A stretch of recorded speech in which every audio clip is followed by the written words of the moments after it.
Okay, welcome back there, strangers. We are getting back into another Subnautica Below Zero Let's Play, or playthrough, or however you want to describe it. um,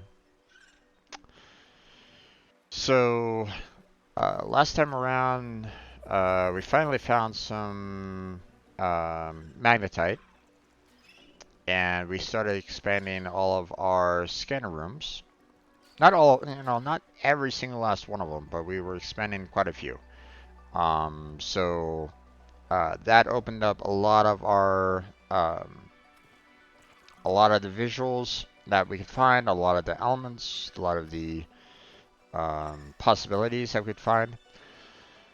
Uh, One of the things um, that bugged me a little bit about this though was the fact that you know I had like a temporary base that when I set it to fragments, it was showing everything.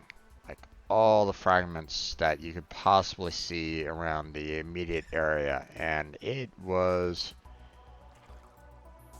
beyond annoying. One of the things that I appreciated of Subnautica version 1, the first, Subnautica the original versus Below Zero, was that when you scanned in the blueprint, you had the blueprint already saved in your PDA and stuff like that. Any fragments that were associated with that particular blueprint disappeared. You didn't have to see it anymore. So it was only showing you the fragments that were essential to you. Like, you know, hey, you don't have this one blueprint already scanned in? Well, the scanner room will show you where those fragments are. Um, in Subnautica Below Zero, it's showing you all the fragments. And that's not great. Because as I kind of showed last week, my entire screen was full of fragments all over the place. It was just covering the entire screen, and it was too much. It's typically too much to see that amount of visuals on the screen. For anybody really. You know, um,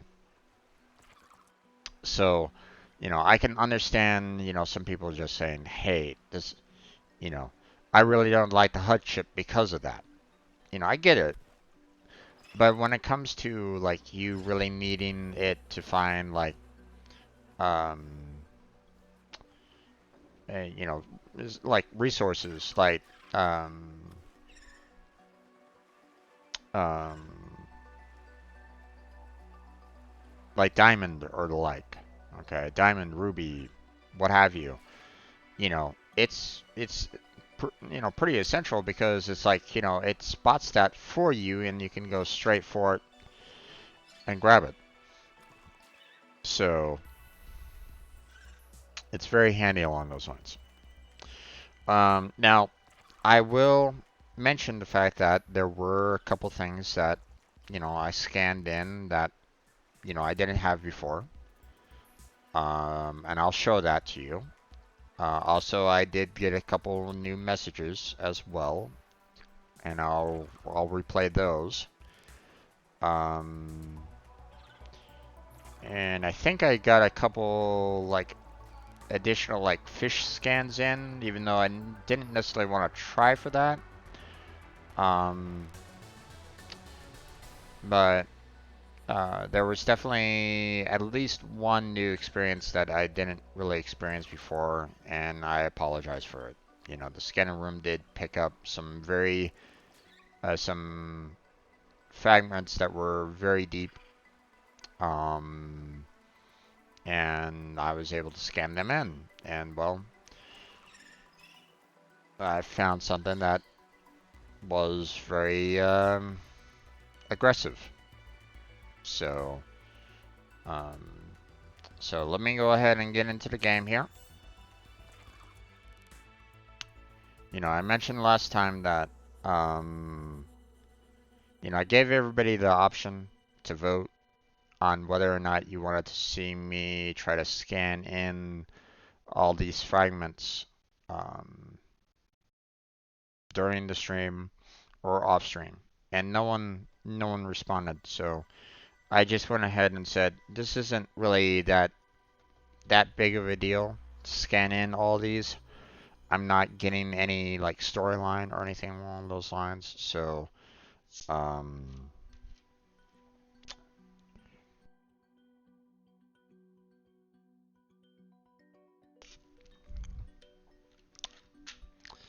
so um, I figured doing it offline wouldn't be that bad overall, right? So, um, um,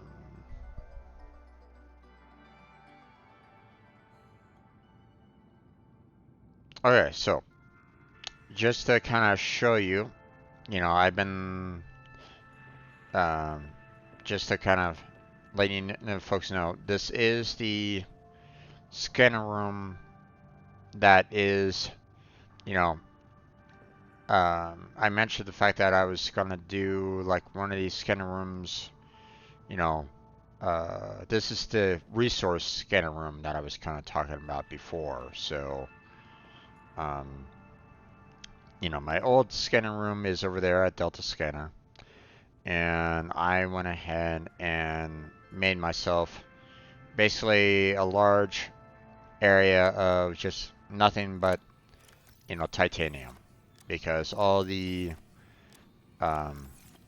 all the scans that I was doing was, just giving me a whole, was giving me 2 titanium each.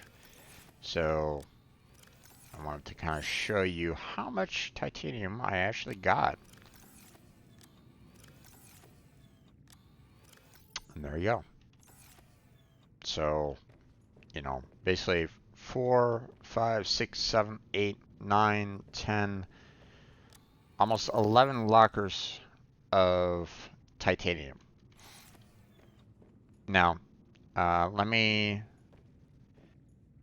head back to Delta Scanner over there and show you, um,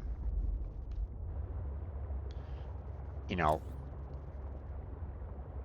um, before, the Delta Scanner room was showing like an entire screen full of fragments to scan in, right? And that got to be a bit much even for me. Now, um, I didn't want, you know, um, I didn't necessarily want to kind of keep on seeing that every time that I switched over to fragments. So, I tried to, I scanned in everything that I could scan in. Now, there was a little bit of an issue, and I'll address that shortly. But let me head back to the Delta scanner room, and I'll show you, you know, I don't think I turned off the scan for fragments, but I guess I did because it's not showing the fragments and that are still out there. So let me kind of go on in and show you what I'm talking about here.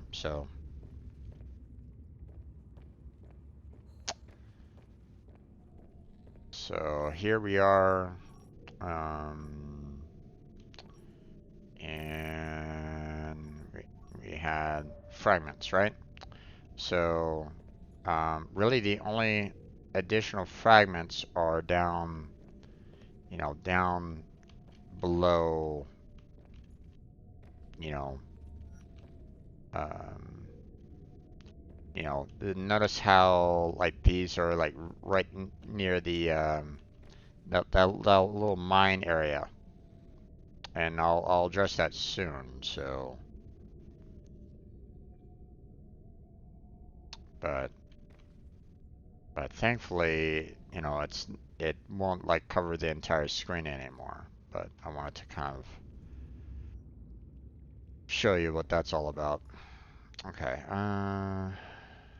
Did a lot of you know, using of batteries and like took quite a bit to try to handle all that, but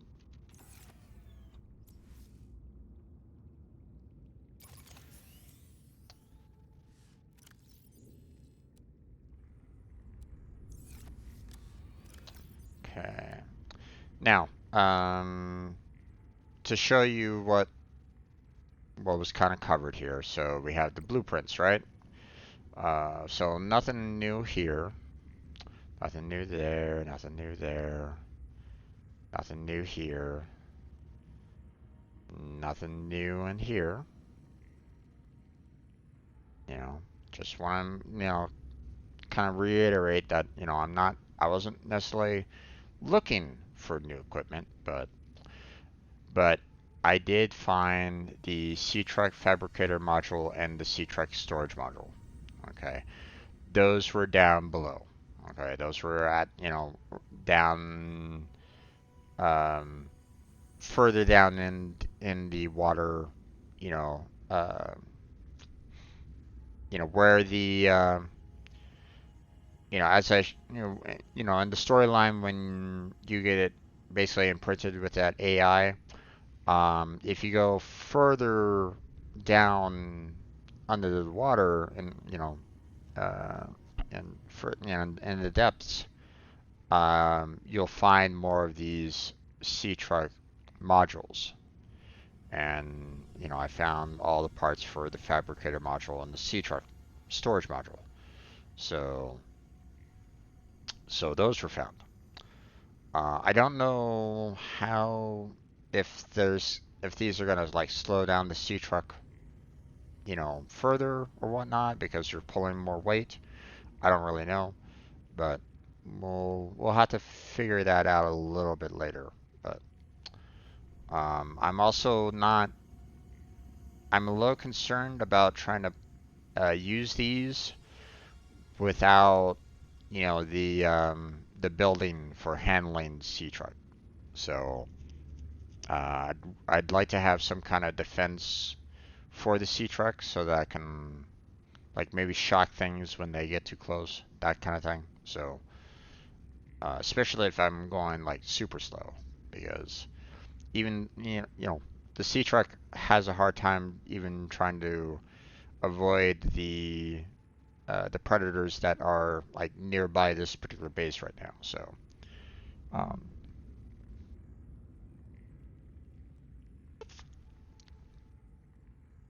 I believe I already got the prawn suit drill arm from last time, so that wasn't a new acquisition. So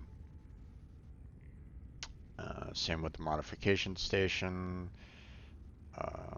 Nothing new on these. Say, the sea truck dock, I should probably consider building at some point, maybe tonight, and maybe today. Nothing new here. Nothing new there. Um, yeah, nothing new on the internal modules. And I don't think there was anything new in the miscellaneous, and of course, architect components. Nothing else there, right? So, beacons haven't officially changed. We still have the last known position to look at. Um, I think maybe the architect body cache was mentioned, so that I believe is new. So, then let's see. Um, okay, I believe we've already did this one. There is something of significance beyond this bridge. It was important to Otera, but more important to me. Will it help us build you a body? I believe so, yes. Alright. We have that. A range of data that might help with the construction of a new storage medium. You must continue to investigate. I have detected an energy signature of some strength. I am not sure what it is for. Go ahead and share it. Can't hurt. And then, of course, The artifact you found contains traces of information suggesting what has become of my people. I think that was actually something that I'd already like scanned in this particular one, because I was kind of going back into some spots that had already been that I'd already kind of been to during my scanning fest, so I believe that kind of popped right back up again during that. So alright, now we have some data bank. So tech, vehicles, and we have the aquarium module, the fabricator module, and the storage module. So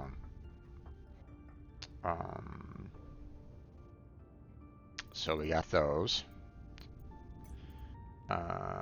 Logs and communications. Fred, great to see you. Come on in. You don't mind if I record this, do you? Am I in trouble? No. You know me. Just a fanatic for details. And my memory's not what it used to be. I know what that's like. Yes. Is that why you've been running so many personal errands for your colleagues? We asked you to limit them. So I am in trouble. That's not how I want you to look at it. Here's what I see. You're a team player. You want to get the job done.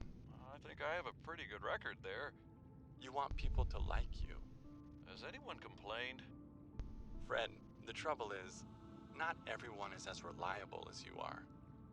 Sometimes people need help being where they need to be and concentrating on their work. All the trips were work-related. It appears you transported tech for Lil, rather far out from her base. Well, it needed to go deep, and she needed a sea truck. Her work is currently on surface installations. She shouldn't be anywhere near the water. No more favors to friends, agreed? Yes, sir. I keep telling you. Call me Manu.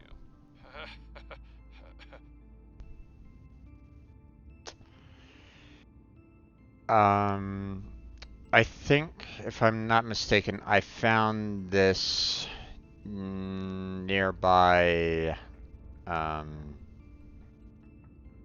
like in front of the Delta Station area, and this one was pretty down. I believe I found this one really deep, so. The damn ugly thing followed me into the shallows. Didn't think something that big would follow me up here.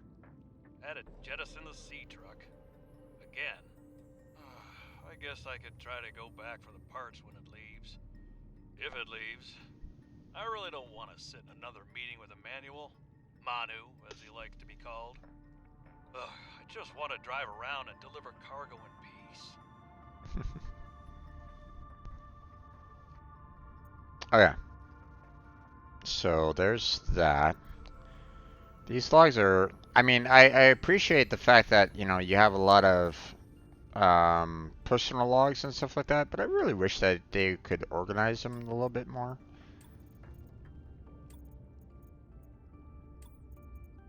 We have the brute shark.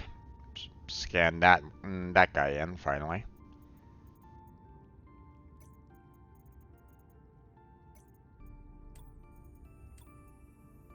Broken mandrake. Scan that in. Hydrothermal vent. Scan that in. Now, I don't think I guess I didn't scan in the one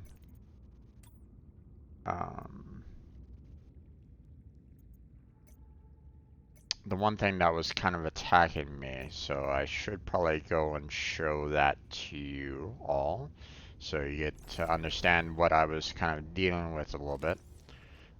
So first off, I need to get some water in me, so.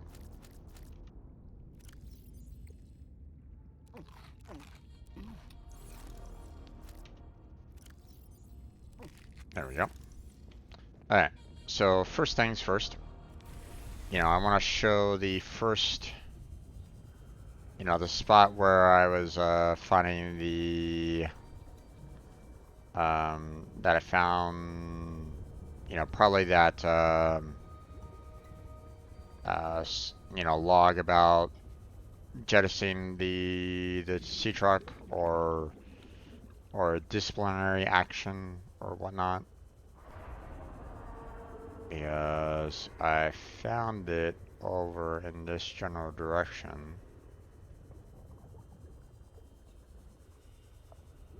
When I was doing the,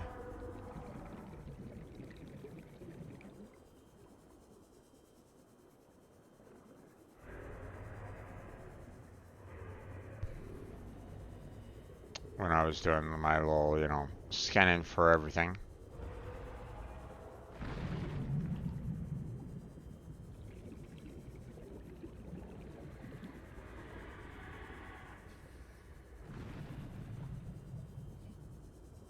Where was it again?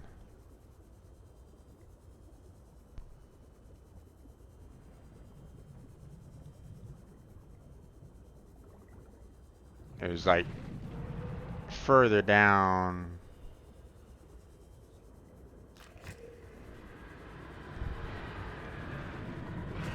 Oh, Jesus.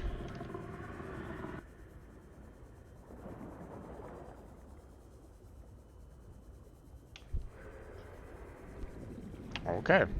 Hi there. Didn't know that you were there. Whoops. Got a little too far from base there.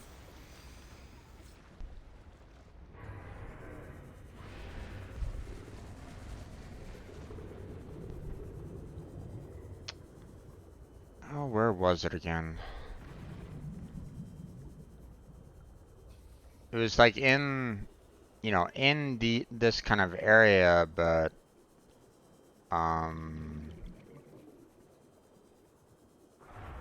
there was basically a lot of like broken sea truck parts and the like. So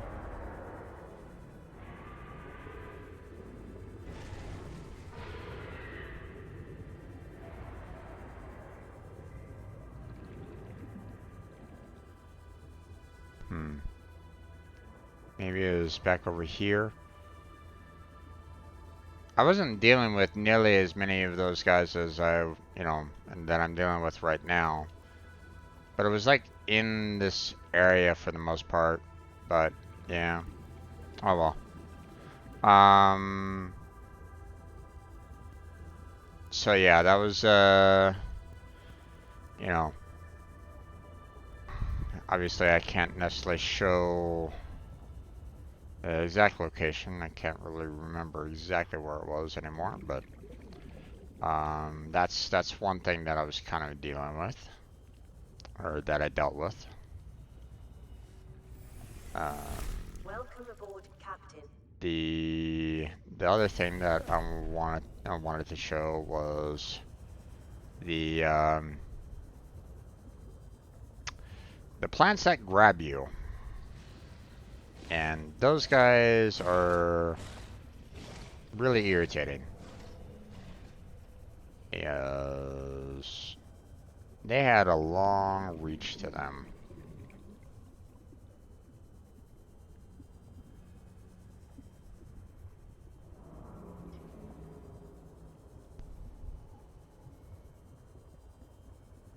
So I was kind of going down here because I mean it was obviously finding a lot of parts for me to, you know, to scan down here, and let's see, get some air in me. Let's see where.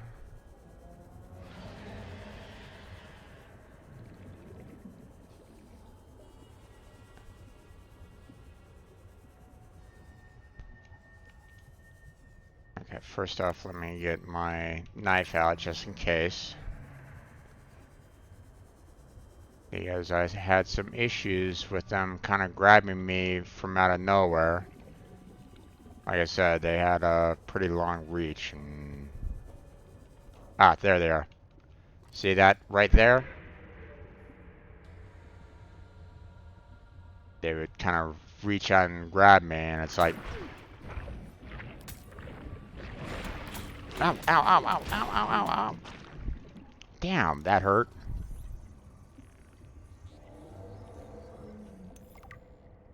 I didn't know that it would bring me all the way in. I thought it was just kind of...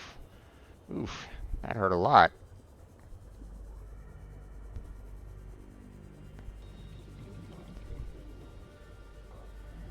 Didn't experience that. Damn.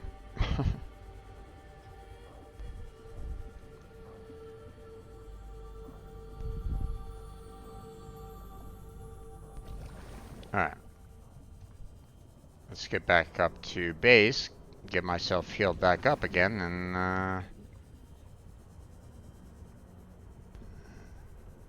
and go from there. Okay. We're over there.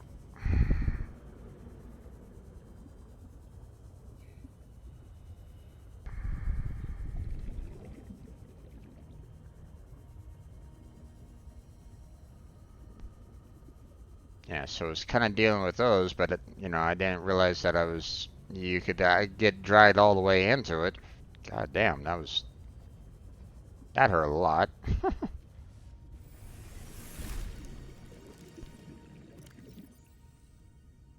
Did I accidentally drop my med kit, or did it like auto use it for me for some reason? Not sure.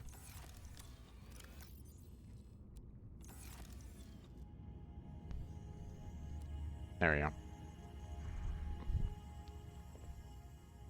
Okay, so let's get another battery in you.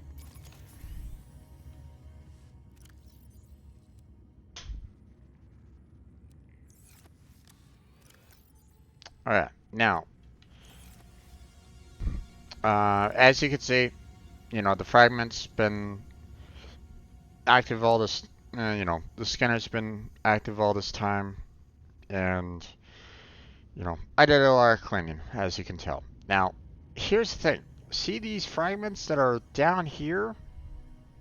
They haven't gone away. And I'll show you why. And it kind of irritates me.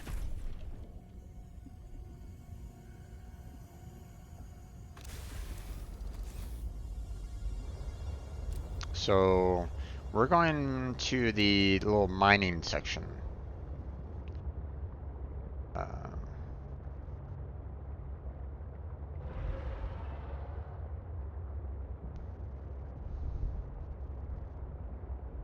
Because that's where those scannables are.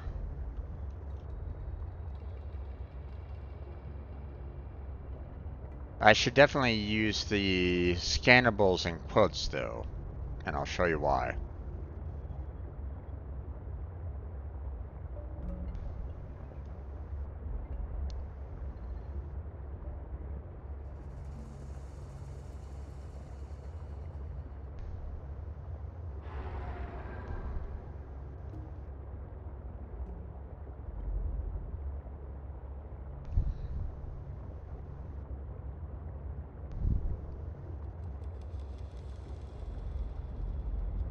Alright.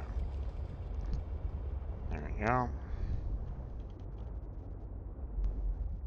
Get all the way up to the door because I need as much time as I possibly can to get down to those fragments. And here we go.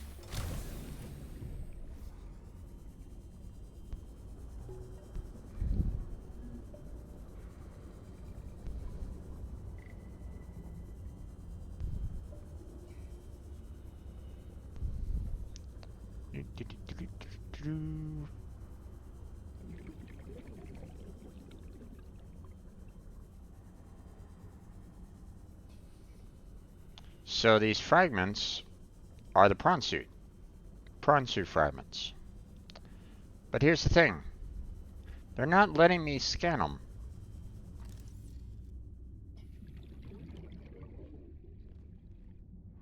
I can't scan these in. You know, I tried like multiple different angles, intellect, to try to get to a spot where I might be able to kind of scan it. Oh, Jesus.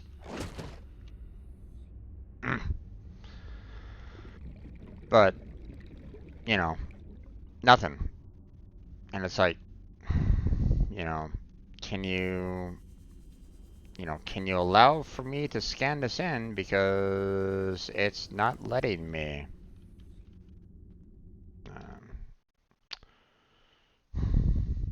Nope. Right. I have to submit one there. So, bug. Prawn suit is. Oh, hold on.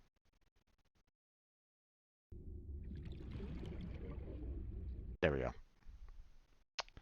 Prawn suit is showing fragment scannable, but can't scan.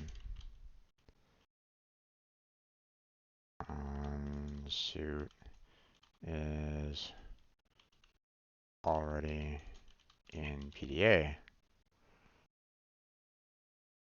but still shows up, or prawn suit is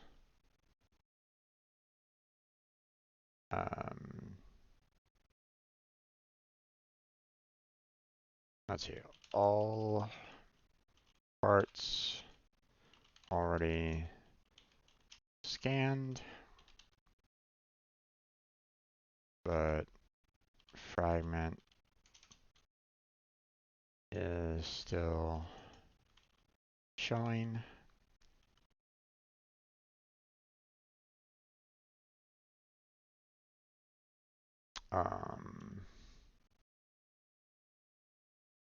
Mining area prawn suits aren't removable.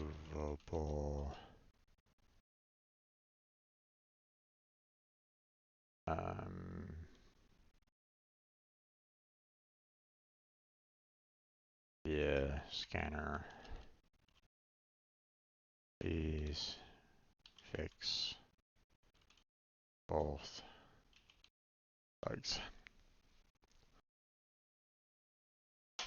You know, first off, you know, uh, I'm talking about how one, the prawn suit has already been like fully scanned in. So, in Subnautica 1, it was never a, um, if it was like in the your recipe book, if it was already like scanned into your PDA, it would not show the fragment there. Okay, it wouldn't show it because it was already done. You don't have to worry about that anymore.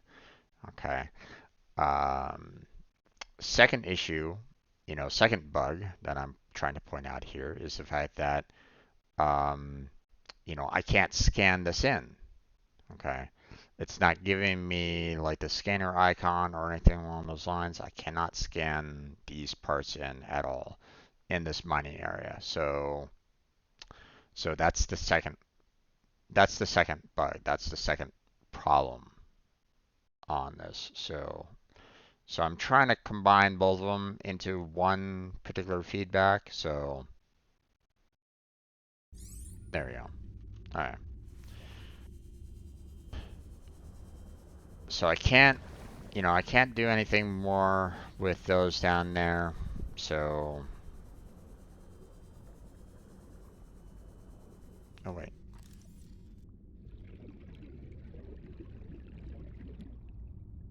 It was giving me a fish to scan there for a second there. Did I? There it is.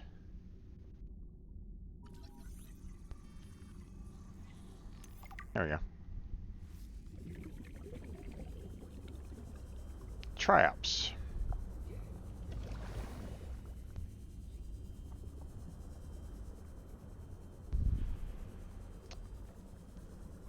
Oh, if anybody's kind of curious, you know, whenever you see like a little icon in like the lower right hand corner, you know, saying, hey, you know, here's a little scanner icon popping up, right?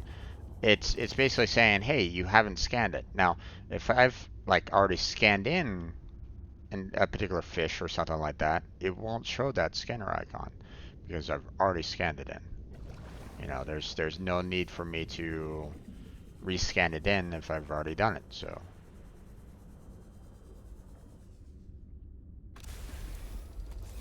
Alright. Now, there's another fragment, and those fragments over there that, you know, apparent. I didn't see these three fragments before, so that's a little curious. I don't remember those, but I do remember this one over here, and, you know, I'm not quite sure how to get to it, because by all accounts, it's in the wall.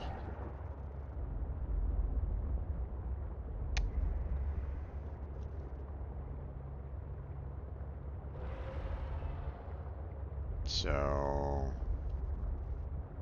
let me head to that fragment down there and kind of show what I'm kind of talking about here.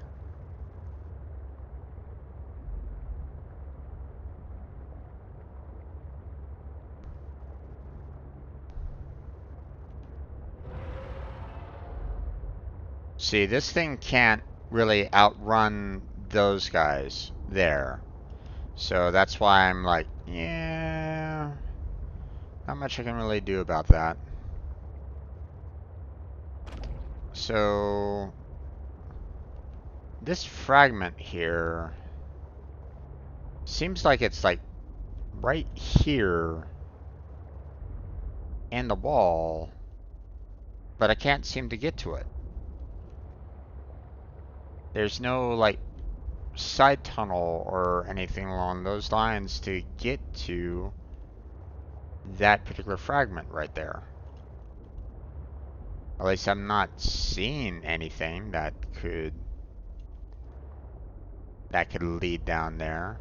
You know, I don't have, there's no like tunnel or anything along those lines that is, you know, taking me to that particular fragment. So,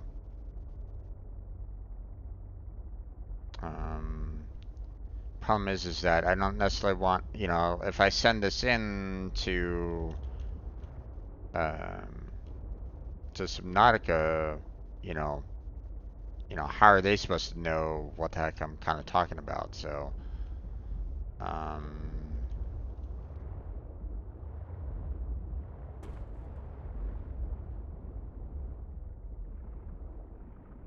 let me see. Maybe I can kind of do like an upper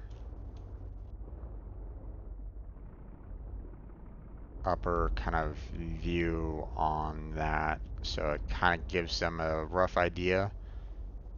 So I'll try to. Oh, maybe. Nope, that doesn't necessarily help them out. Okay. Um,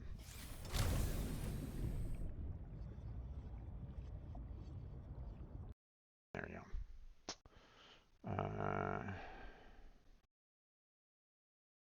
Fragment shown in center of the screen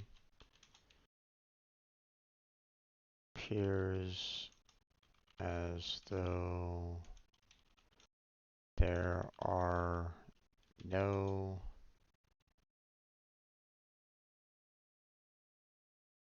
passage ways to get to A fragment.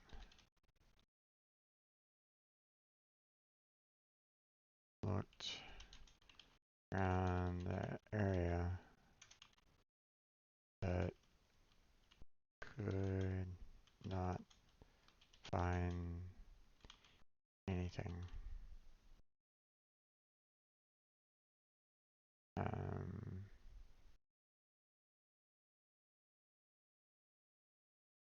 Fragment on inside wall.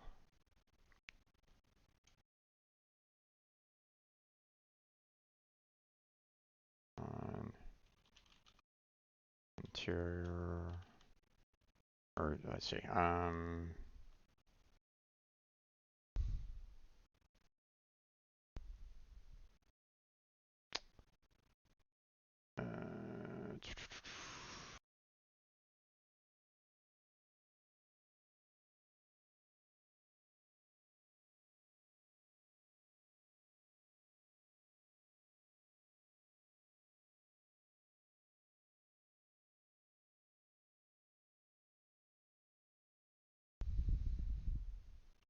let's see.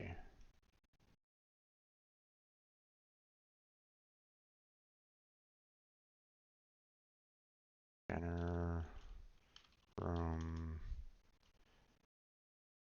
shows no cave there.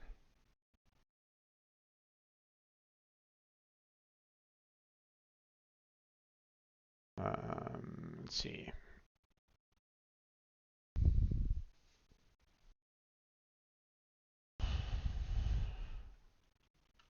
Unable to find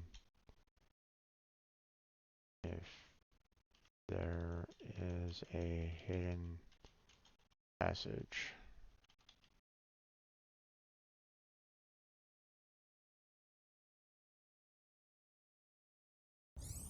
There we go. Alright. So those have been done. Let's go back to the Delta scanner room here. And we are going to go ahead and I think I'm going to go ahead and power, pull out the power for the sea truck here and get it fully powered and get, some food and water in me here real quick. So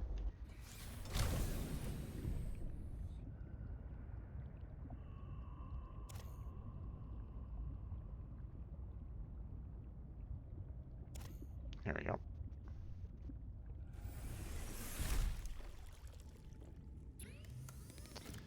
Okay, there we go.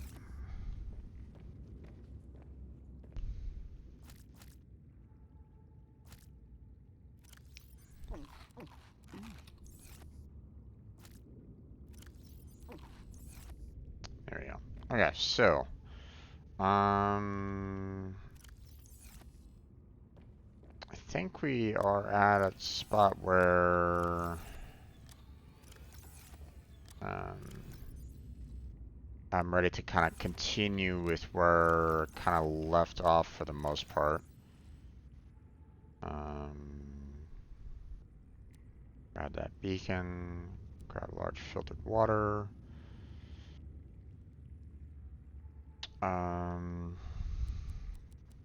Bring along these magnetites there. Let's see, don't need any of that. We'll bring along a nutrient block with us. Grab that magnetite, grab that copper ore.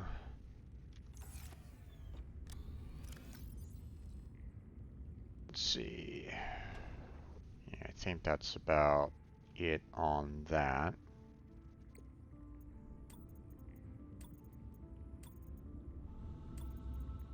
Let's see.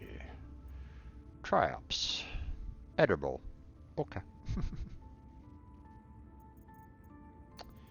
And carnivores. Spiky trap. This highly dangerous kinetic life form manages to thrive in certain environments in spite of its lack of mobility. It can be deadly to obvious explorers. Pay attention to your environment when these creatures are present, watching and listen carefully for signs of imminent attack. Yeah, didn't really know about those guys prior, so I was like, okay, well, I'm having some difficulties on that one.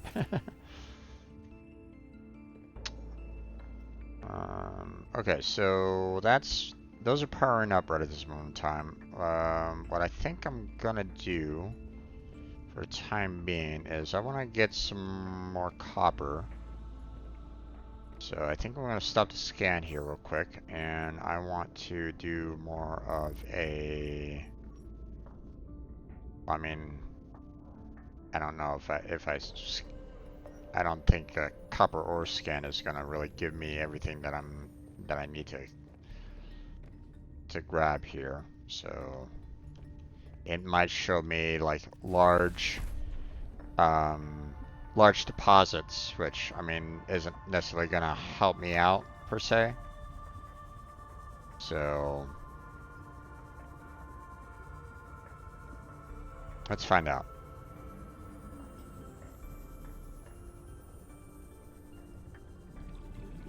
In the meantime,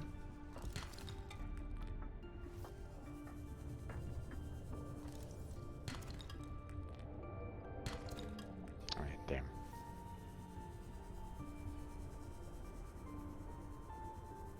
Let's see. Oh, okay.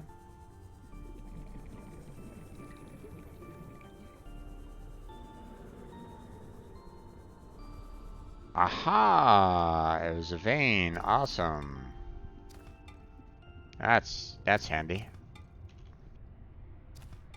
There we go.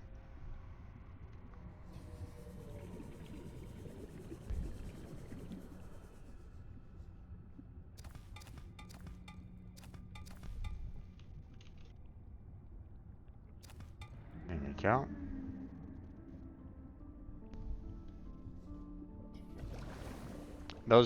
These tiny veins are really super nice because it's like, um, they're easy enough to kind of pick up for the most part.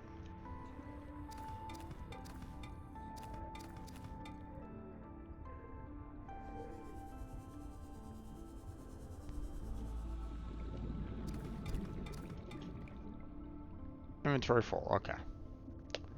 Let's get some air.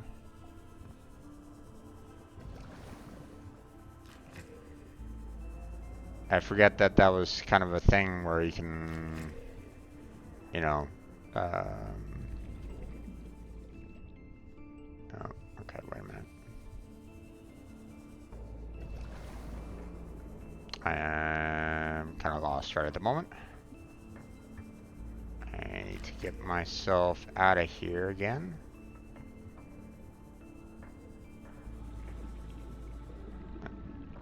Grab that real quick. There we go.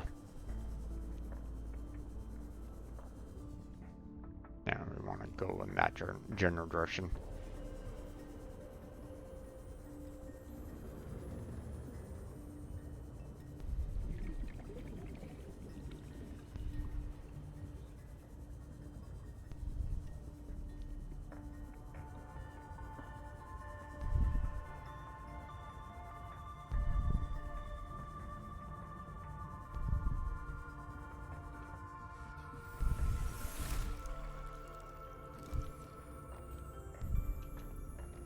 Alright. Go ahead and cancel that. We're gonna go back to fragment again. There we go. And we're going to go ahead and get ourselves a lot of scanner room upgrades. So 1, 2, 3, 4. I'm gonna try to keep them in sets of 4 here. So I knew that I had 4 left there. Okay, so I don't have enough magnetite for another set of 4, so we're just gonna hold off on that for now. So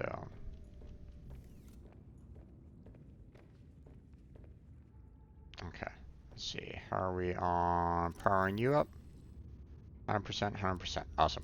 Okay. Now, let's see. I want to put all my copper ore over here.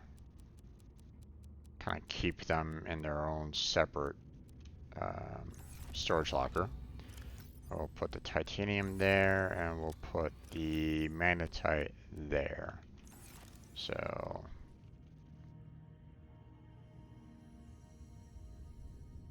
there we go. Magnetite. Titanium. And then copper. Okay. Now.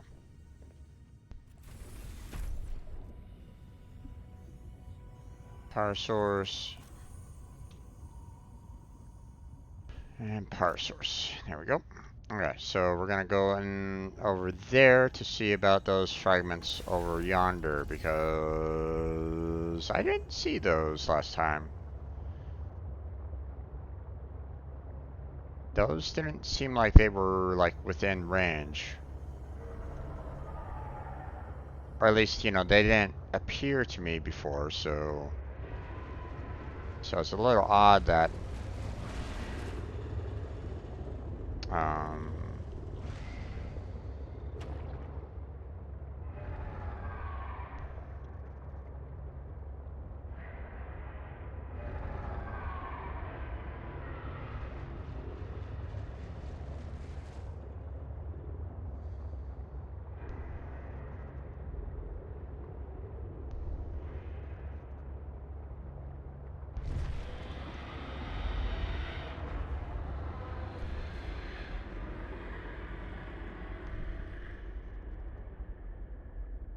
he's a big one.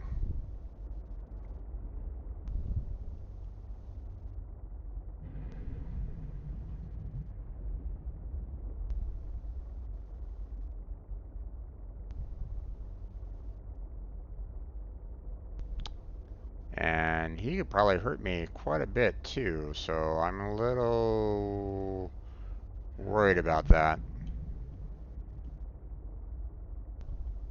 I mean, I do see 3 fragments down there, but...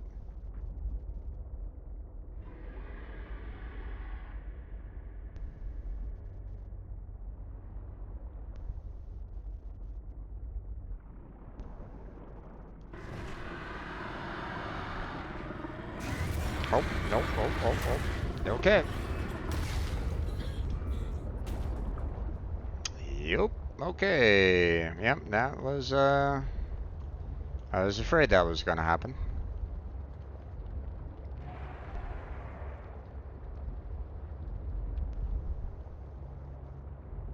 That did a lot of damage to the ship. Okay.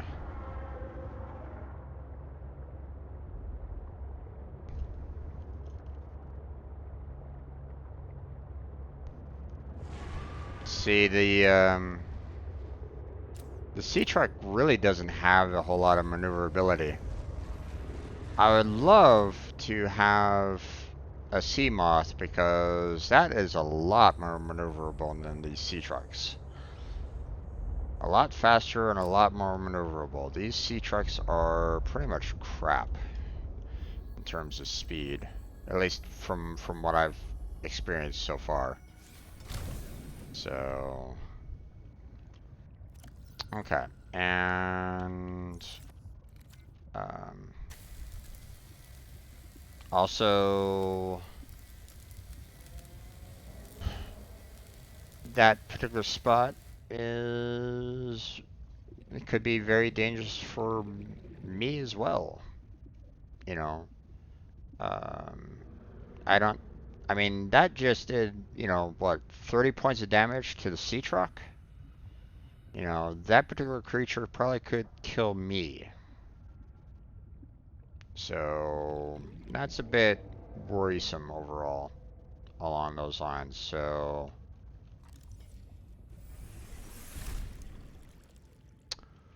okay. Now let's see.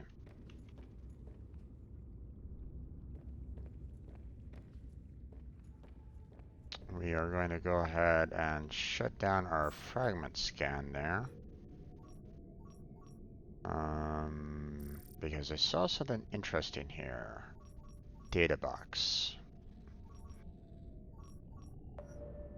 Now, in the first Subnautica, data boxes showed up all over the place because even after you've collected a data box, it would show it even afterwards. Like, you know, it'll say like, oh hey, you know, you collected this data box? Oh well, you know, we're gonna show it again. Ooh, and that looks like it's in the same area. That's a little scary.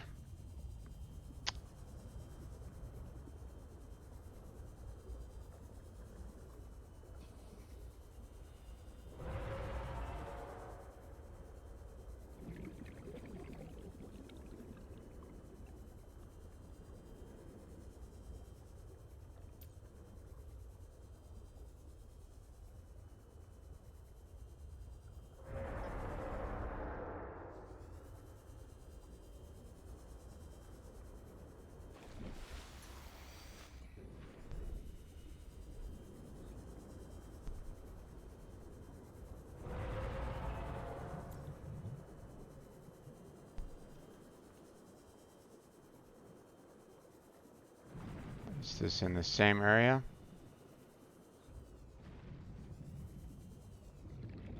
Kind of looks like it's in the same area.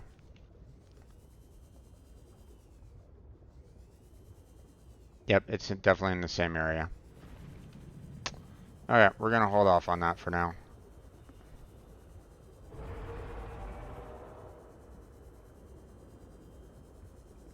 I'd rather not deal with that guy. At least not right at this moment in time.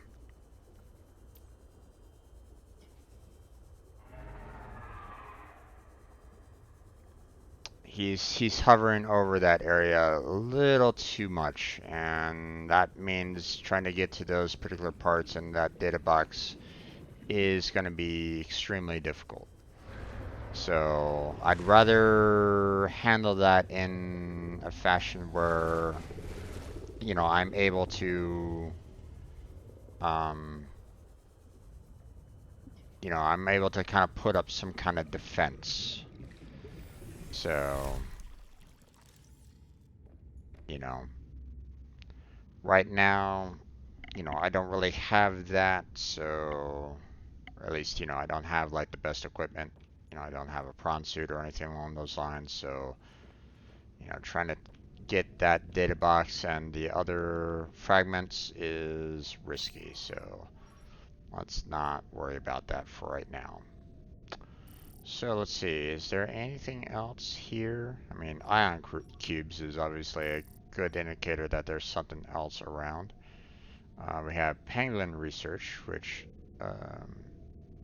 you know, might be handy, but it might be something that, I mean, you know, I've probably already found all that pangolin research anyway, or scanned in everything that I really need to, but this might show some useful um, locations to go to. And yeah, that's about it. So, but I think what I'm gonna do right now is I want to go and deposit, you know, these scanner room upgrades to the other scanner rooms that I have, and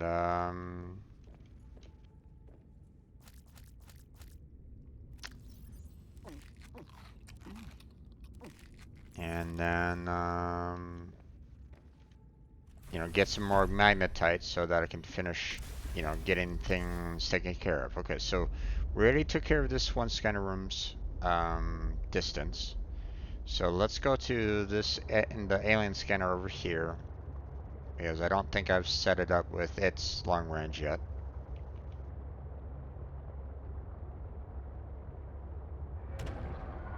Dead fish.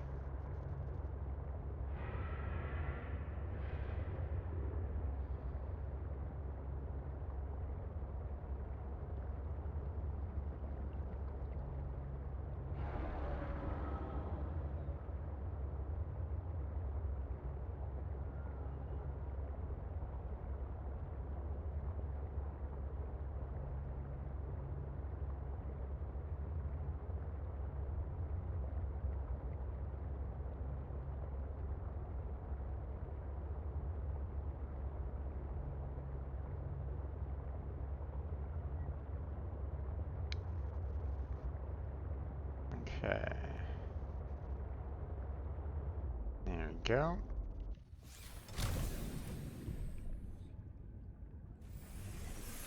Welcome aboard, Captain. Yeah, this one hasn't been set up with ranges yet, so there we go.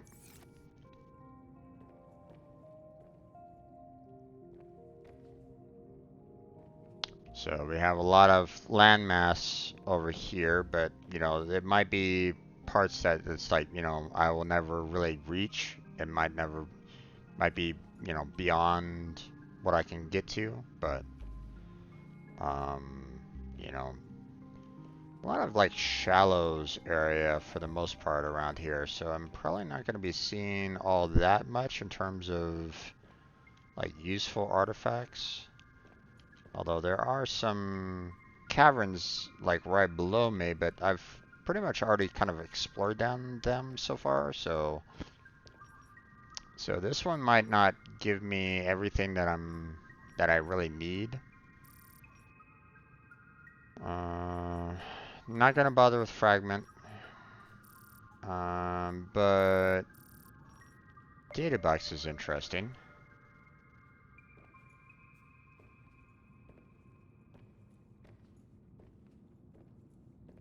It's showing one down there, huh?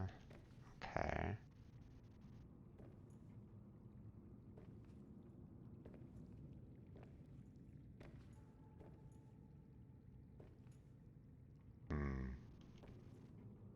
Over that way.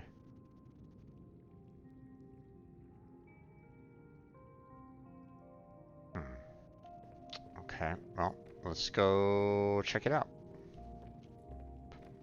It'll probably be the exact same thing that I saw before, that one large sea creature that, you know, took a bite out of the sea truck, so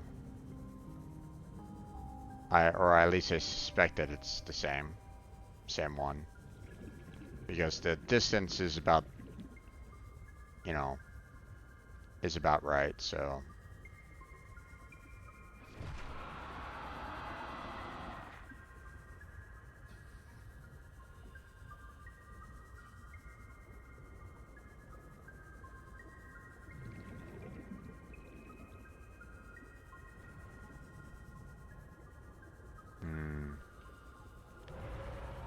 Yeah, it's about in the right position, so.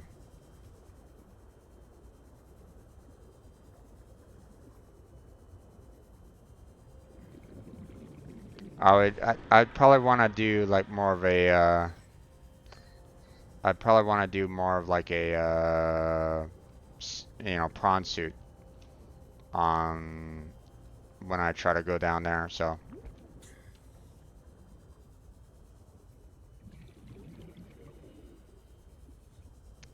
Fight him off with the prawn suit.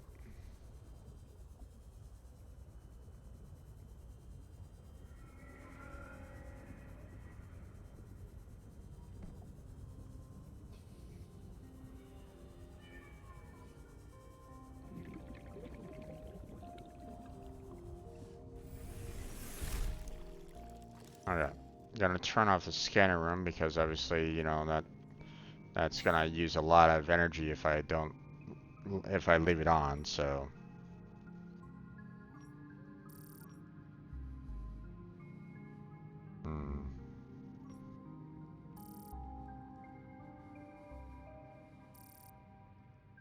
Now, if I do fragment, it's gonna find everything around this immediate area, and that includes all the, you know, the parts that I've already found, kind of a thing. So yeah, let me kind of prove that to you. Here's one like right over here, right? So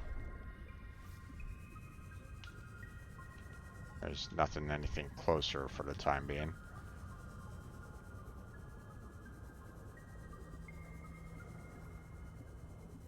So, you know, I already have the beacon already done, you know, so it's like,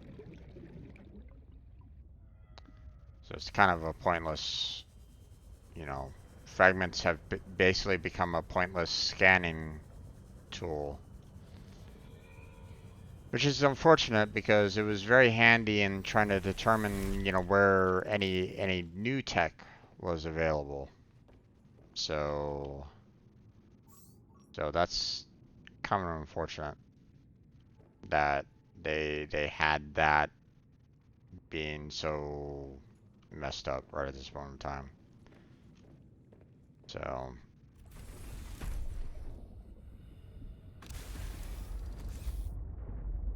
I also don't like the fact that I can barely walk up those stairs. So okay, so let's see. I want to go to another station, and I want to scan for some more magnetite because I need more magnetite um, to get more scanner room range upgrades. So,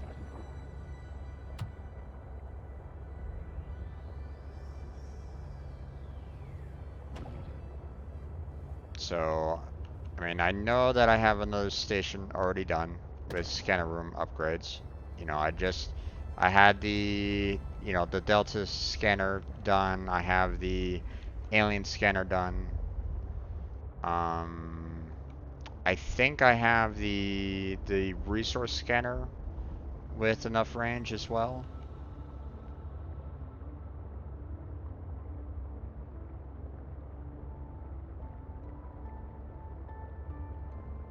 So I think the only thing that I'm really missing on range at this point in time um, for scanners is I think probably this pad scanner is really the only one that I'm really missing in terms of range. So I just need like one more um, magnetite really to make the 4 that I need.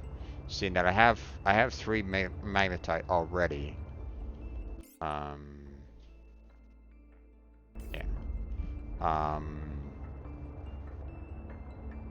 So I just need one more to make a set of 4. So.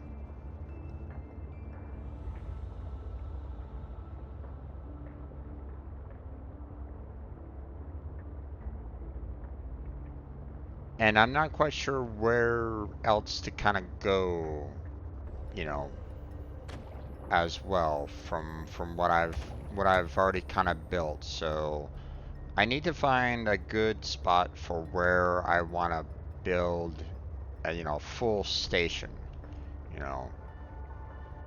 Um, I mean, I do like the fact that, you have the jellyfish here and the like.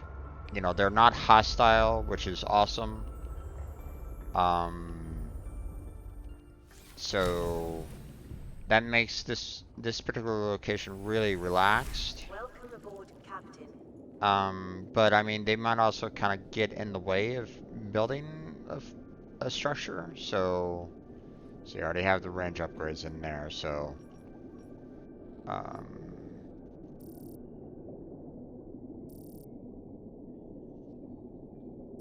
yeah, I want to do magnetite there and get a couple more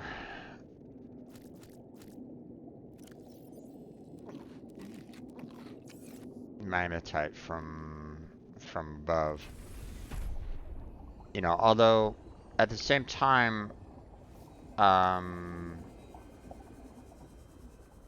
this spot is a really good spot for, scanning in magnetite too. So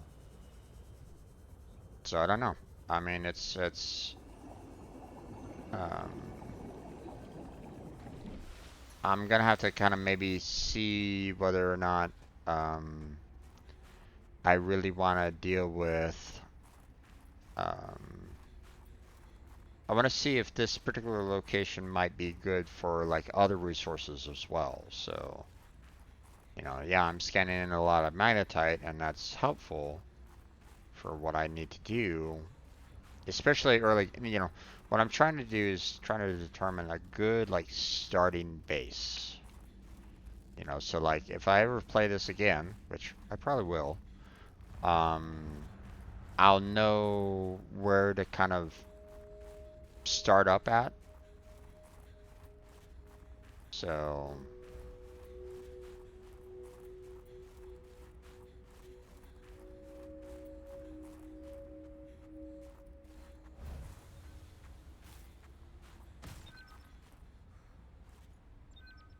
oh, you're kidding me, right?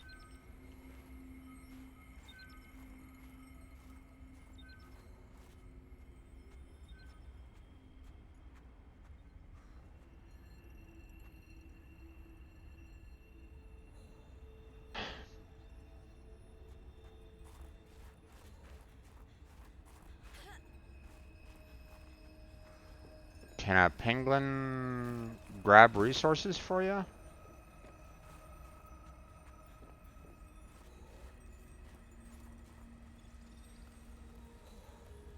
Otherwise, how am I going to be able to get those magnetites down there?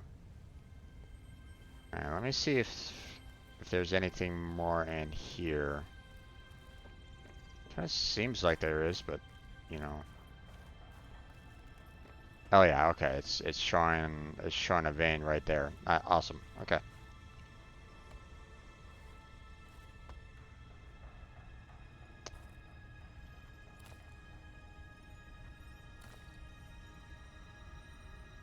Oh gosh darn it.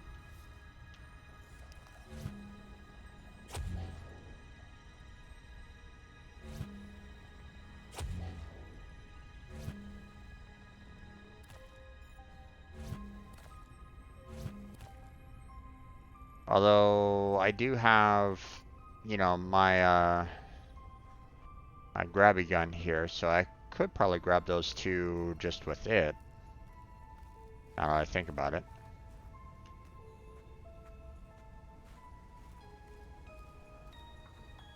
Let me see if I can.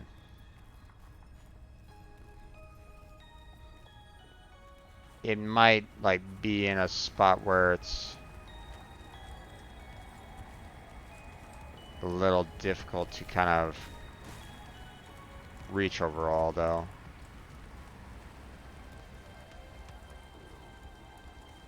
Yeah, see it's not, the distance is a little too far. Okay, well. Okay, apparently I can't climb that. That's fine. Let's see, let's go back and get ourselves warmed up. And then we'll see about trying to get those magnetites over there.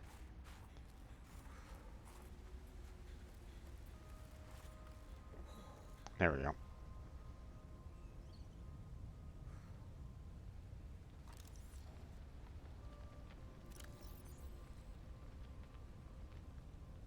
I mean, I have enough for another set as well, if I absolutely need to. But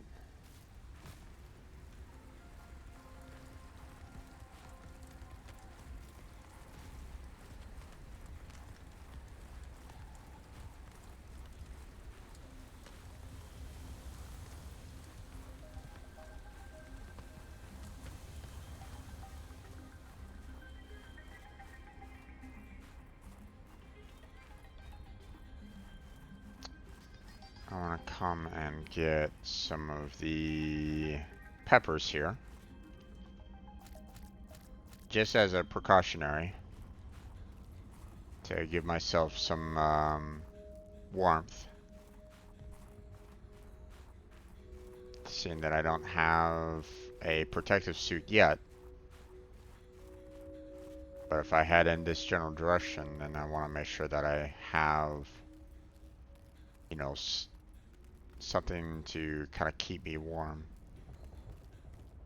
Okay, those are up above, and I can't seem to get to that just yet, so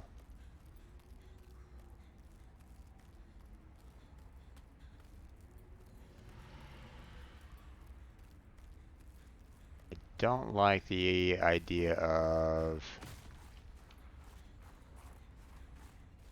I don't really like this area because I'm getting a lot of predator vibes around here. Oh wait, where did the scanner go to? Okay, there it is.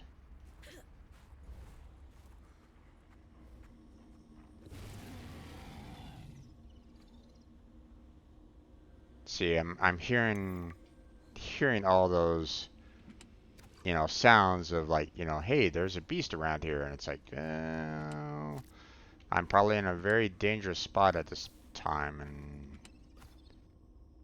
it's probably not in my best interest to kind of stay here.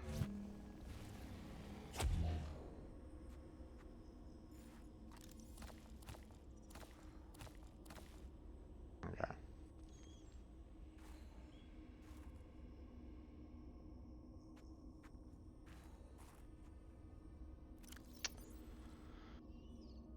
Okay.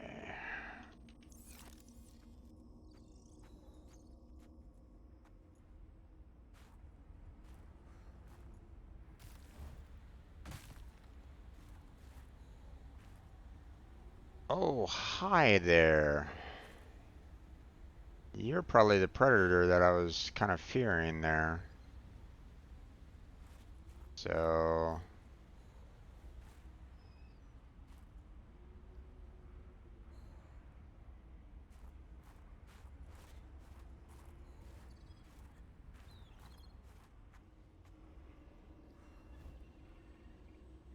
yeah. Problem is that I don't know a good shortcut to get around that guy without trying to run back past him. You know, I was thankful that I kind of, you know, didn't necessarily give chase to me prior, but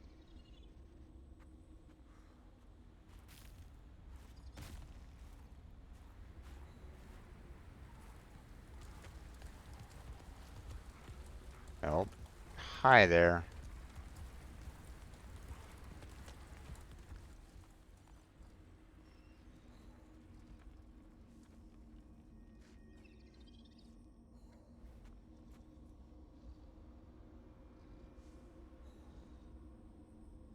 Now, the question is whether or not I can actually kind of come into this cave at all. You know, am I...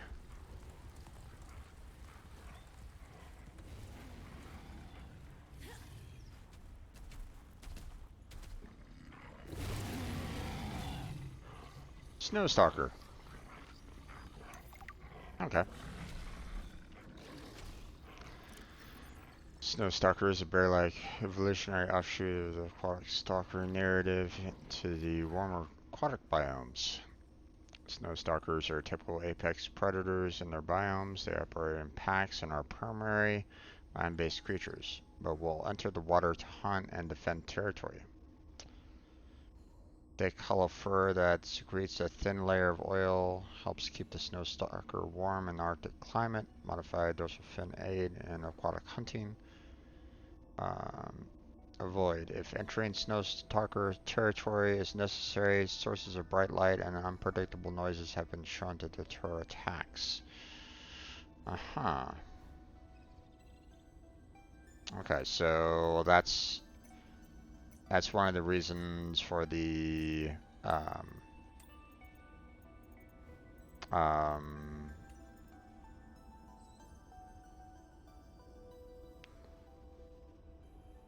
let's see, but environment adaptation styles. Snowstalkers have this thick double-layered coat that keeps them warm and dry on both land and air. Oh man, a snowstalker fur-lined suit would be amazing. Only problem is how to get the fur. You can't exactly catch and steer them. Like having all my limbs, thank you very much. Maybe I can use spy penguins. They could gather fur scraps, which would definitely minimize the need for safety precautions. And there you have it. That's what we're going to need to do. We're going to need to work on our spy penguins here, because apparently I can gather scraps and like with them. So So that's going to be handy.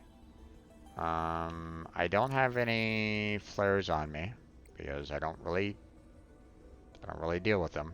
I don't really deal with um,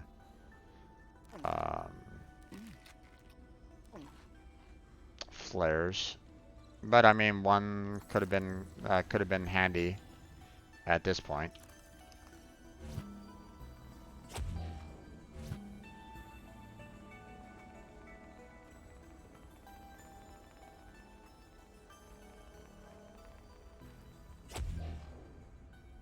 That didn't really do anything. Alright, well, time to run.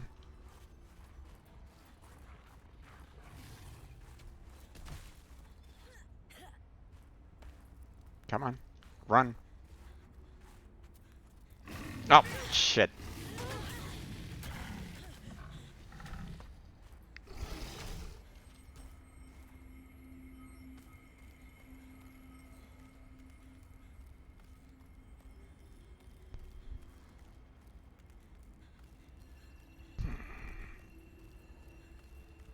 Thankfully, that wasn't like an insta-kill, so that's good. I kind of knew about those creatures before. I saw them once before in the, when I played this once. You know, on the first island, I think. So I knew of their existence. It's just I didn't know whereabouts they were. So.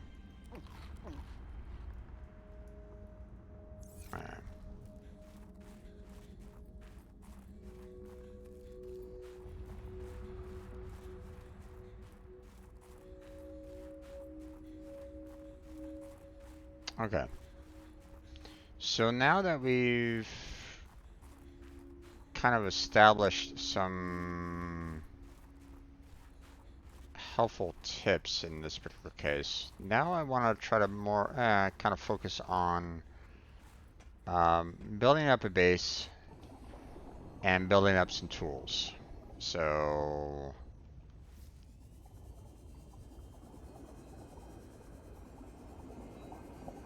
you know, I know that I'm really kind of pushing the I'm not really doing much in terms of finding the pilot last known position. I know. But um, you know, I want to be able to have a good location where I can basically scan in everything that I want to scan in and get everything that I'm kind of looking for. And right now, even though I'm not necessarily liking the amount of jellyfish around this area, this particular location is actually pretty decent. Not gonna lie.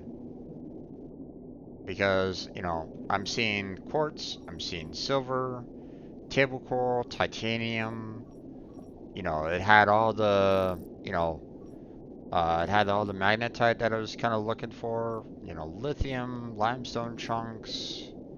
I mean, this place looks like it has everything that I could really want for the most part.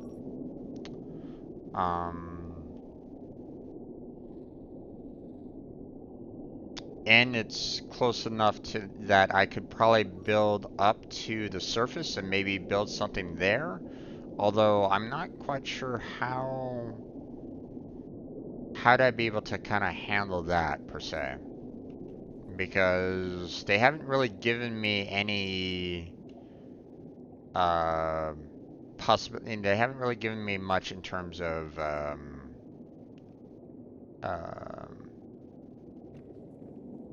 you know, building up, or you know, building a like a platform on the surface or anything along those lines. So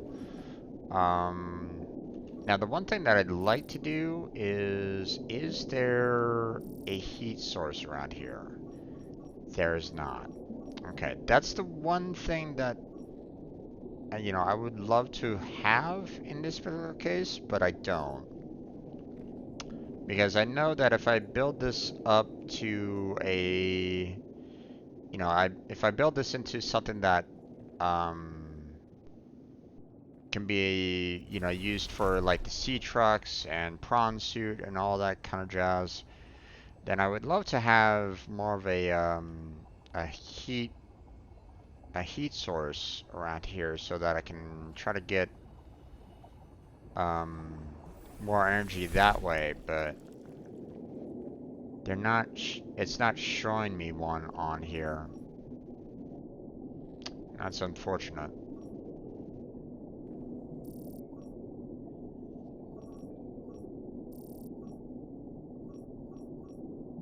If there was a heat source, then that would be awesome, but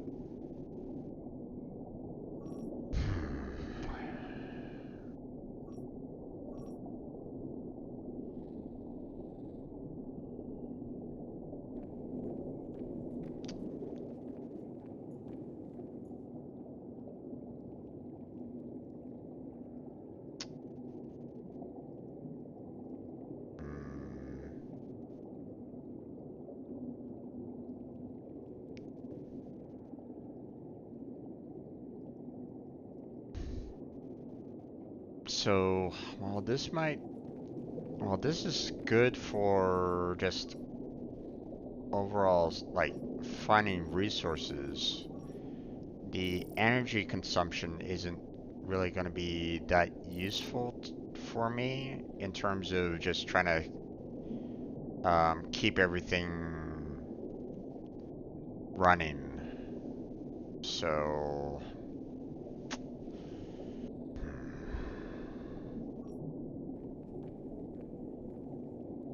okay.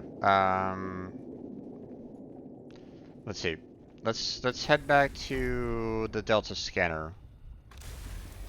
Let's build up the another 4 set of scanner room upgrades. Then we'll go to our resource scanner and see. I believe I put some um I believe I put some scanner range upgrades there, but I'm not 100% sure. So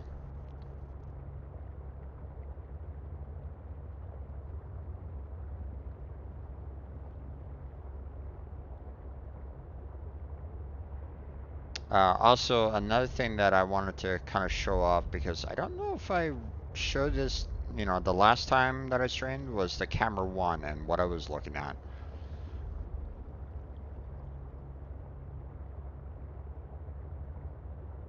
I think I showed that. The large jellyfish that was there. I want to go and scan that as well, so.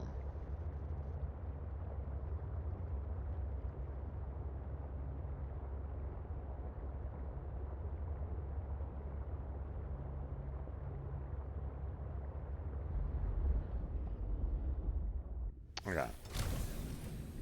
So, we'll do two things here. One,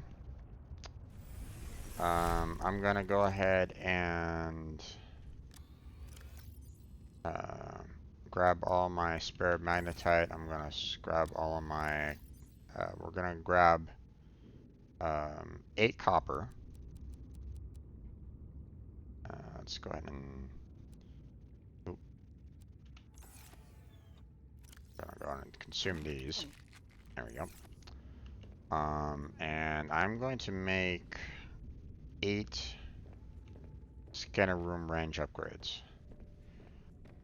So one, the reason behind that is that I want to have enough to, because I don't think I did any scanner room upgrades for the lily pad scanner room. And I'm not sure about the resource either. So I want to have enough of the range upgrades so that I can fill in both of them. And if necessary, I'll have some available for if I ever find a spot for another good scanner room. So, um, so yeah, there we go.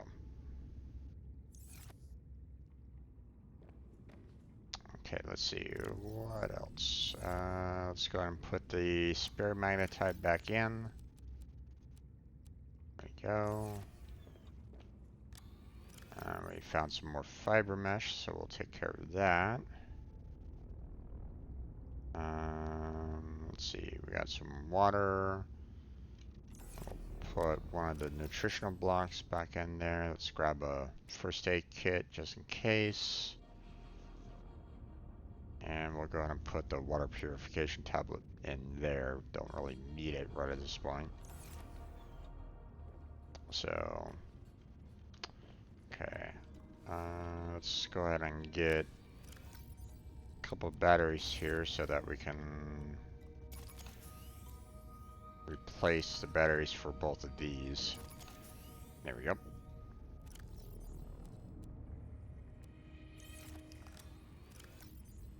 There we go. Okay, everything else is okay. You know, not in any extreme danger on energy for the others. So, alright. So, let's grab into and hopping into our sea truck.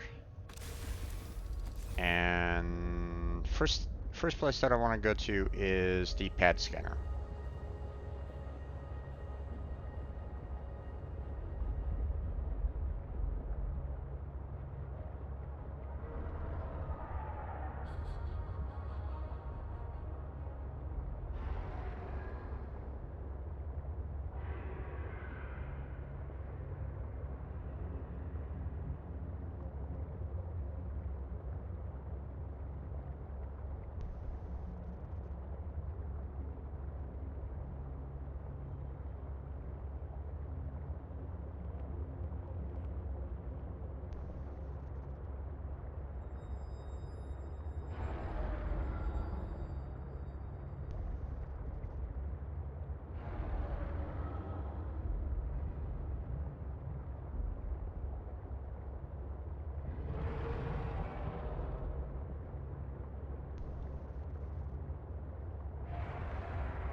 Hi there, jellyfish. You look very much like the small one that smaller version of what I saw on that camera over there.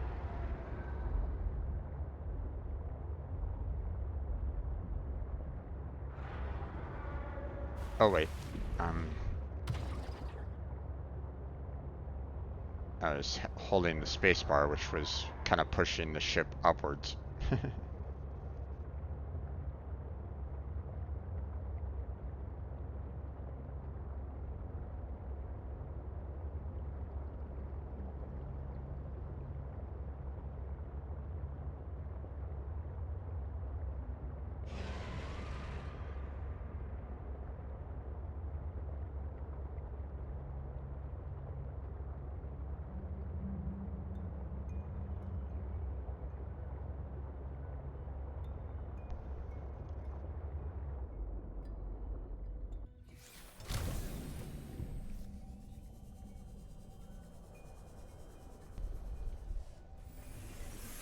Welcome aboard, Captain.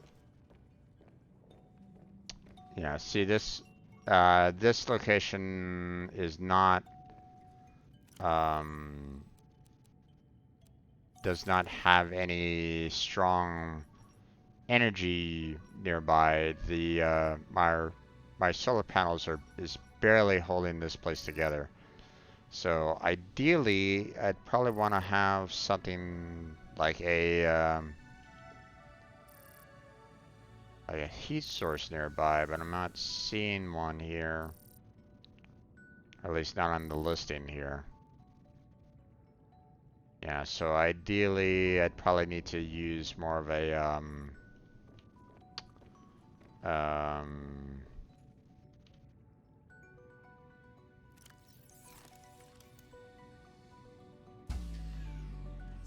I'd probably want to use more of the bioreactor in this particular case. Because this one just keeps on powering down. And while bioreactor isn't that difficult to build, trying to keep it powered is a little problematic.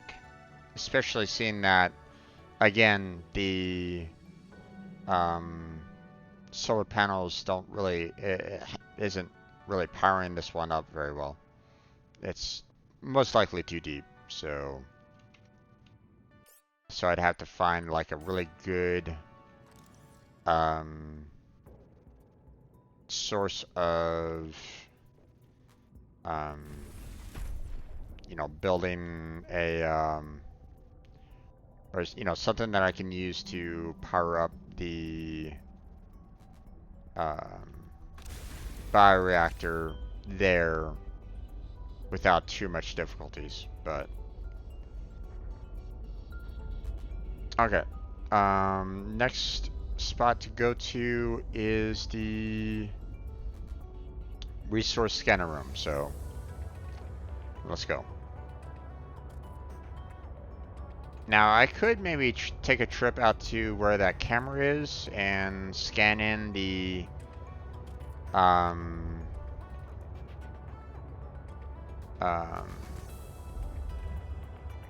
you know, and scan in the jellyfish, or the jellyfish island, I guess you might say, because it was huge.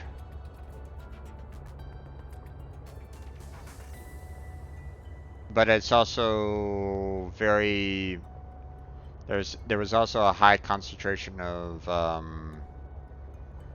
predator life as well, so I gotta kind of be careful heading in here because of that.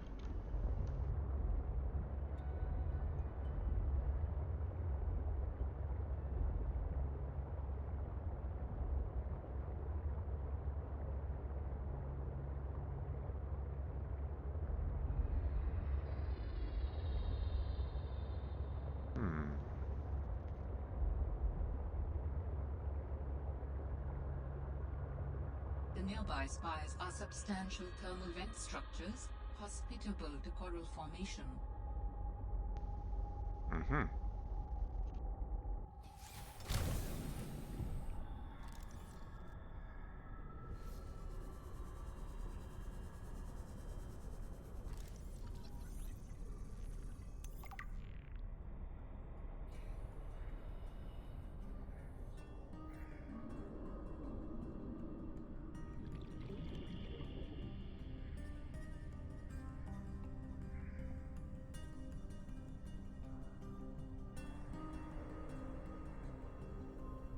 That camera is still pretty far down.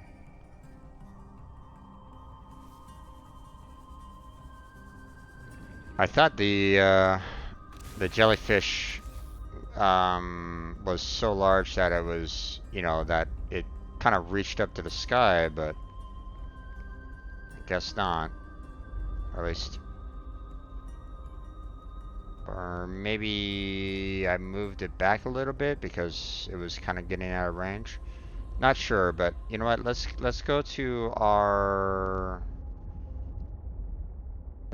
resource scanner and we'll hop on the camera again and we'll see how far away we were from the from that jellyfish. So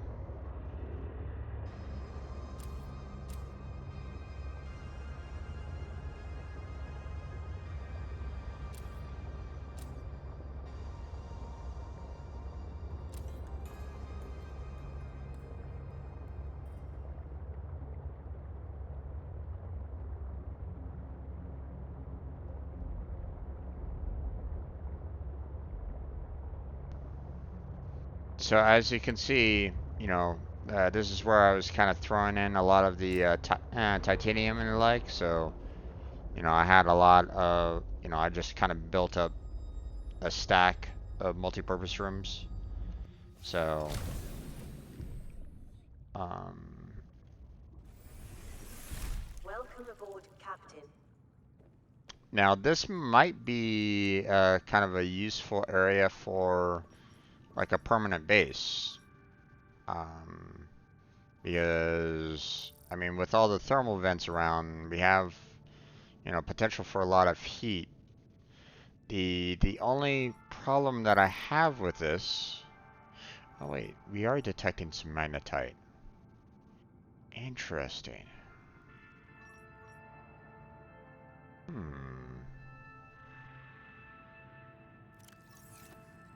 And we do have range upgrades already. Okay, so I don't necessarily need the, you know, these range upgrades that I have on me right at this moment in time. So I'm just gonna throw them in this storage chest right at this moment in time. Let's see, let's get some food and water going here. What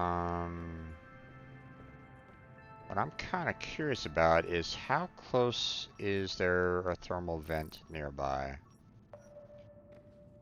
Is there one like right outside the door? Because that would be awesome. You know, would they consider this a heat area? Or one of these as a heat area? Because I would love to be able to kind of go, oh hey, I want to build a thermal plant right there to kind of get energy from.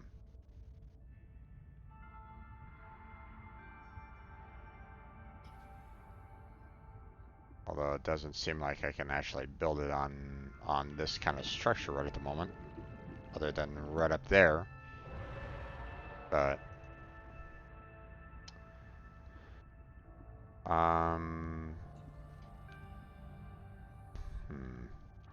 it's not really spotting all the one. It's not really spotting the things like closest to me right at this moment in time. Okay. Air gel, 5 titanium, 2 magnetite.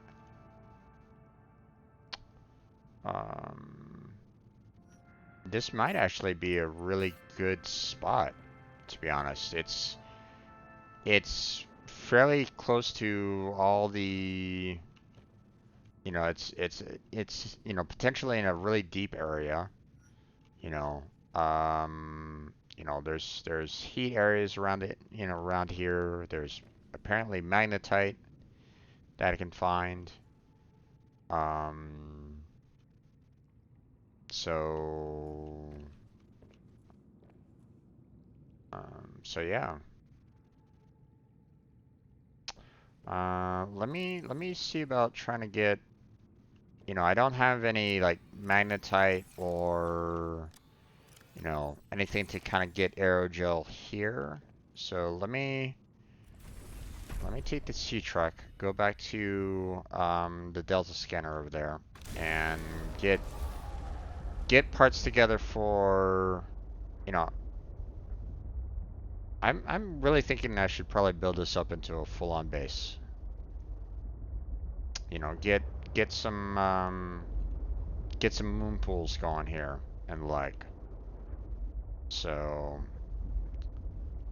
so yeah, I think this is going to be a good spot for it for now. Not to say that the, you know, the Delta scanner room and, you know, the other station, I really need to kind of rename that. You know, those aren't good spots, you know, especially for magnetite, you know, and concerning, you know, another station over there, but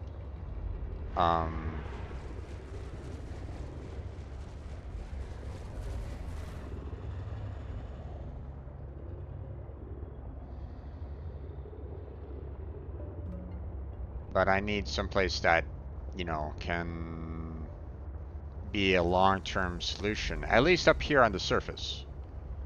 So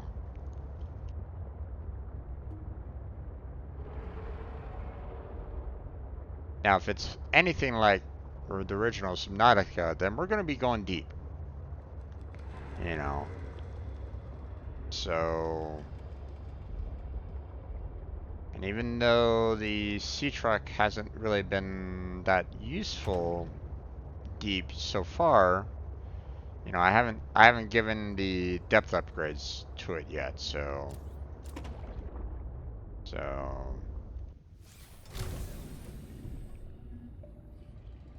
okay. Now, we want to grab one of the gel sacks up here. Let's see, hold on. Let's go ahead and see. 1, 2, 3, 4, 5, 6, 7, 8, 9.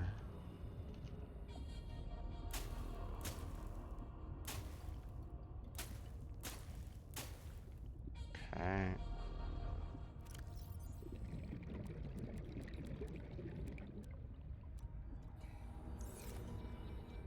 Hmm.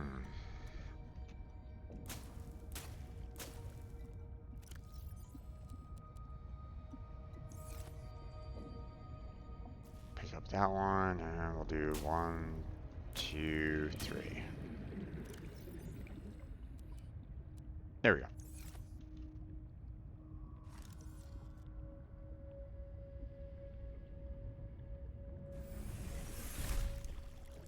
Okay, now I need some ruby. And we're gonna create ourselves some aerogel.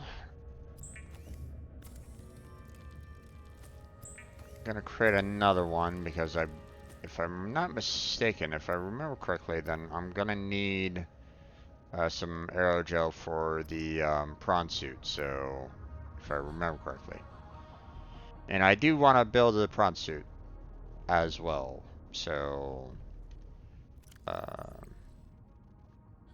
yeah, matter of fact, let's look at prawn suit requirements. Oh, it uh, doesn't require that. Okay, well, that's fine. Thought I needed it, but guess not. Now, one thing that,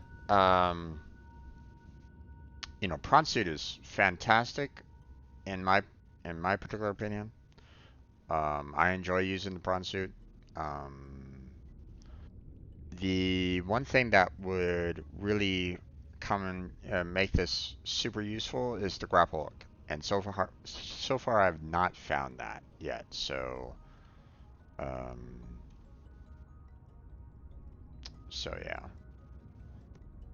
That's definitely something that I'm gonna want to look for or try to get at some point. So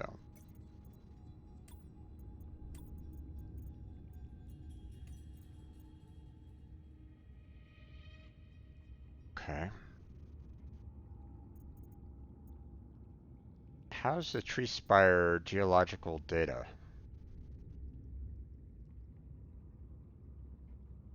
Maybe it's the magnesium aluminum rich rock, I guess, but I mean, whatever. Alright. Let's see. We have our aerogel. So, let's see. We are going to want to build up some thermal plants. So let's go ahead and pin that recipe there. I have plenty of titanium back at the other place. So, and I might need 2 of them, to be honest. So let me grab the 4 magnetite there. And we can potentially build ourselves 2 thermal plants up there. Another thing that we may need is some power transmitters. So we have the titanium. We're probably going to want to bring some gold along with us. So let me grab about 2 gold there. Also, let's see. What else do I want to build?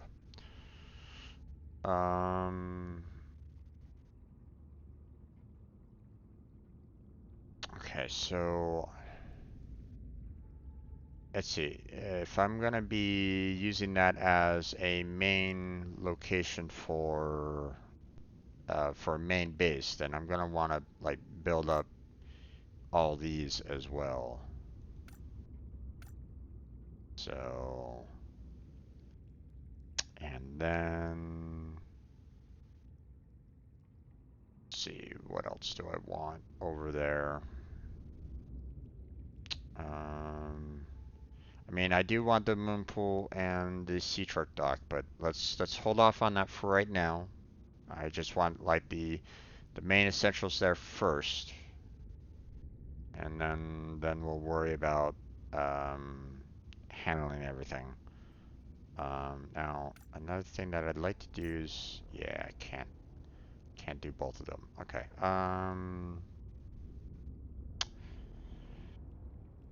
But I'm probably going to be needing a lot of oof.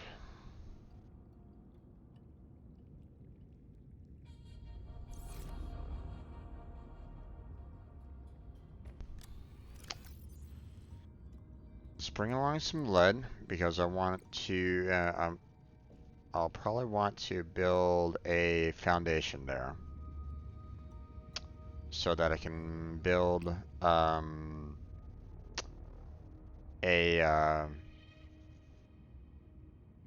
exterior, the exterior grow beds, get myself some creep vines going and all that. So,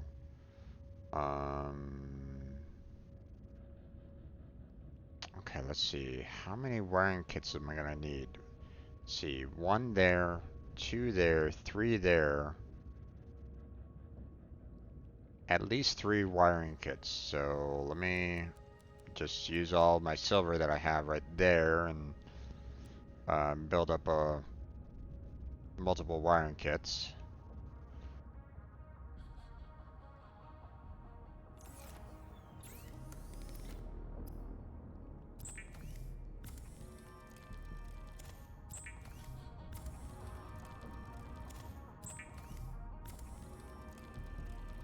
There we go.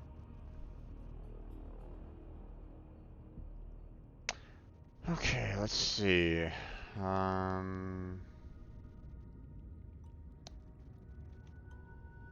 have plenty of batteries, so I can use one for the spy penguin. So that's not too big of a deal.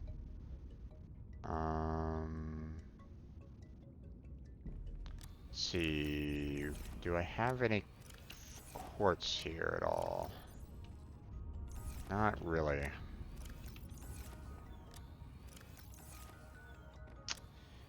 Yeah, that's unfortunate. Okay. I'm gonna have to pick up some additional quartz. Let's go ahead and grab all of our copper here and take that with us. Because I'm probably gonna be needing a lot of it, with the copper wiring and all that. So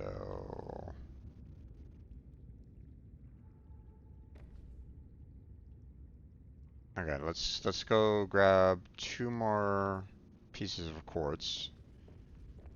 We'll set up we'll set this one up to kind of scan for quartz here and help us out finding some nearby.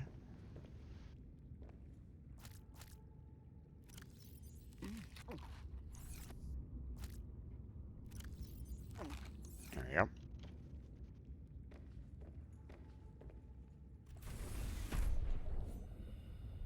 Boop.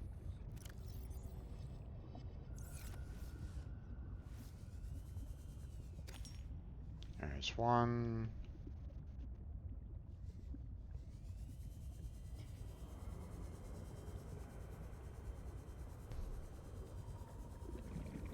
And there's two. Okay. So we are ready to go. So let's head to our resource scanner over there. And let's build it up.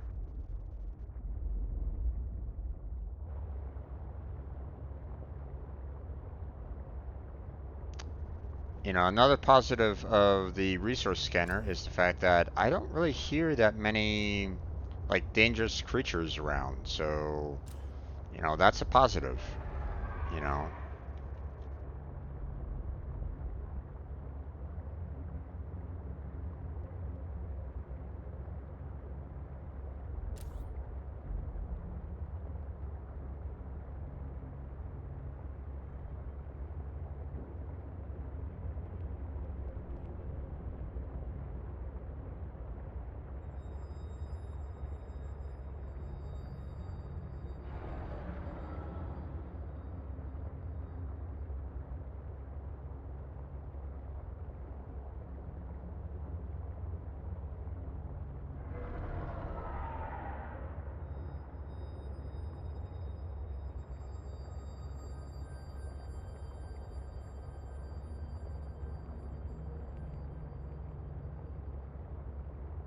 Now, I think I left the scanner on for this guy, so he might still be trying to pick up more heat areas. Or at least I thought I did. Oh no, it shut off. Okay. Oh, you're completely powered down. Hmm. That's a bit problematic. Okay, well, Warning. let's Emergency power see. only. Oxygen production offline. What we're gonna do is we're going to go over here. We're gonna throw some of our copper in there, and we're gonna grab um,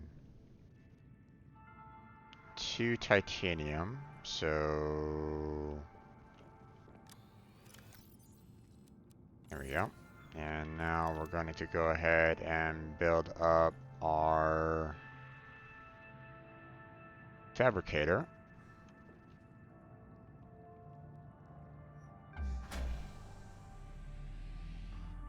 There we go. Power restored. All Um, primary systems online. okay, why am I not able to build up the fabricator here? That's weird.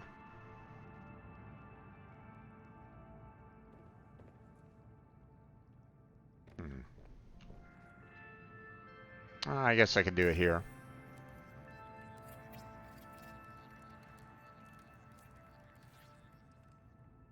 Okay. So fabricator is done. Kind of wish I can cancel that out like right then and there, but okay, let's see. So unpinning that. Okay. Next I want to do is build up copper wire so that I can build the battery charger here. So next we're gonna grab some more titanium, and don't really want the battery charger like right here in the hallway because I don't necessarily want it blocking my path there. So why can't I put these here?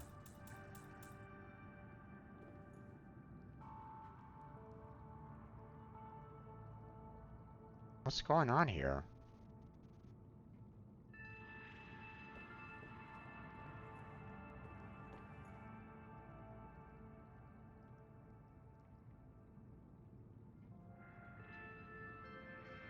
Weird.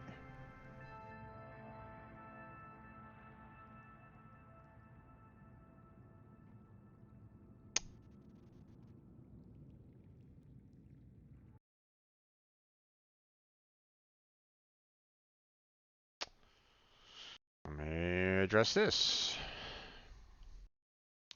Can't seem to build a battery charger in a normal location that I've built on before. Not sure why I'm getting blocked on this particular fence.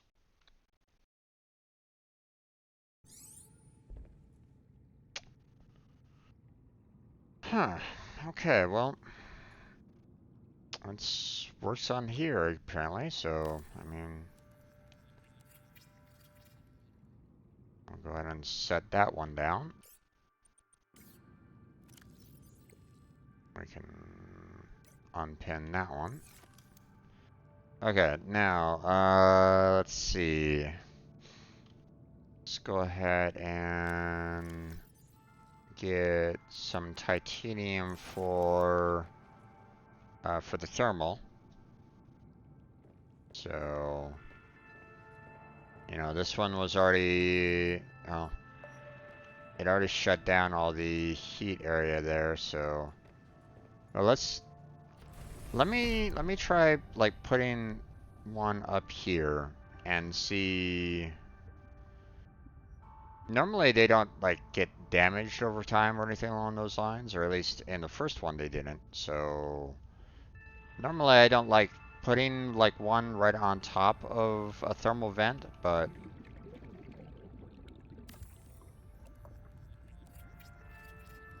let's see, how much energy do you get out of this one?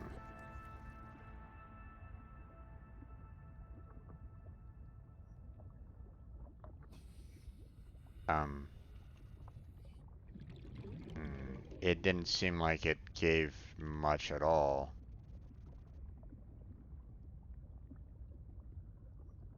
At least not until it powered down there. 31 degrees Celsius is not a high concentration of thermal. So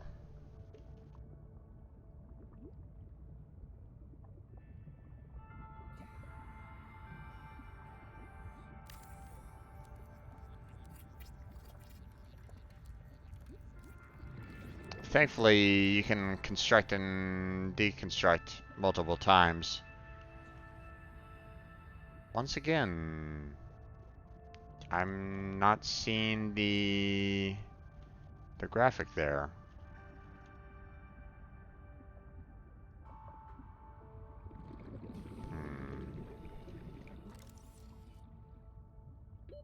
Warning. 30 seconds of oxygen remaining.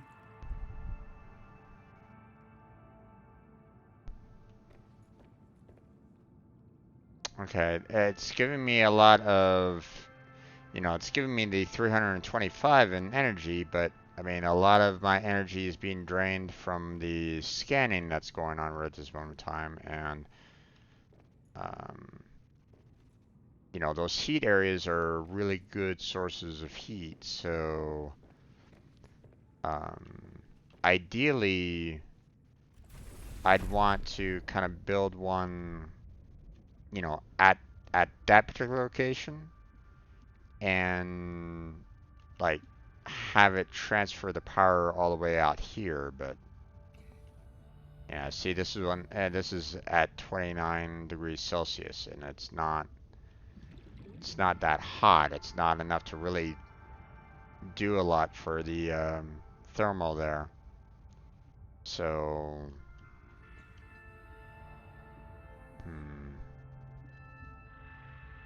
let's see, what's the closest heat area nearby?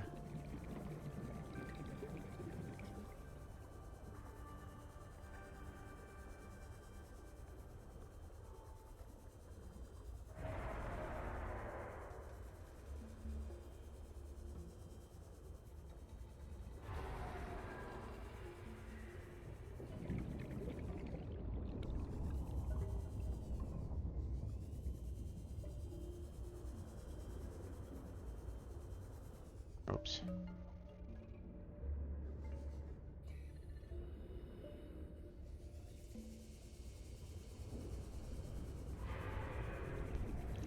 Let's get some air real quick.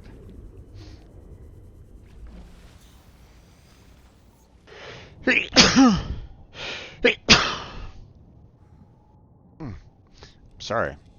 Normally I mute myself. Apologies on that.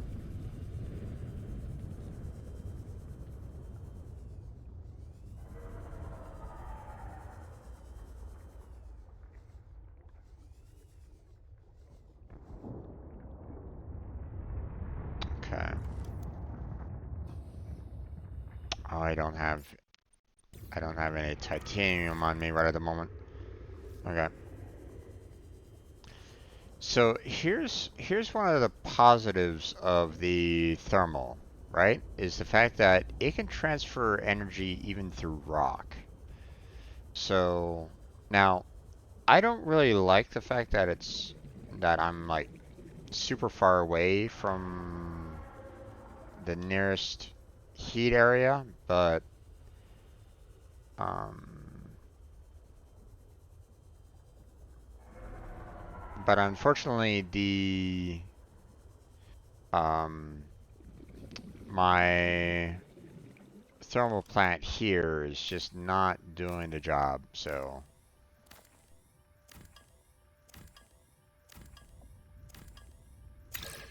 okay.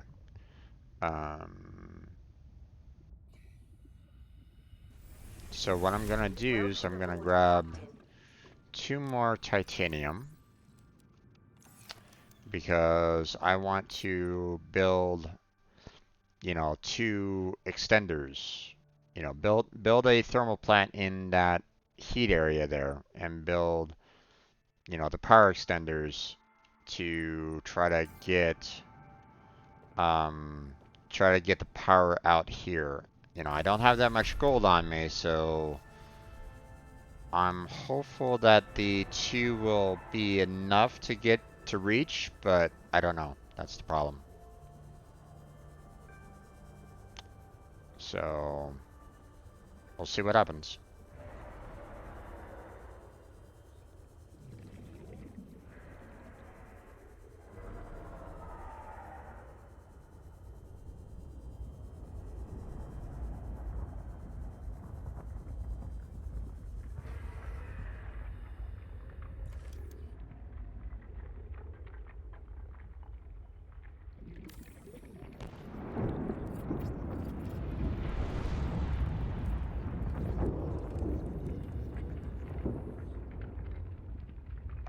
Damn it.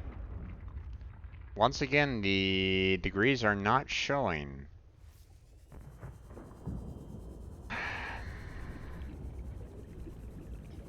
Not very helpful there, Subnautica. Not very helpful at all.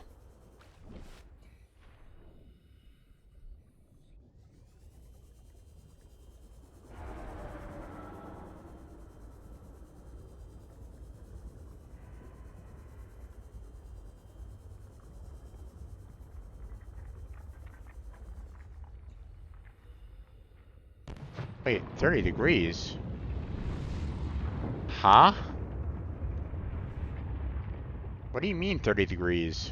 That's like right next to it. Okay, well, apparently that's not good enough.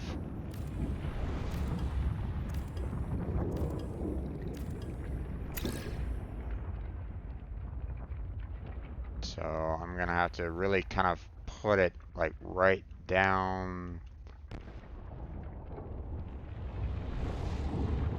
This has the potential of hurting like a lot right at the moment.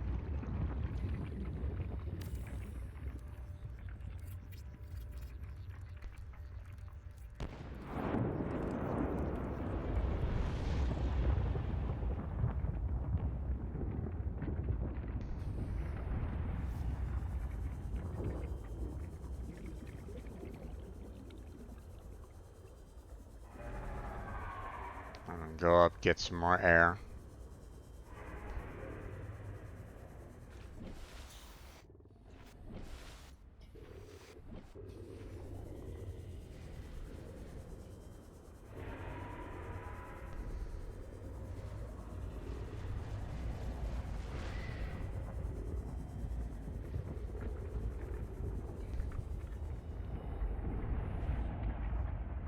What the hell is this?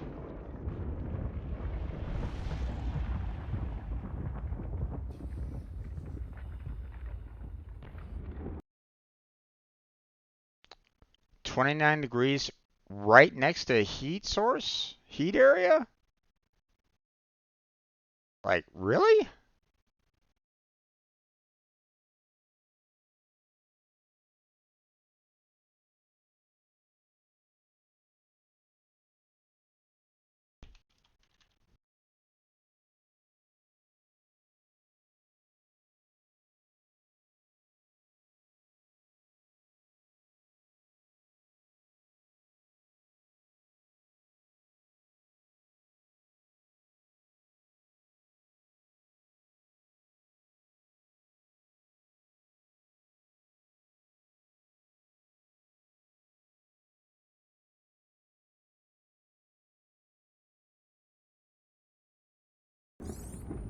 Okay.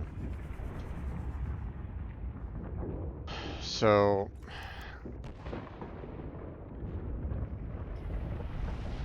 okay.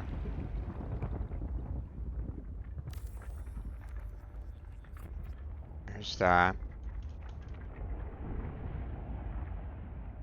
Oh, it didn't connect?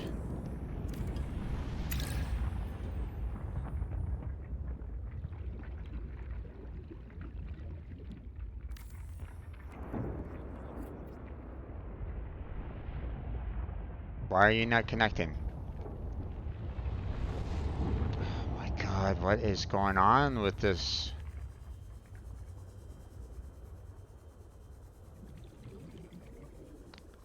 I'm gonna have to assume that it's just a fluke or something like that. It's just a visual bug that, you know, the energy itself will actually generate.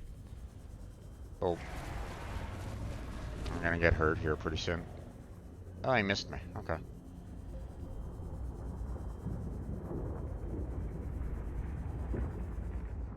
Oh, I went through the wrong one.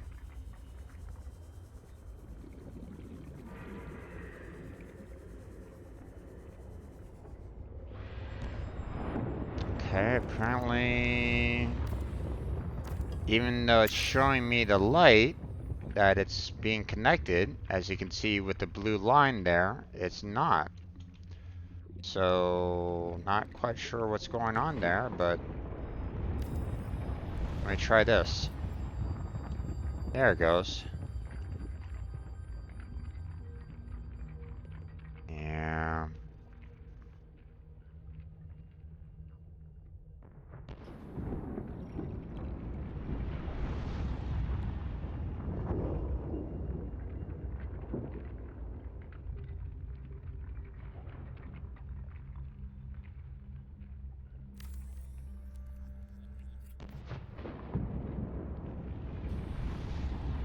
Okay. I have to get that all the way over there, so I don't have enough. I don't have enough gold right at the moment. I have to assume that it's a visual bug. I have to. It does not make any sense otherwise.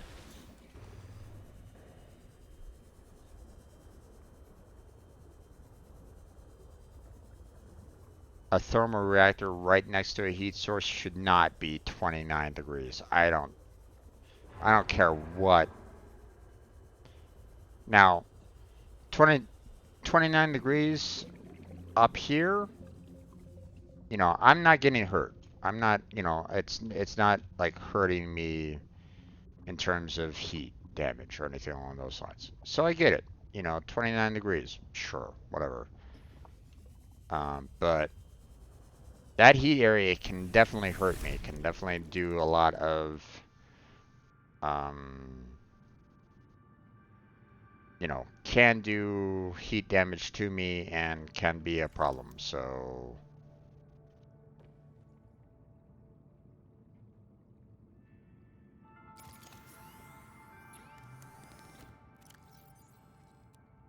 okay, I'm gonna turn off the scanner.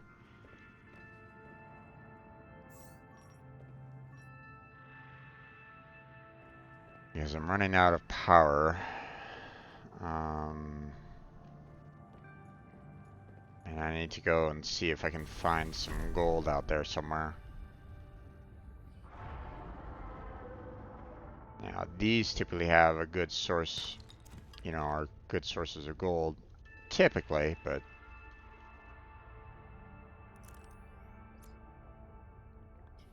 and thankfully there's quite a few of them around, so okay, there's one. There's two. Okay, we got two so far, so that's good. Want a few more. I see two over there, so 3.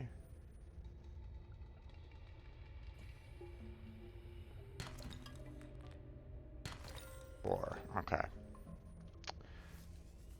I might need more than 4, but because the range on those power adapters aren't really that extensive, so but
okay. I need to get some air real quick.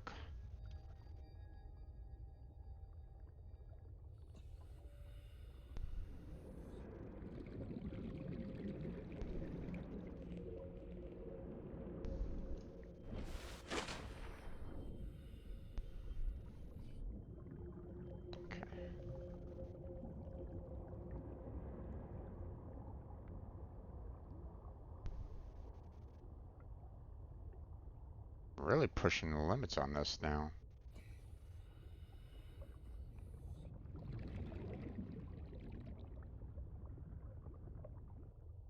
Wait, what?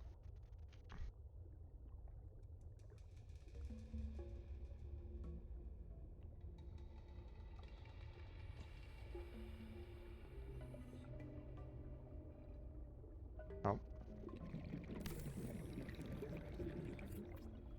okay. Oh, there we go.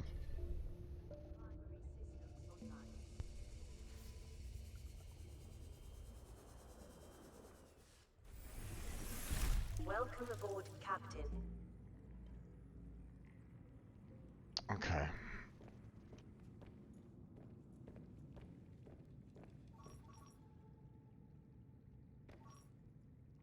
That isn't doing a whole lot of energy.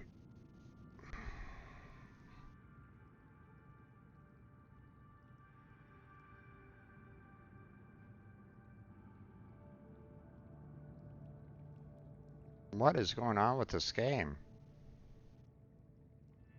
Normally, when you have a thermal plant right next to a heat source, it's generating a lot of energy.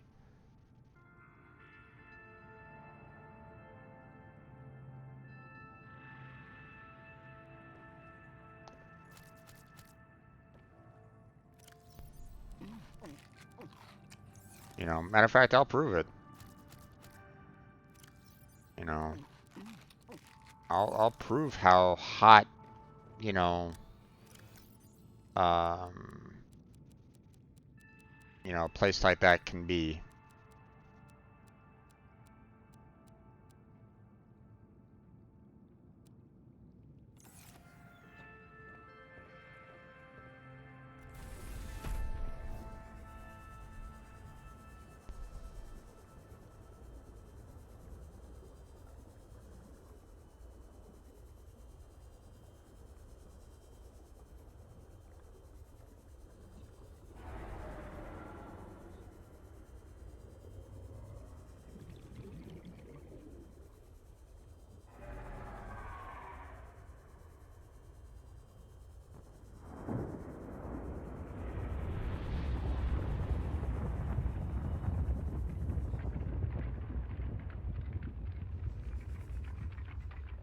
Wait, what? Normally I'm like burning up right about now. Oh, there we go.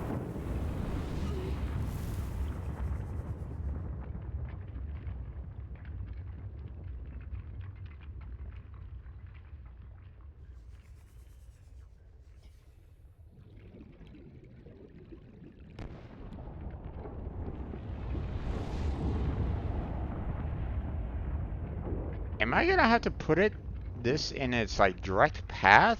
Like almost. Oh boy. Okay, hold on. Let me go ahead and get myself healed up.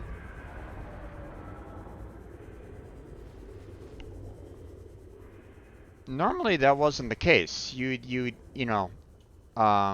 Because it typically had enough. Oh, I'm gonna die.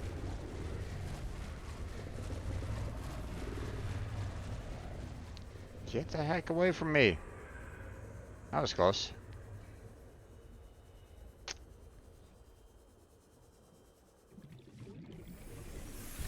So, in the first game, you put a thermal plant anywhere near a heat source, and there was typically a radius of heat coming from that heat source, no matter what.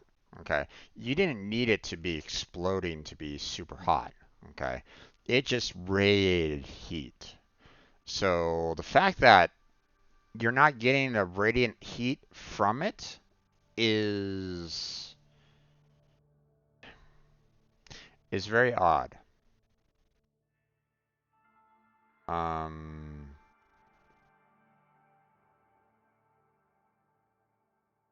so now one one might argue like you're in the Arctic. The water is cold. It's like yeah, but you're also having a heat source and I'm putting the thermal plant like right on top of it. It it's gonna be hot no matter what, you know. Um, the water there is going to be warmer than any of the other areas beyond it. I don't, you're talking about volcanic heat. I don't care if it's the area around it is, super cold. That area is going to be hot. You know, the lava itself is going to warm up that area. Otherwise, there's no heat area. Okay. The water is going to freeze it down and, the lava is going to just uh, be covered over, because the water is going to cool it down too much, right? So,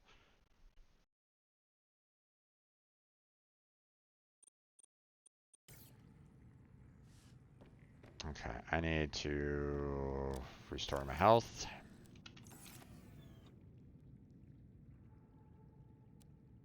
There we go.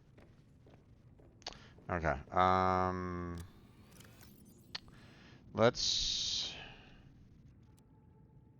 see about moving the thermal plant to like above the, like right above the explosion area, like hanging. I'm gonna see about trying to hang it off the cliff so that it's in like the direct line of the heat being thrown up. You know.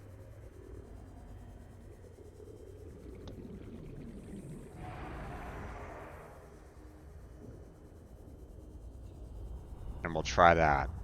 We'll see if that affects the. Okay.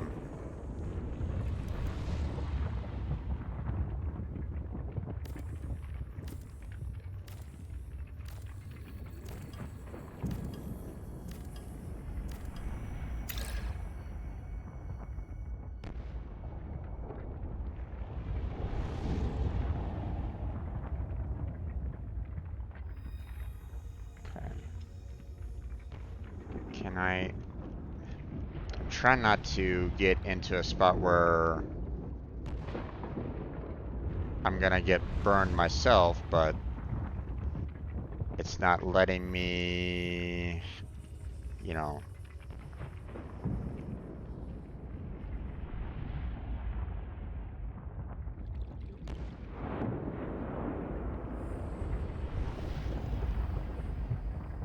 There was a spot there for a second there. Come on. Where is it? I had it for a second. Where is it? Damn it. I need air.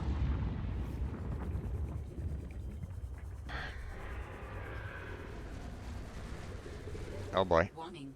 30 seconds of oxygen remaining.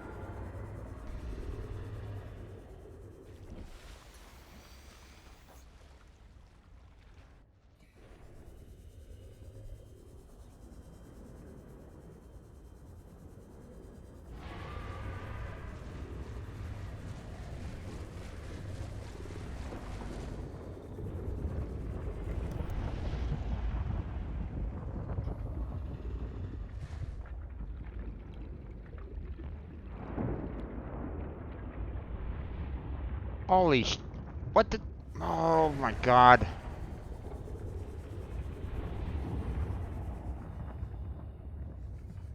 What are you doing inside here?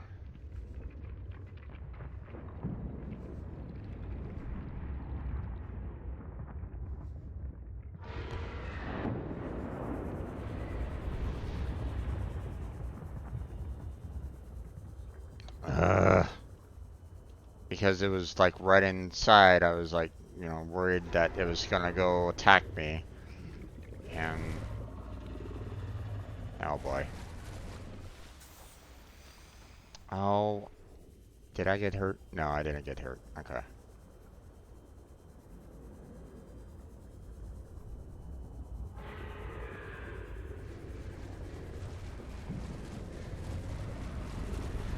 Leave me alone, damn it!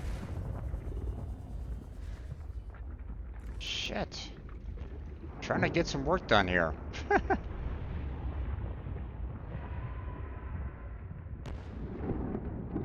Ooh, that's close. Okay. No, no, no, no, no, no. That didn't work. Come on, damn it.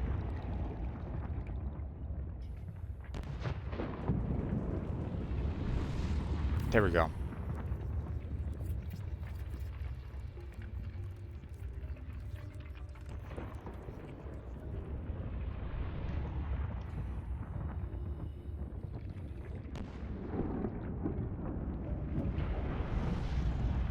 That doesn't seem like it's working at all.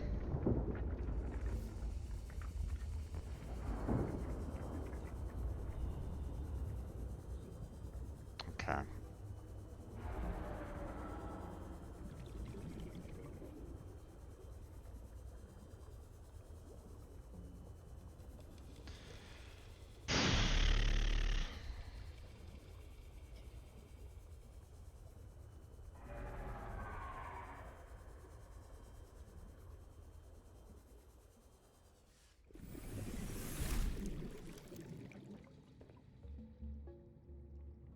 The energy's not going up at all.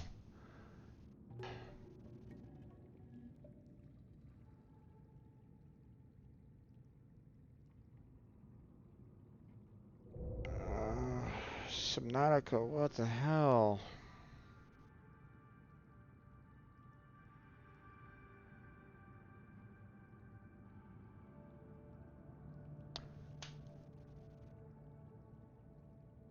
Thermal plants are useless. Okay, good to know. Thank you.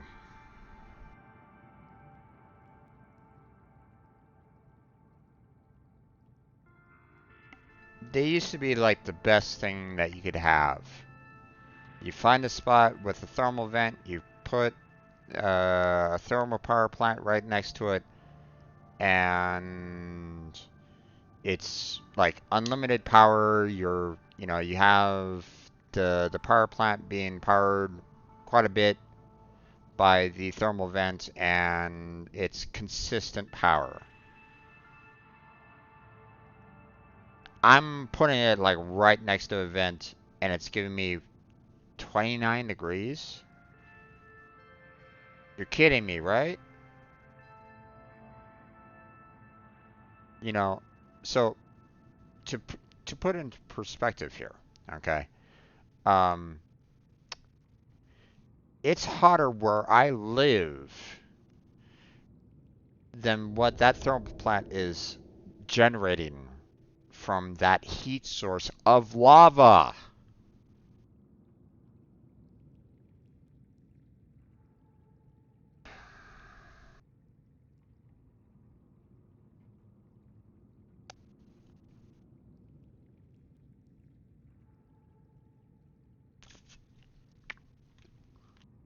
Oh, I'm so irritated. Oh, I'm so irritated.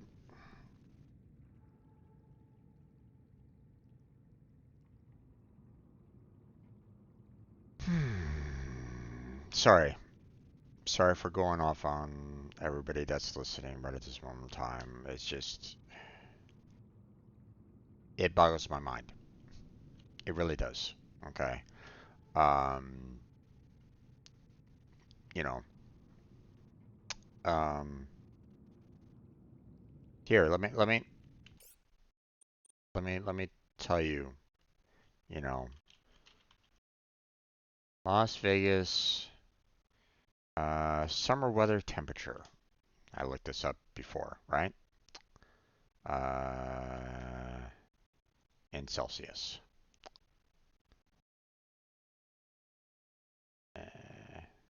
Okay. Where I live, the average temperature where I live is 105 degrees Fahrenheit in July. That's 40 degrees Celsius. Okay.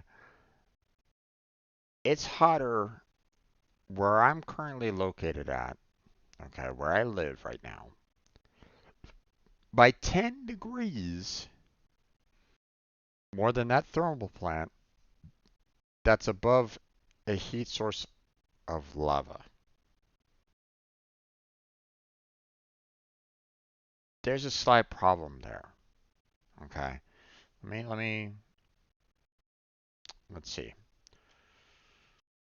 Underwater lava vents temperature.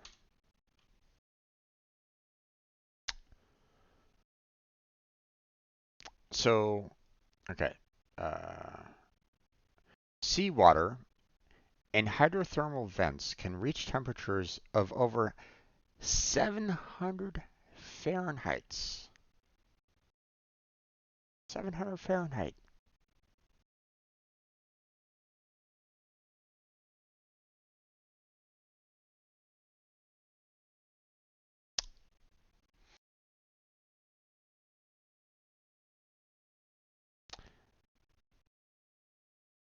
Okay, temperatures at vent fields range from below 50 Celsius. Okay, still higher than 29 to more than 400 Celsius.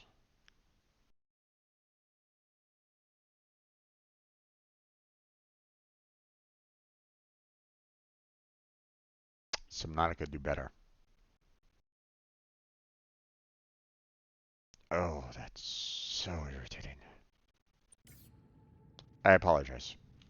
I apologize to you that is watching me right at this moment in time. I apologize to anybody that's watching me on YouTube at this moment in time, but oh my god, is that irritating.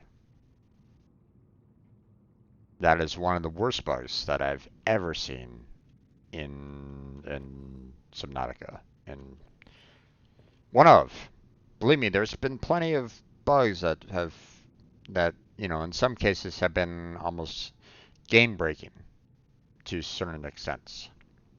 Okay.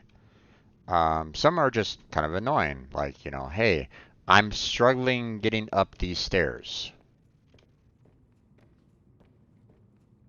Notice the little hesitation there? It's like, what? You know, I mean, these are not that large stairs here. And her legs are long enough that she could probably go like up, two of these steps easily. Is she like somehow like doing like really brief steps or something like that? Doesn't seem like it. I mean, she's walking at a very fast clip.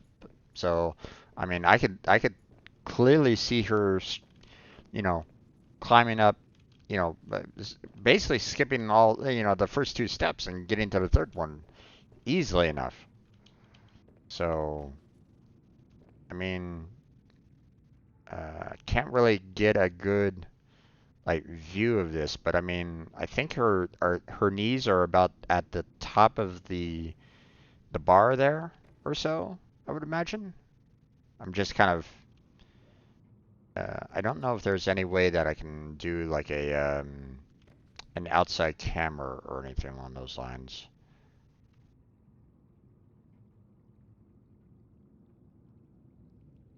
Yeah. But, just that slight hesitation there. It's like, that's a little annoying. Don't get me wrong. That's slight irritation. It's like, why are you? Why is there? Um, why is there a um? What's the term I want to use here? A little hesitation here. Why is there like a little hesitation? Why is that there? You know.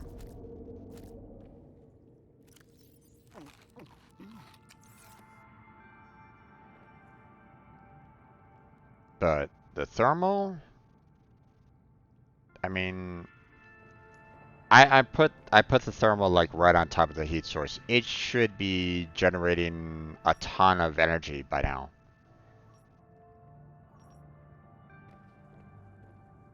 Okay. I'm gonna grab the other resources here.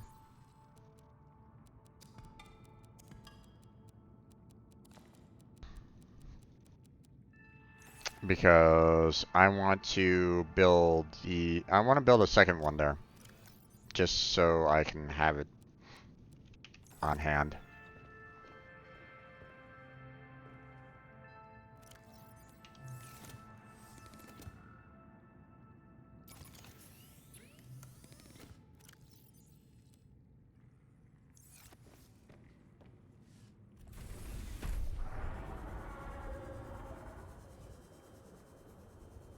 I'm gonna try to maybe put it on the other heat source, and maybe that one will generate more.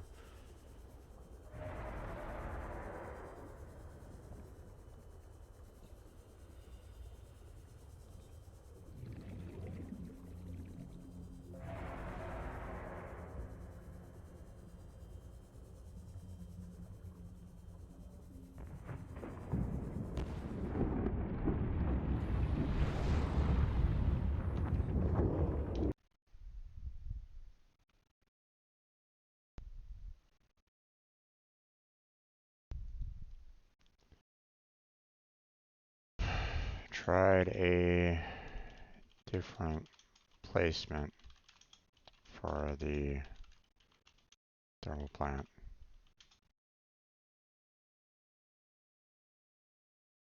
is that 31 degrees. So you are saying that a thermal vent over lava is cooler than Vegas in the summer? Huh?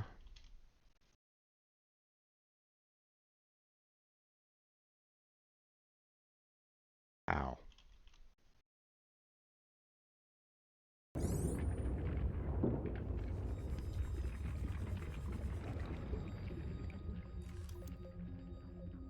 Okay.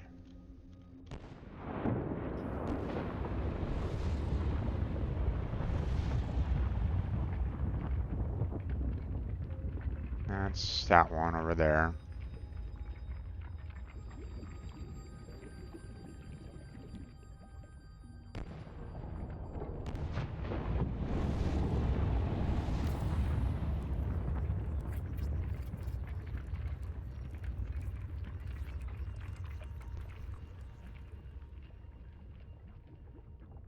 I think I saw a little bit of a yellow number there.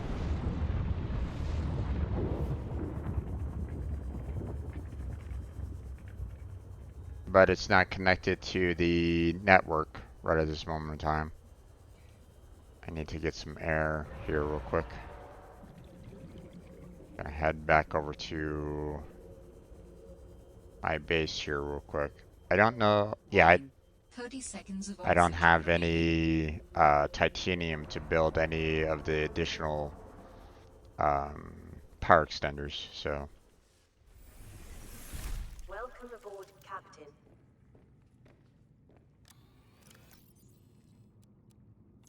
there we go.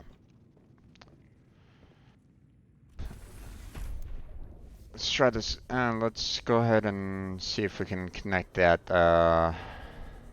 that second into our first here. And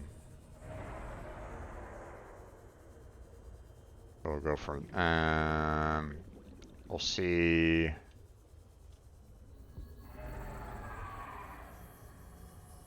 We'll see how that works.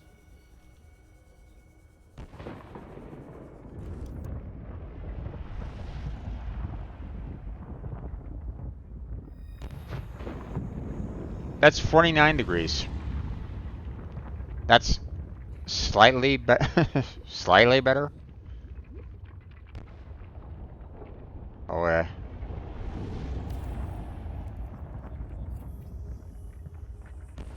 That didn't work.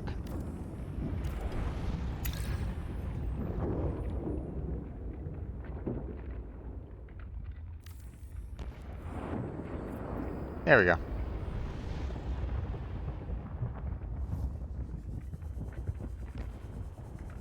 What the hell? Okay. That's weird.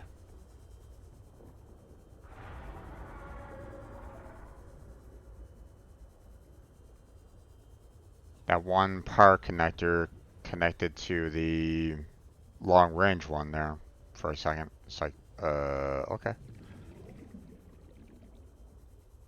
Okay, so now I have two thermal plants Warning. set up. 30 seconds So, of oxygen remaining.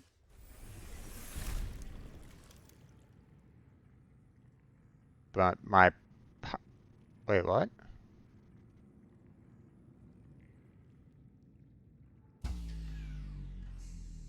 Warning, emergency power only. Huh?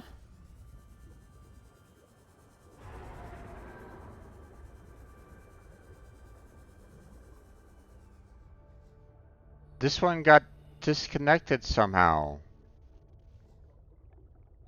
What the hell happened?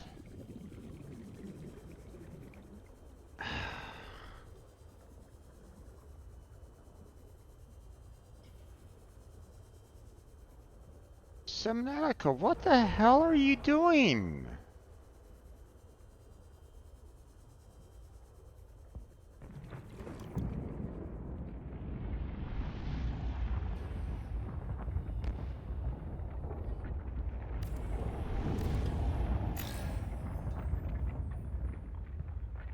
Okay.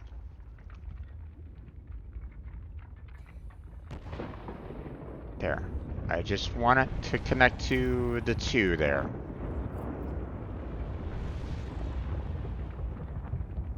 Nope, that's not connecting to this guy over here. There we go. Okay. So, oh my... what is it doing? Why is it doing that? And why is this not powering the... oh.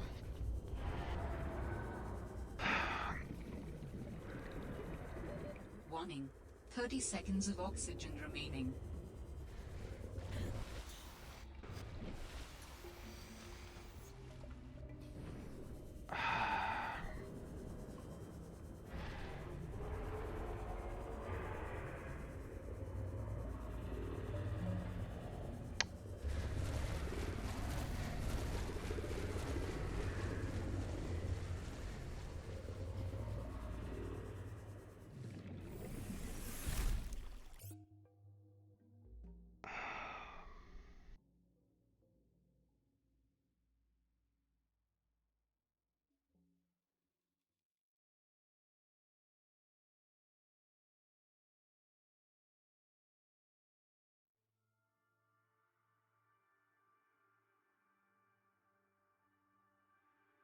What the heck?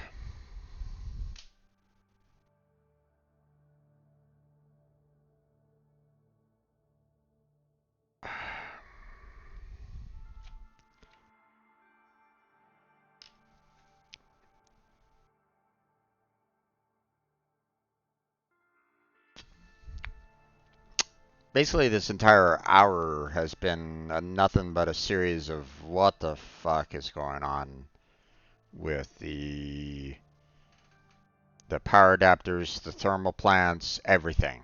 It's like, what the hell? Now, I'll grant you, okay, you know, these, you know, the power transmitters and transmitters has always been kind of janky ever since Subnautica 1. Okay, they were never really able to get that working very well in Subnautica 1. Not that well. Um, you know, I still experienced a couple problems with them, but this bad? The one that I created bypasses the 2 that's closest to it, reaches all the way to the 3rd connection, which disrupts that 3rd connection to the 4th power transmitter, and hence breaking the connection there.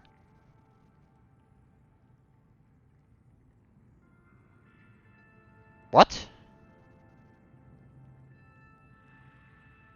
Huh? Can someone explain this to me? You know, at the very least, it should connect to the, you know, 1st or 2nd power transmitter. At the very least, you know, it should connect to either one of those, and that should be perfectly fine. Okay? But it connects all the way to the 3rd one, which breaks the connection to the 4th?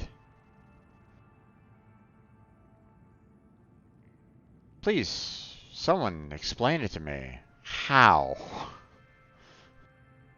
What's going on here? Because, oh my god.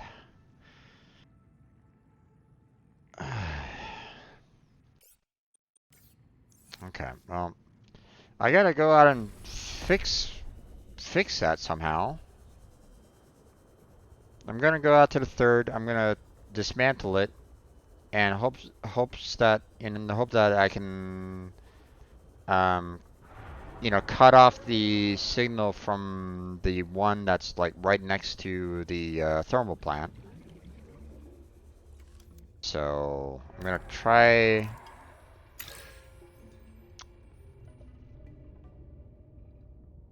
See, it's still trying to connect to both of them, and it's like, what the hell?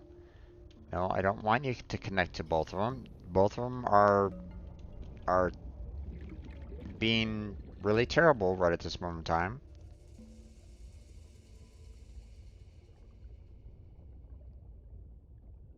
Okay, and you're not you're going through the ground right at this moment in time, their game. What the hell? Okay. And now I have you kind of connecting to that, but I also need you to connect to this one that's way over here too.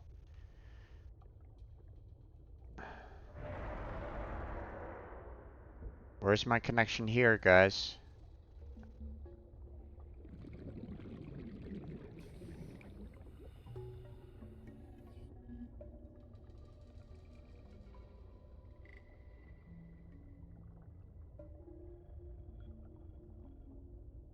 Okay, apparently I can't even connect anything there either.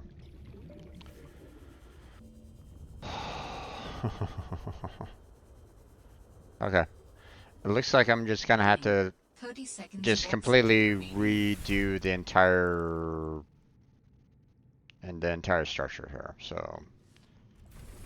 So time for me here. Let me, you know what? Let's just get into my sea truck here and just take it over there because this is gonna take a lot of work to try to deal with this.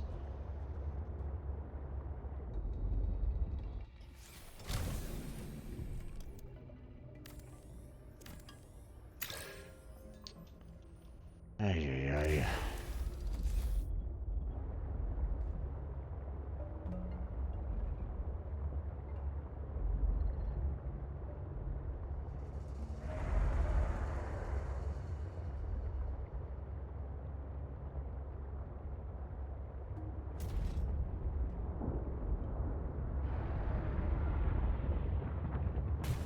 Oh, thud. Okay. First off, get rid of you. Get rid of you.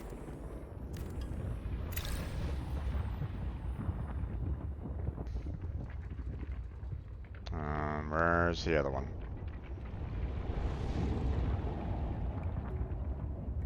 And get rid of you. Okay. Now.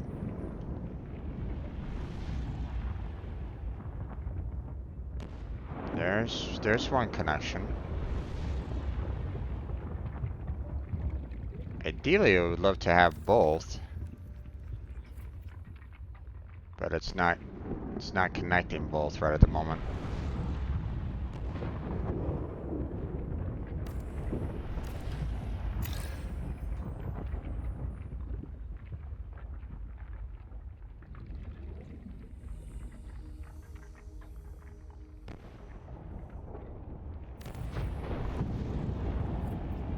Okay.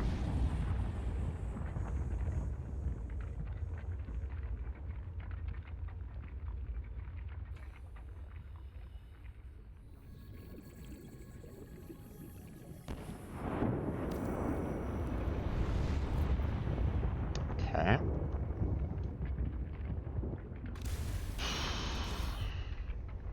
Got both.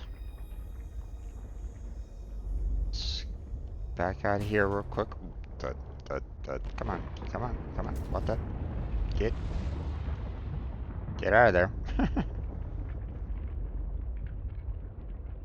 Alright. Now.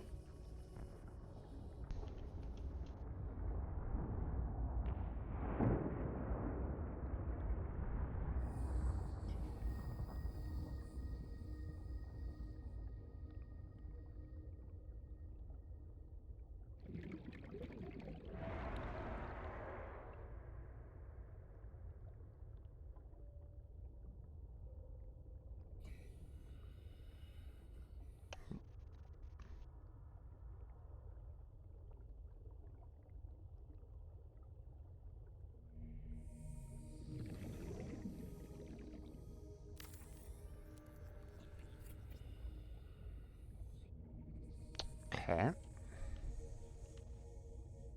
Let's go back, get our sea truck. Establish a connection there, so.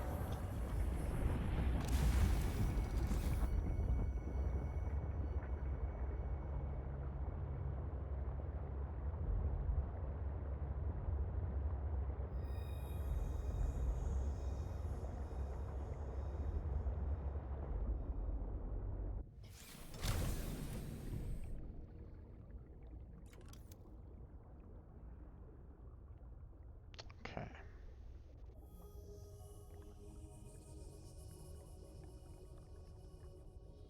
Let's see, how far can I take this?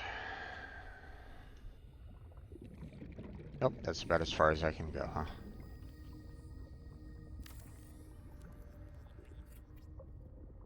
There we go.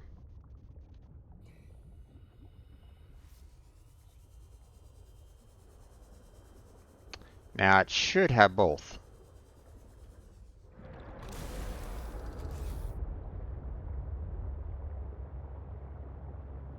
We should be seeing both thermal plant energies being combined together, and we should be seeing a lot of energy generation being done. Welcome aboard, Captain. Alright. 575. Now,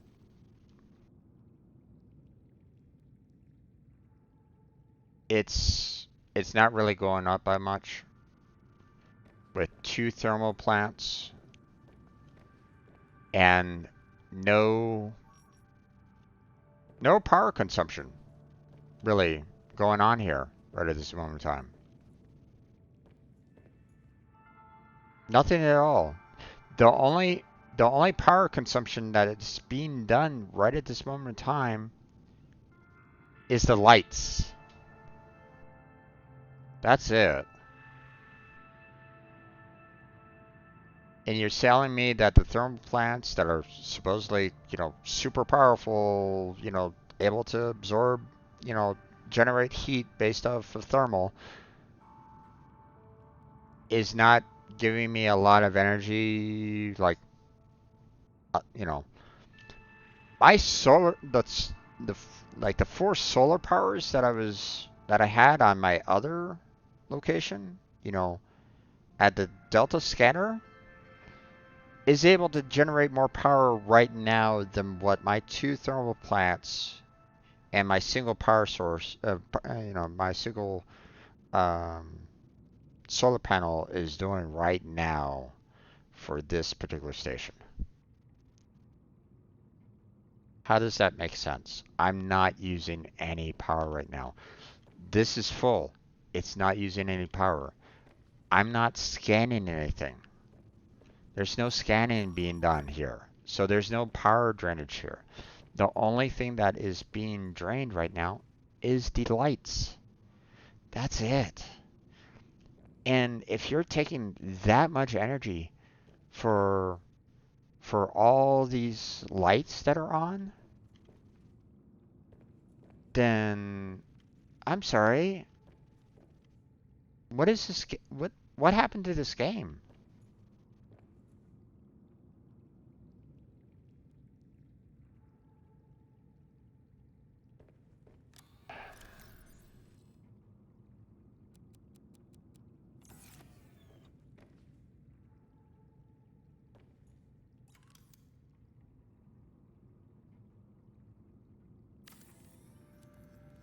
I have a few more.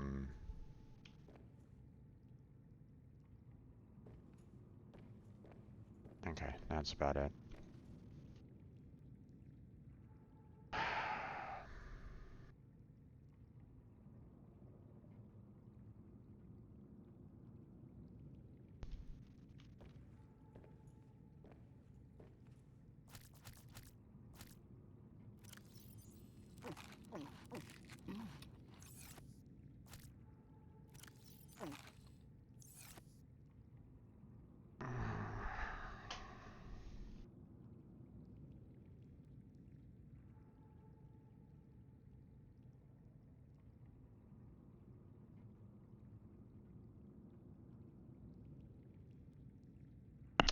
You know what? Here. This this is going to take a little bit of time to switch on over here, but so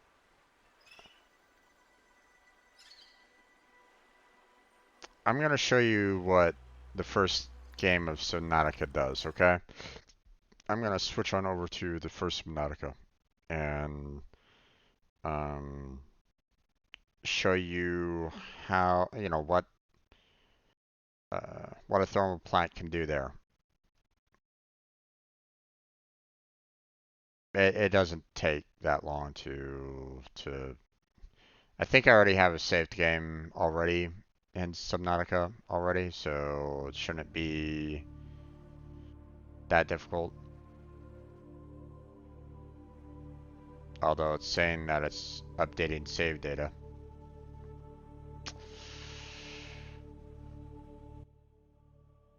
And that's a little scary.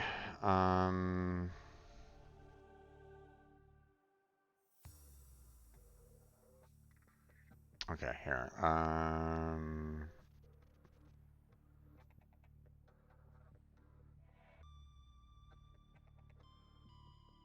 Let's see. Let me do another game capture here because Subnautica original, because it's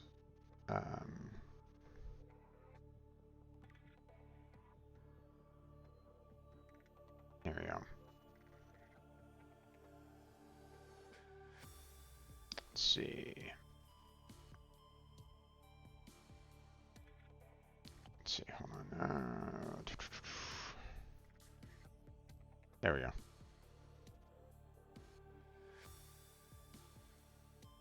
Now they have updated it since, with new updates and stuff like that. See large room synthesize and stuff like that. So, but I have a slight base here. Let's see. Do I have a thermal plant available to, or can I construct a thermal plant right at this moment in time? I can. Okay, so I'm gonna try to construct one of these and try to get some power transmitters and try to get it out to this particular location real quick. So, it's been a while since I've played this particular version, so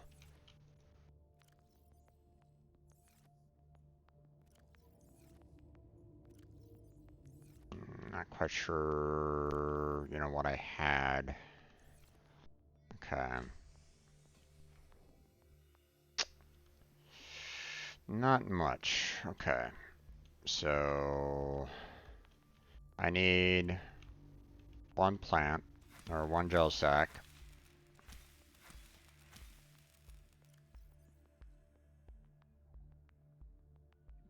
There we go.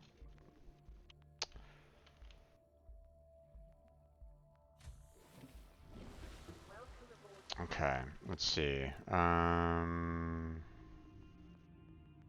Oh, I can pin that there too. Okay, that's awesome. Now let's see. Feeling very slow right at this moment in time. It's feeling very sluggish based off of the first one, or based off of below zero that I was doing, but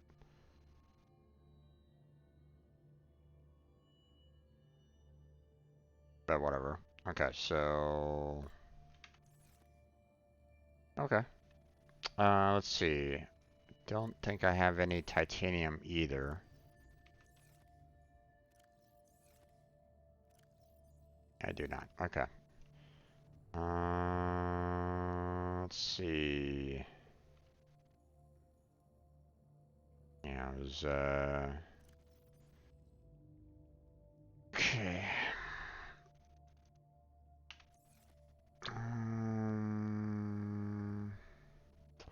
Let's see.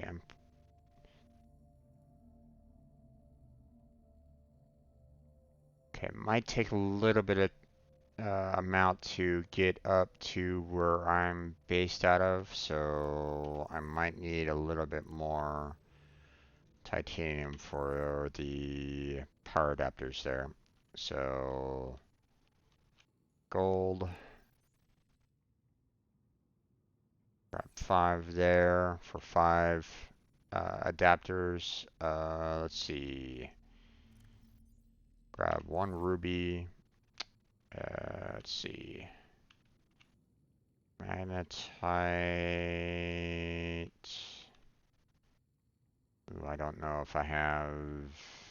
I'm not quite sure where.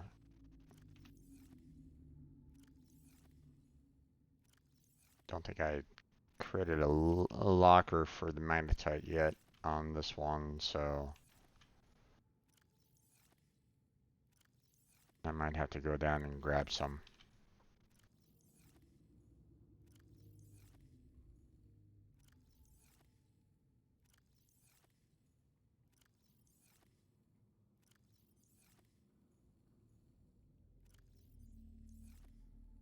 Okay, yeah. Okay, so,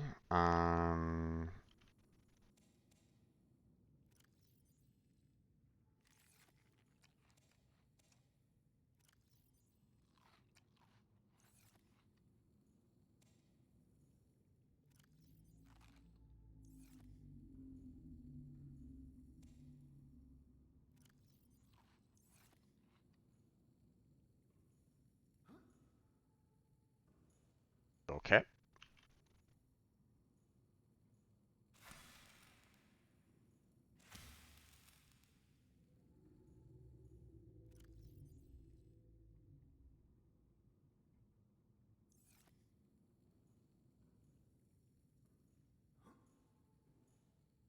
Come on, damn it.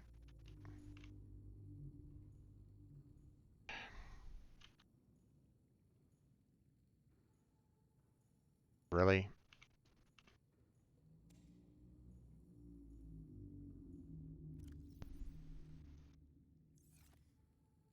There we go.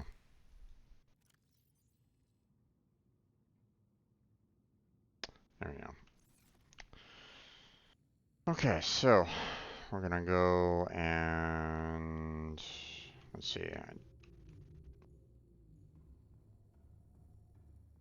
Let's go ahead and set ourselves up with some new batteries there. Okay, game. Sure, that's what I exactly wanted to do. Okay, whatever. Okay, so, okay, hold on. Before I go anywhere. So right now I'm just powered up by the solar powers, right? So, um, oh, of course. Oh, we have a follow. Hey, Egg Dog, thank you for the follow. Appreciate it. Okay, um, so what we're gonna do is we're gonna go down to where the nearest heat source is here in Subnautica, right? And I'm gonna build a thermal plant, and I'm gonna connect it all the way up to this spot and show what it's like to have the difference between games, because what they're doing in terms of the thermal plant below zero versus what they did here in the original Subnautica is ridiculous. So okay, so here's the thermal heat sources. So it should be able to register that now. So um, so let's see. Yes, sir. Sounds good, man. Sounds good. Appreciate it. There we are. Heat areas. Okay. So now I just need to go grab some. Um, Here, you know what? Actually, let's go. Let's go take my sea moth, and we'll go down there and build up the thermal plant and all that, and I'll start working on handling the distance and stuff like that, right? Wait, where's my camera? There's my camera. It's been a while since I've played the original Subnautica, so I'm still kind of.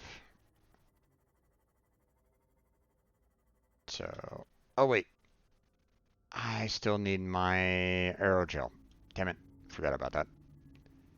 I want to be able to build up that thermal plant like right there, you know, without any disruption. So,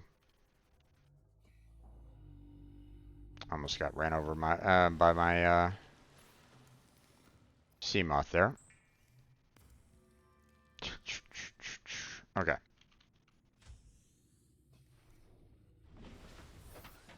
So now I want to see the difference between the two, because this is I mean, if they fucked up the thermal plants on this one too, then I'm gonna be super pissed off.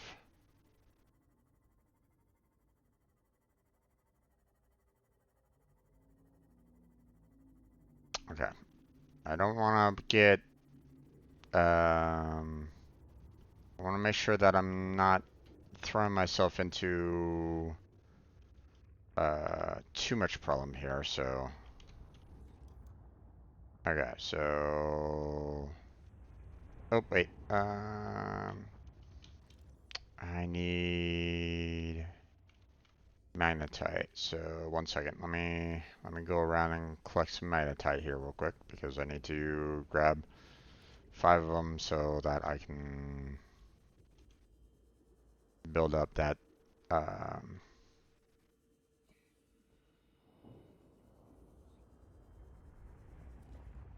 thermal plant. So 1 second. There's 2, 4, and yeah, I know. I said 2 and then 4. I got, don't worry. I know. Okay, somehow I'm catching on to the edges there for some reason.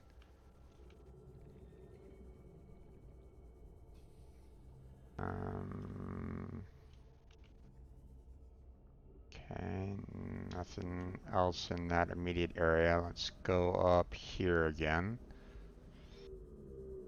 Fan of Subnautica there, Egg?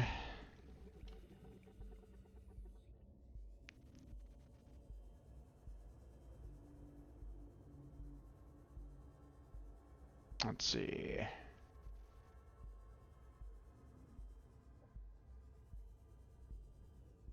I'm assuming, seeing that you popped into my channel, I'm assuming that you've played at least the original. Seeing that I'm playing the I'm playing Below Zero, which is the expansion, or the sequel. So okay. So now, yeah, see, I'm burning up right at the moment. So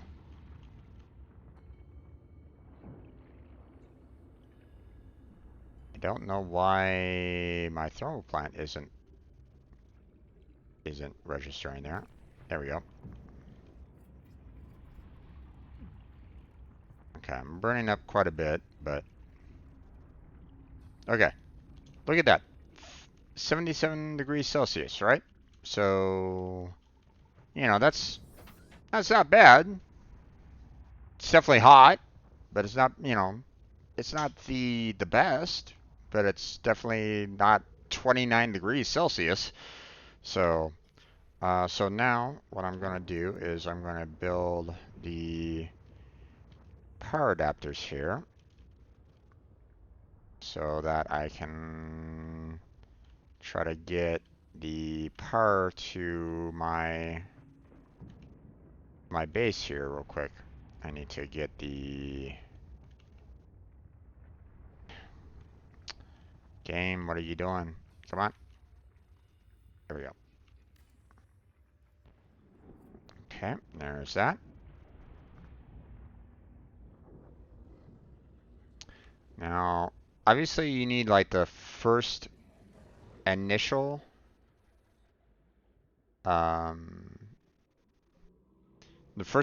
to be like right near the initial power plant, right? So, and then you can have like additional um you can have additional one of these, these can be very far away from, like the second one can be like really far away um from the first. So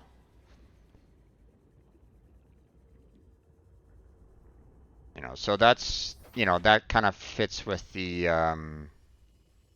style of everything, right?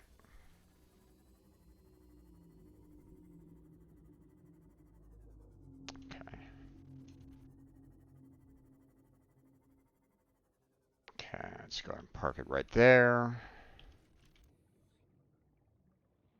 Next one, as you can see, pretty huge distance right at this moment in time. Where's my base? There's my base. Okay. Okay, I need to get a little bit closer.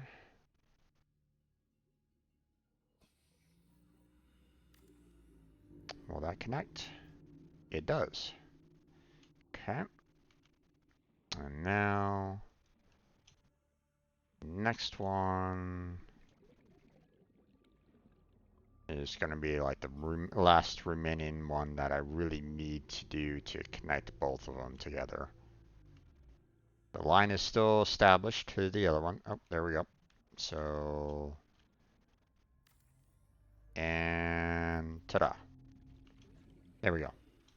Now it's like full on connected, right?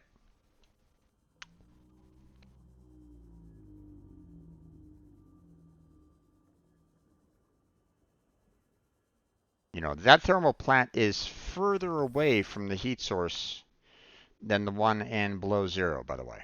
Okay. Just to kind of reiterate, okay? That thermal plant is, I mean, leagues away from that heat area right there. Okay? In comparison to the one in below zero. I mean, I had that thermal plant like right on top of the heat area, and it was showing a 29 degrees Celsius. Okay, just for reference here, right? I want to point that out.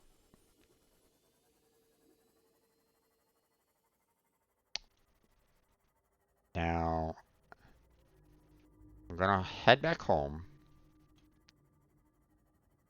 and I'm gonna, I would hope that the power consumption and all that kind of jazz is gonna be, just as good, if not better, in all cases. So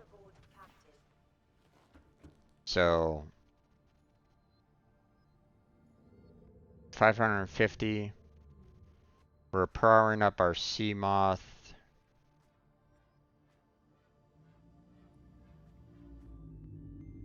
What's going on here?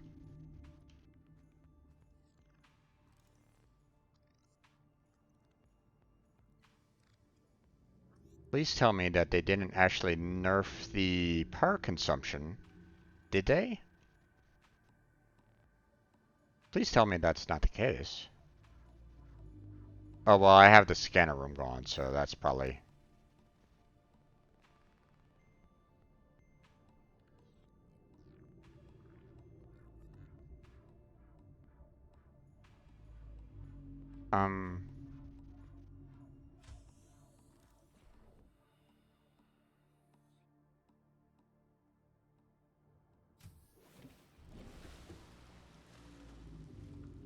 They nerfed the power. Oh.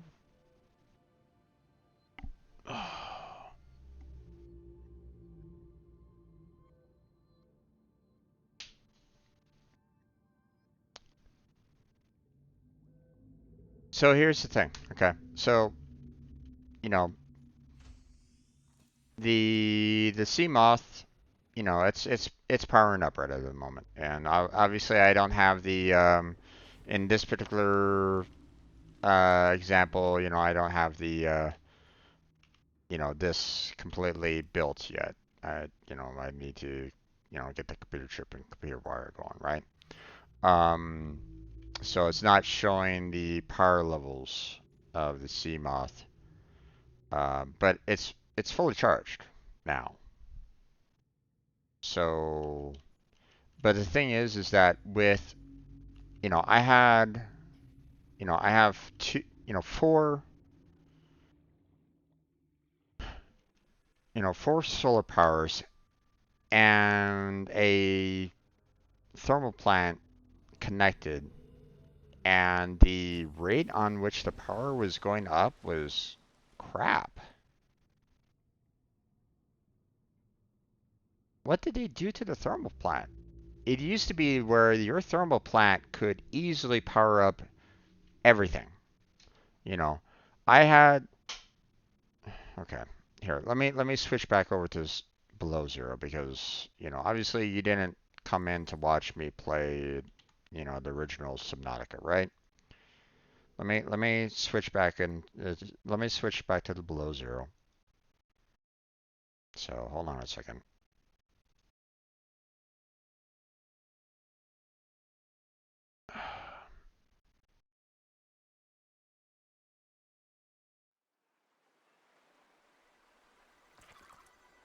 Okay. I mean, I still got about 30 more minutes left, so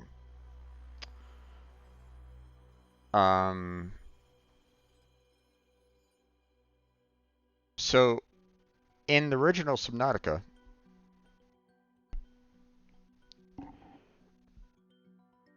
you know, I could power up, you know, the like a multi-deck, you know, multiple set of the multi-purpose rooms, a moon pool, you know, matter of fact, like two moon pools with the sea moth and the prawn suit, two water filtration systems, um, you know, the power cell and the battery charger, and with two thermal plants, no problems whatsoever. I never once ever looked at my power consumption. And this is with the scanner room going, by the way, okay? At no point was I ever concerned about my power consumption at all with two thermal power plants. They were the best, in my particular opinion, for Subnautica original, okay? Um, I didn't even bother with nuclear. Nuclear was too, you know, I didn't nuclear was too much of a bother to even deal with. I never even used it at all. Um, you know, sure, the bioreactor was okay, gave you a lot of potential power to use, but you know, once your ingredient went out, then your power consumption, you know, basically depletes all your, you know, saved power. So, um, you know, I have two thermal power plants powering, you know, this structure right now, okay, with no scanner going, no moon pool, nothing powering in the battery charger or anything along those lines. And here, let me just use my Um,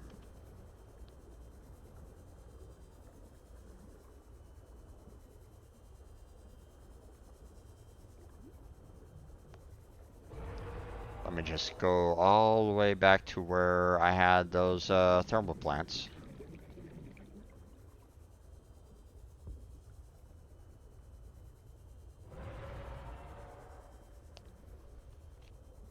This thermal plant is right on top of this heat source. That other heat source was 70 degrees, right? 29 degrees here, according to that.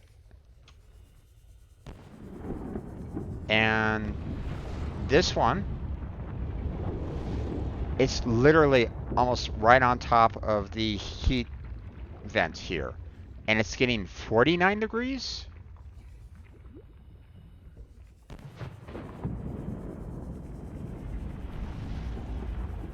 You know, I was burning up when I was this close to, when I was this close, I was burning up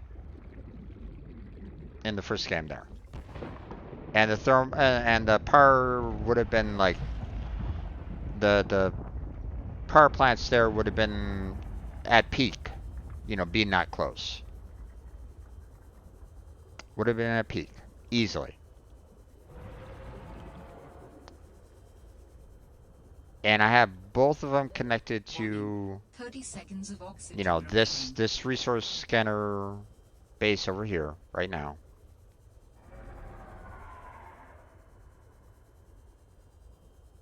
No moon pool, no nothing right at this point in time.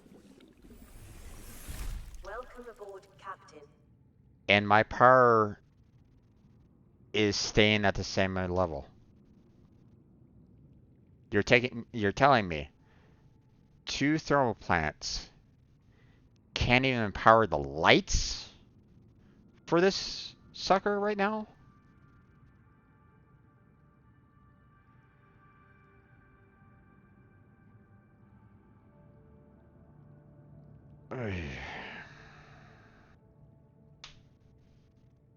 They nerfed the hell out of the thermal plants.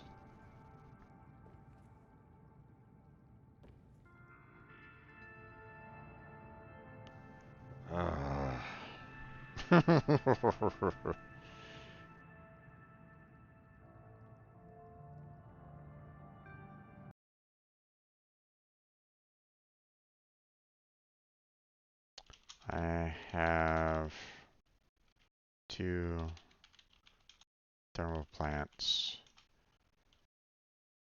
powering up this base. And the power is going down.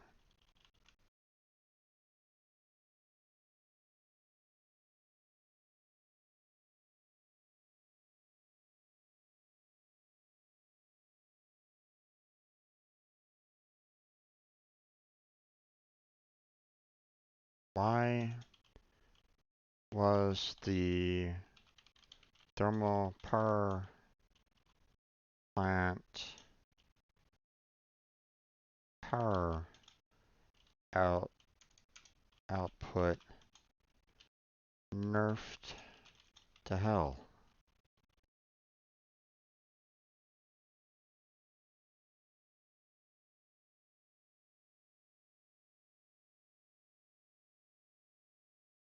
Please fix this.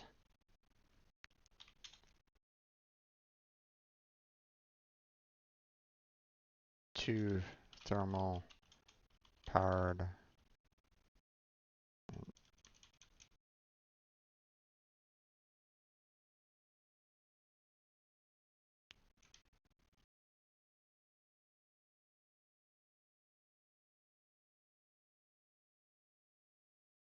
I'm just gonna leave it at that.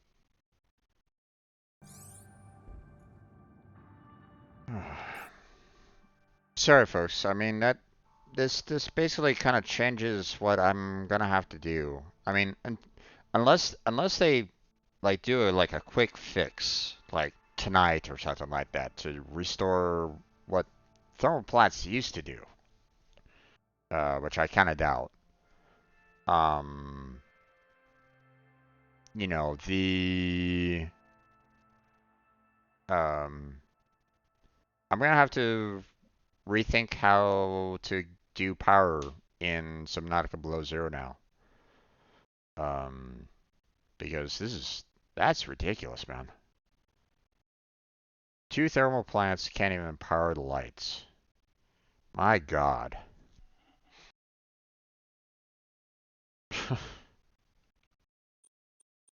Oh yeah. Okay. Well, what am I gonna do now? Okay, so well, let me go ahead and set up a um. Let me go ahead and set up one of the bioreactors. I mean, might as well. Let's see. Um, right, I wanted to also build a foundation outside as well, so. Alright, so first off, let's see, let's try to kind of keep this a little bit separate from the main base here. There we go. And then build ourselves a external grow bed. There we go. Now, even though the power got connected to the platform, it still should be connected to the base. Yeah, it is. So, I mean,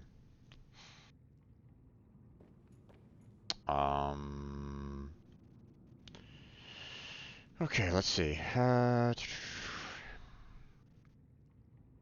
me grab.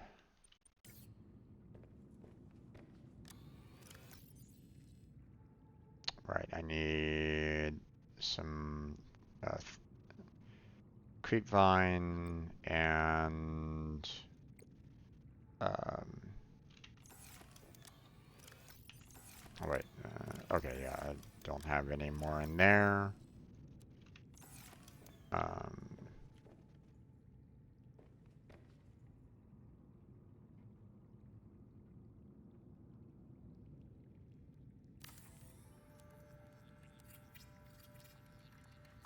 there we go. No, no, climb down. Thank you.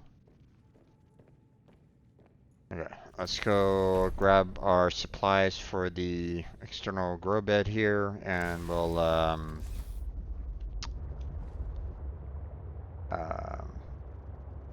go back and start, you know, building that up a little bit more.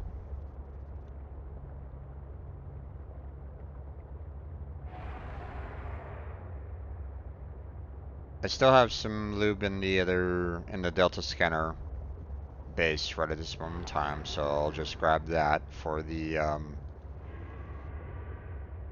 bioreactor.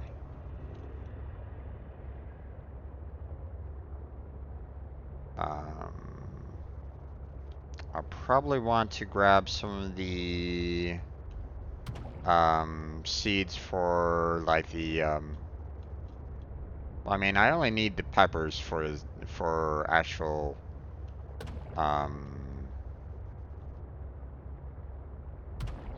I'm just hitting all the fish, aren't I? Die, fish, die. Okay.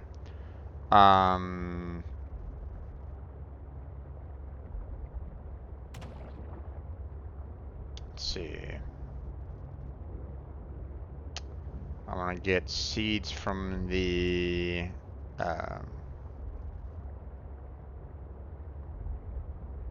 from those over there real quick. So grab one of those, and then we'll grab. Oh damn it! 1, 2, 3. There we go.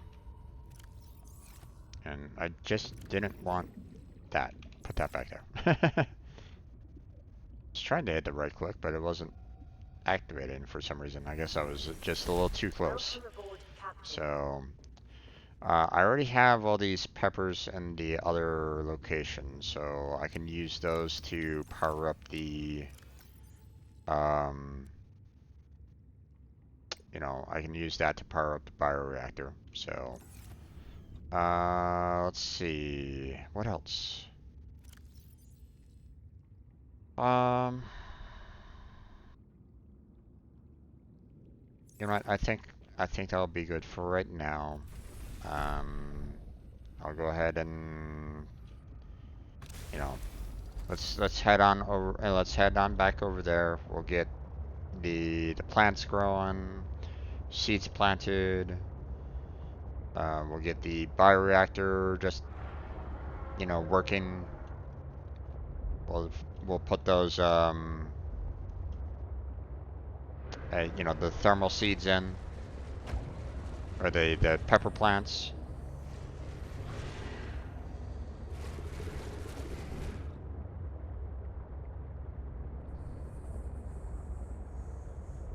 Um,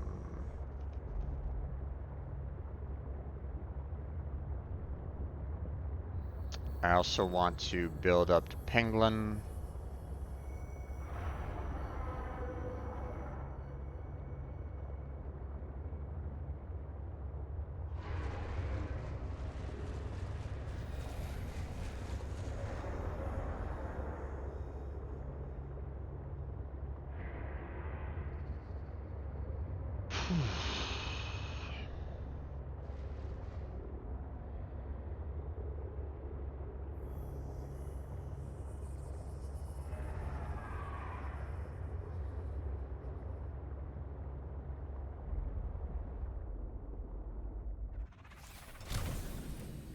Ah. Oh wait.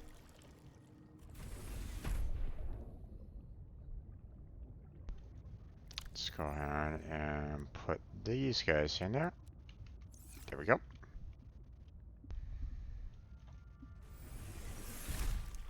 Now,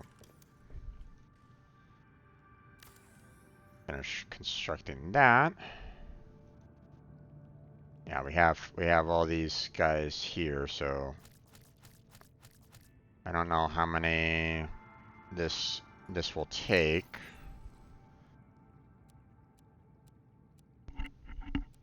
Eight. Okay.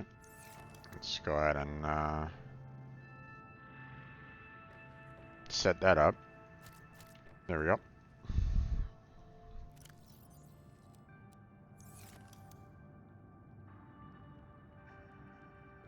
Oh yeah.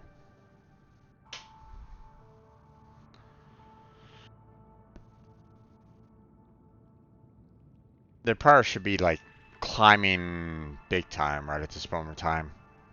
2 power plants, solar power and a bioreactor, all powering a place that, you know, the scanner room isn't active. There's the only thing that's really here right now that's taking any kind of power is the lights.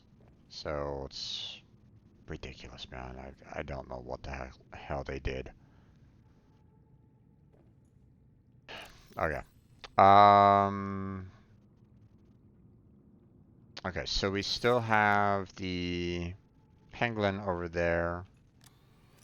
So let me grab some titanium there.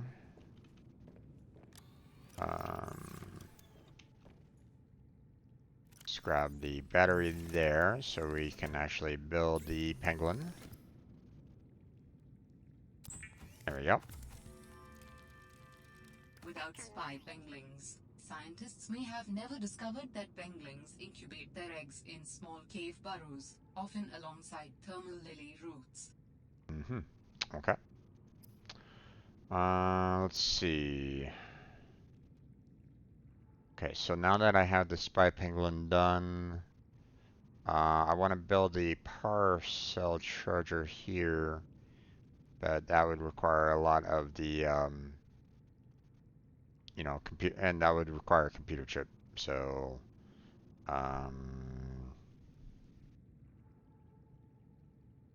let's see. Need at least one copper wire. Yeah, I need 2 table coils, so...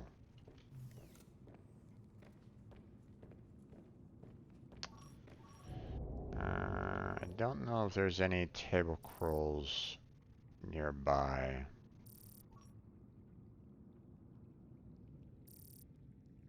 Yeah. It's not picking it up.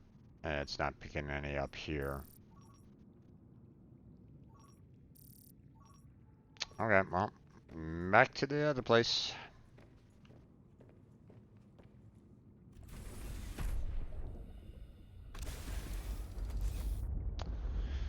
Okay.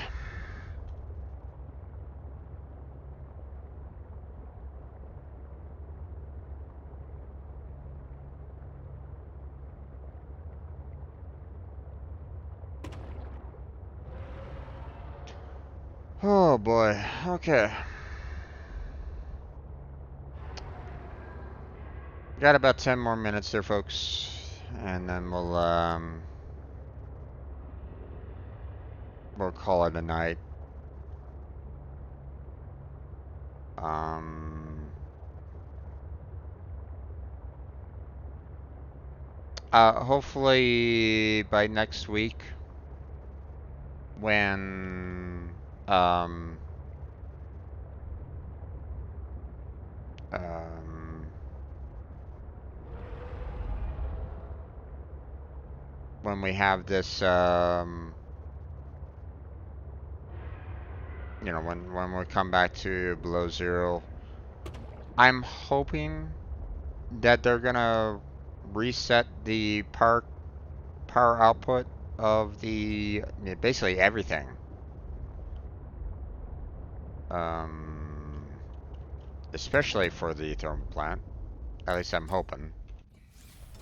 We'll have to see.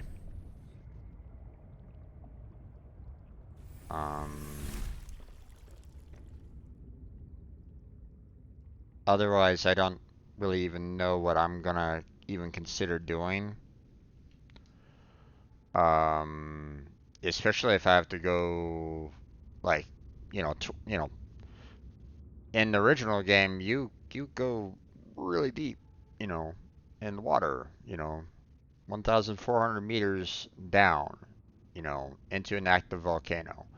If they do the exact same thing in this game, where we're once again going down into, kind of an active volcano situation, I don't really know. I like it. This has gotten into blind territory on this. Um, you know, um, you know, I would hope that the thermal plants would generate a lot of energy in those particular areas, you know. Um, but so far, I haven't really, it hasn't really given me a lot of hope on this one. And that's really unfortunate. Okay, so I only got 1 table coral sample on me right at this moment in time. So that's kind of unfortunate. Let me see if I can scan for some more.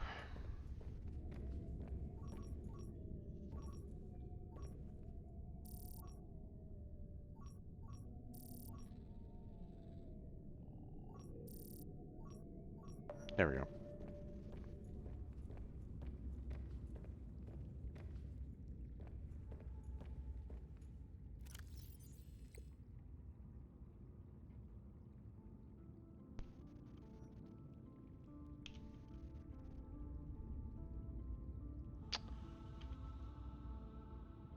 There we go.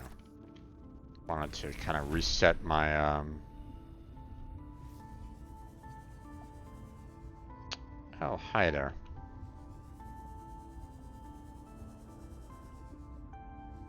Oh, okay.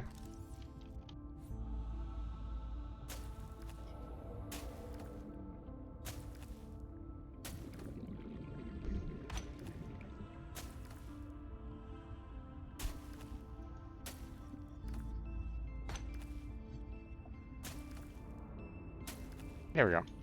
That's a lot. That'll definitely fill up my computer chip needs for a little while. Or at least one would think. Welcome aboard, Captain.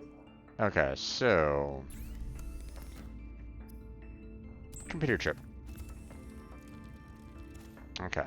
Now I need a wiring kit, which I'm lacking on silver to do so, so that's not great. Alright. We got enough table coral, so we don't need to keep on scanning for that. I need silver ore.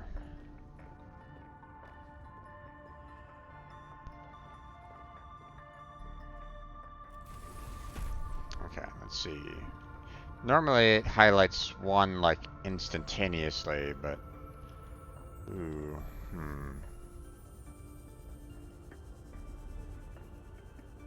I don't. Hold on a second. Before I go too far, I think that might be down in like the mine section, in the mining area. Let me confirm that. Yeah, not quite.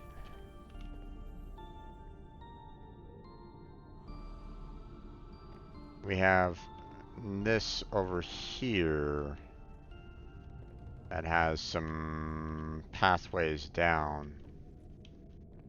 So,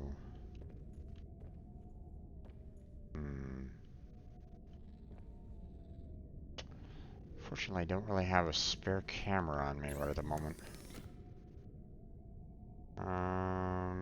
But I can probably make one. I'm gonna be basically sacrificing the computer chip again, but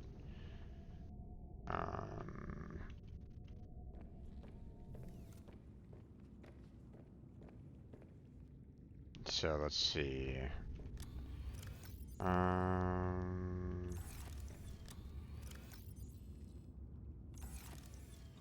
on a second. We want the battery. Yeah, let's go ahead and pin the camera here. Okay, we need some glass, which I don't think I have any quartz on me right at this moment in time.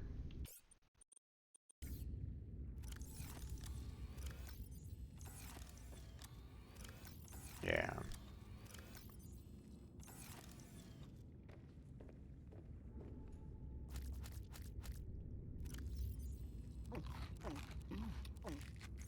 Okay. There we go. I also need some one titanium, so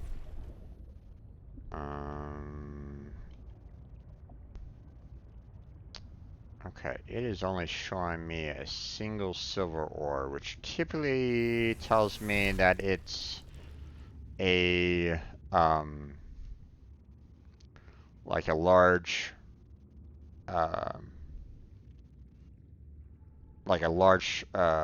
one where you have to use the prawn suit's drilling arm to harvest it. So probably not the best silver ore to kind of go with on this one. So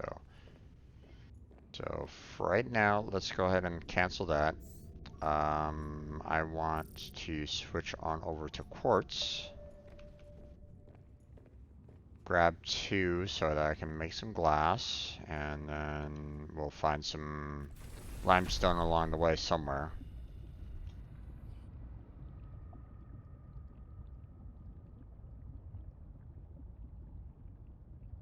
Yep, there we are.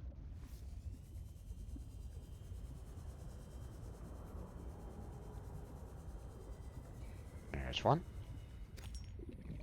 There's 2. There's my glass. So now I just need a titanium. That's copper. There we go. Titanium.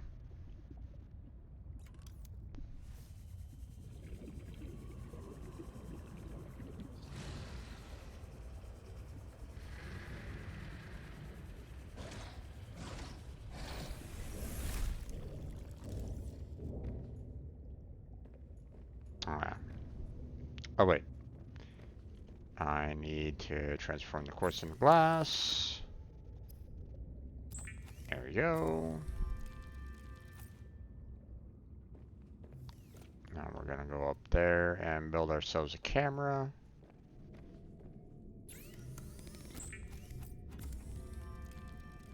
Because, you know, while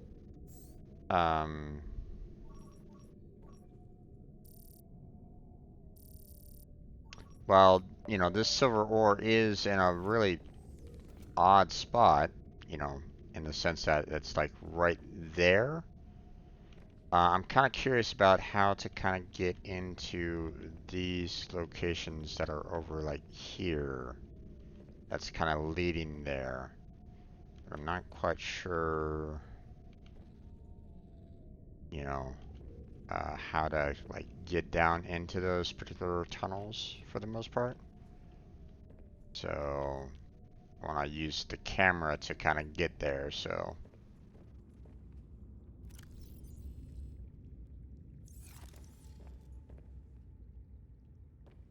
And we'll have the silver kind of being there to,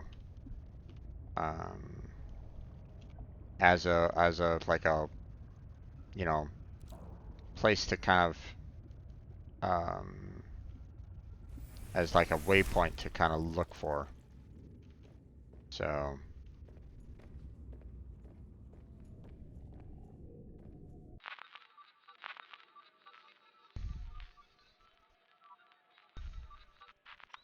Alright.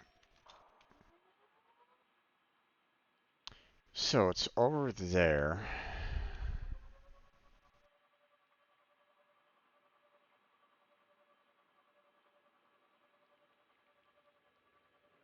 I'm gonna have to kind of go back and forth between what, you know, where, looking in the camera and trying to see,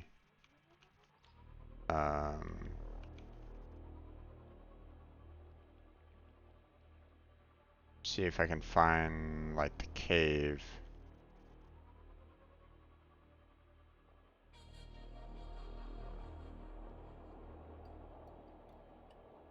Because I gotta be careful. I don't necessarily want to damage the camera that much, but I also have to kind of try to find where the way down is. Oh, that looks interesting.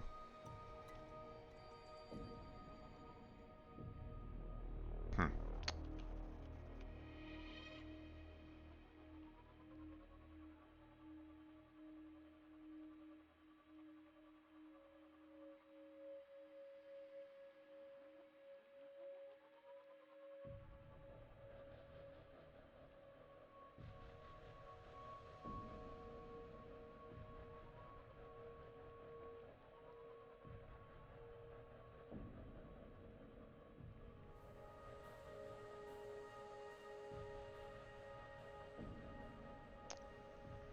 You know, I can kind of use the camera as a positional. Okay, so for example, damn, the map is very large and okay.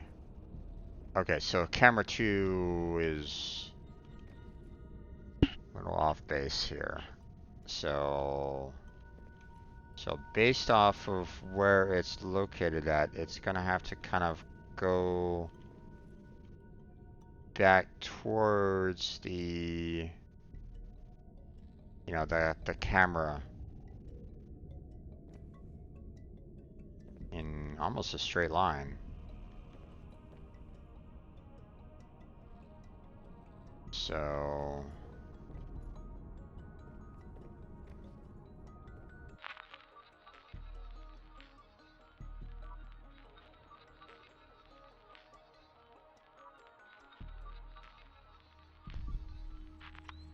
okay, so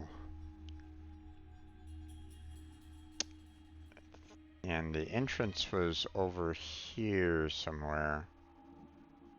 So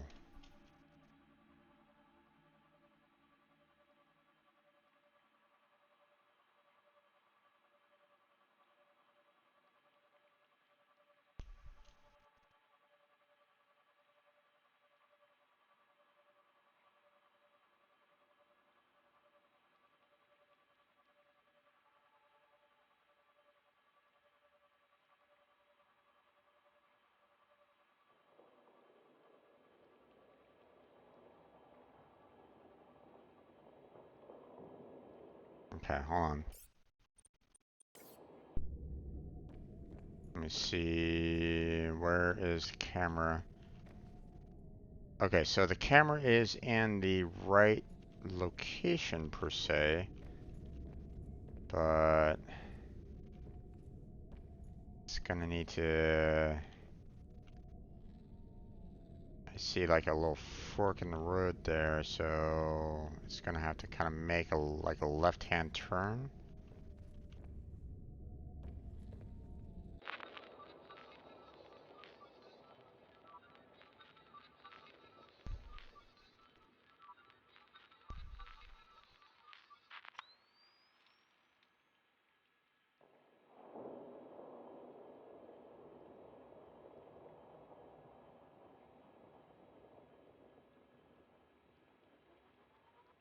There it is.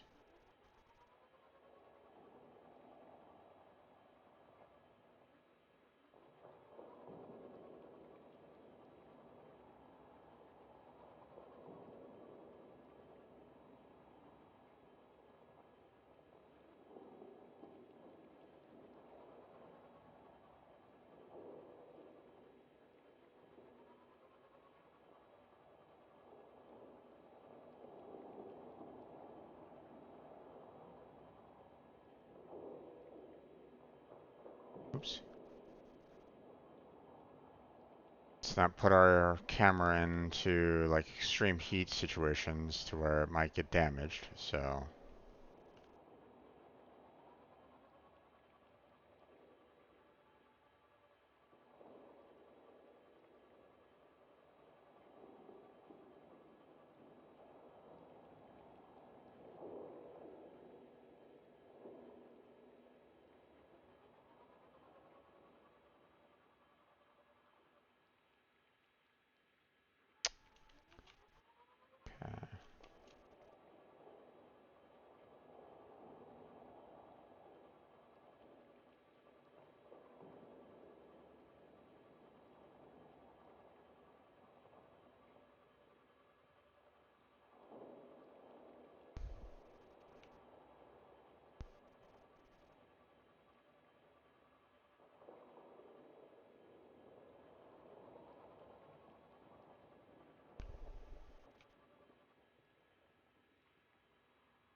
Hmm. Going further and further down. Oh, hi there. Oh, you're kidding me, right? So apparently this is another way to get into the mine. Gotcha. And there's the silver ore that I was talking about, you know, the fact that it's a, you know, very large cluster that you have to use the prawn suit in order to gather, so. Okay, so didn't realize that there was another route down here. Obviously, it's a very convoluted way down, but I mean, still a way down, so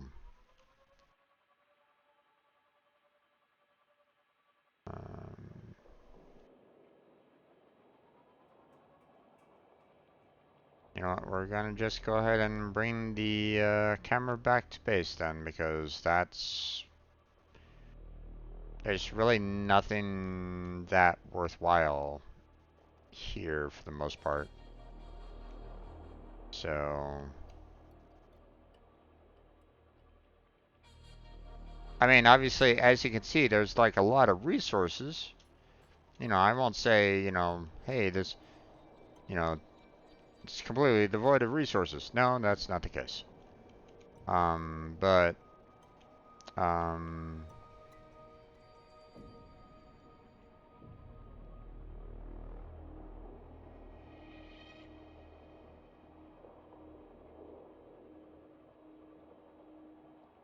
I mean, it's a tight fit in here too, so, um, you know, likelihood of, you know, getting like a sea truck down here is almost like slim to nil, so.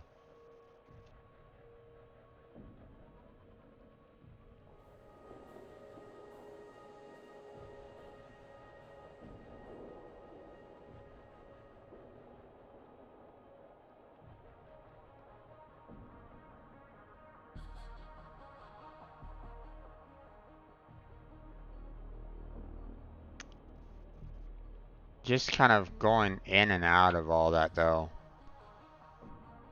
The fact that it took so long just to kind of weave in and out of there, it's like, oh my gosh.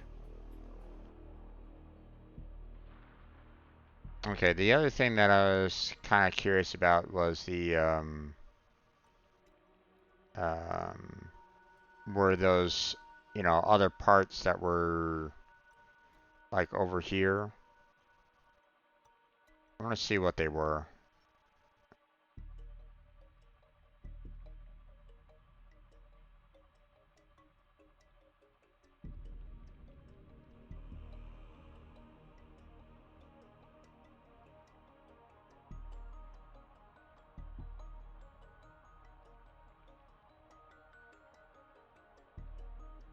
Oh, here's where I found all those other, where that I found that one PDA and the like. So, but obviously that's not the, um,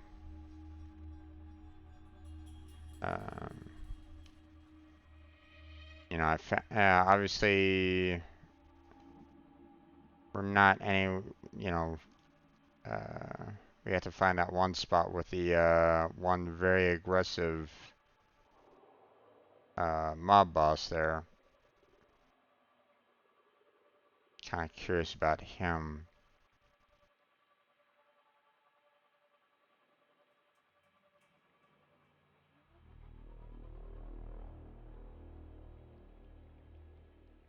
There he is. Hi there.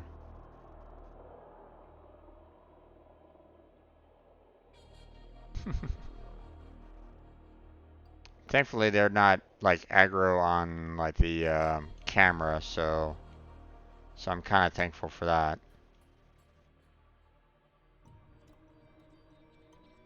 But I was really close to him last time. Hmm.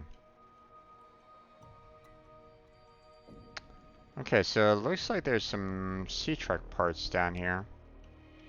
I don't know if it's really anything that I'm absolutely in need of. There's the data pad down there. Problem is that I don't know, you know, if that big guy can actually squeeze on down here or not. So,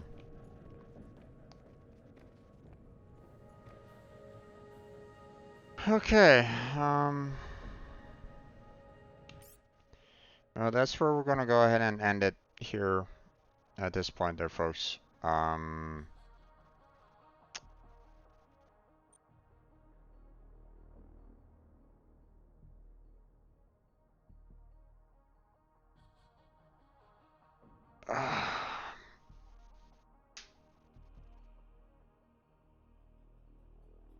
Okay, so, um, I'm gonna want to establish the new base at the, um, resource location because it feels like that's probably the best spot overall. It felt like I was getting all the, well, not all the best locations for it. So I might want to consider trying to find like another location that's like maybe like in between where the Delta station is and where I'm currently and where the resource base is located at.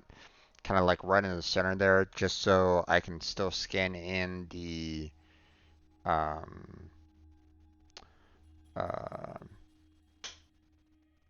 I can scan in the coral so that I can harvest those. So probably not the best location, but I mean it's decent for now. Um, Obviously I'm upset about the thermal plants, but not much I can really do about that. Um, why they nerfed it to hell, I don't really know, but the thermal plants used to give you a shit ton of power. Um, Especially two of them. You know, like I mentioned, I had two thermal plants that was powering up everything. You know, um, the battery chargers. The regular battery and the power cell charger. The moon pool. Two moon pools with both the sea moth and the prawn suit hooked in. A scanner room that was always pretty much constantly running. Um, and um, and yeah, that was pretty much it for my, you know, I, you know, um, in the original Subnautica, you know, I basically built a secondary base down inside the Lost River. Okay. And there was thermal heat vents like right next to where I normally build. And so, um,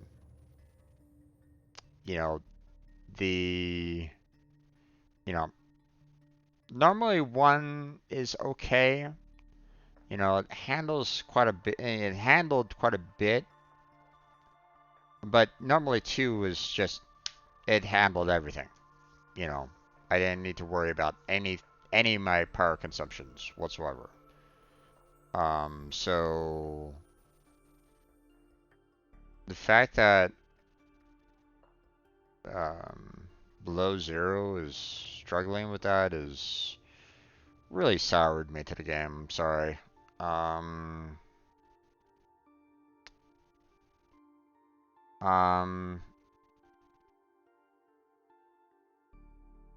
so next week we're gonna try to work on building up the moon pool and the sea truck module and start building up all those in at the resource.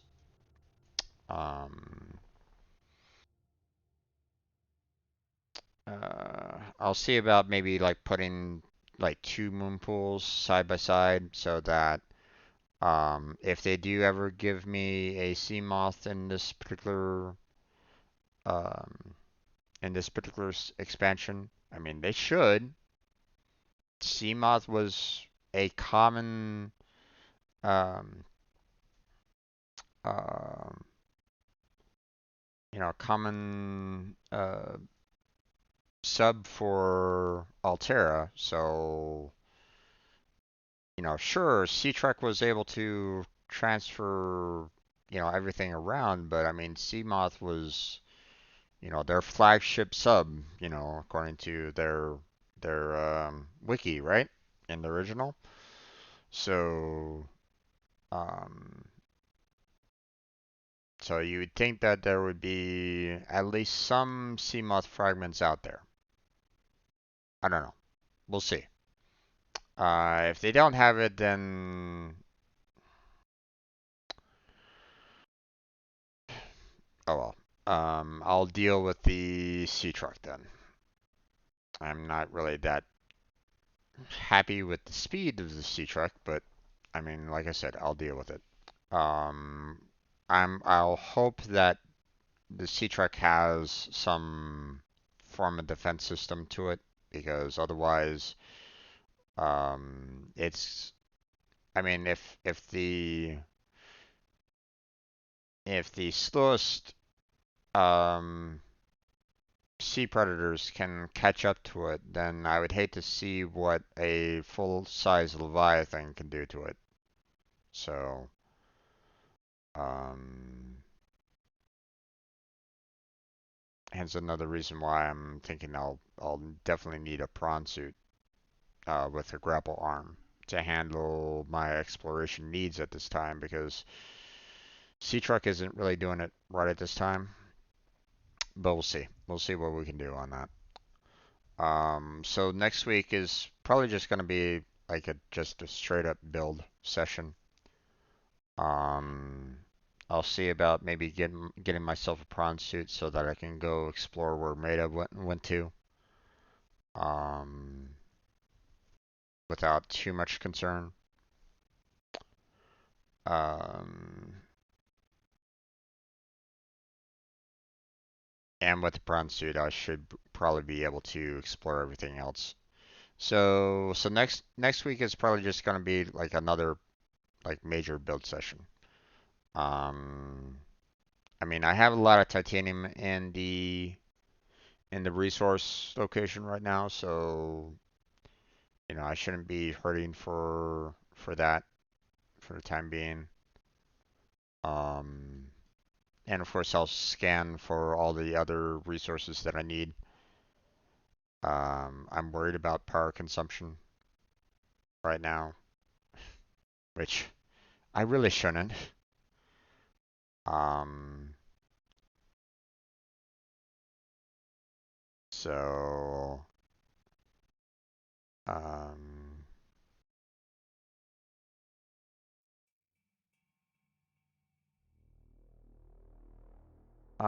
let's see, what else?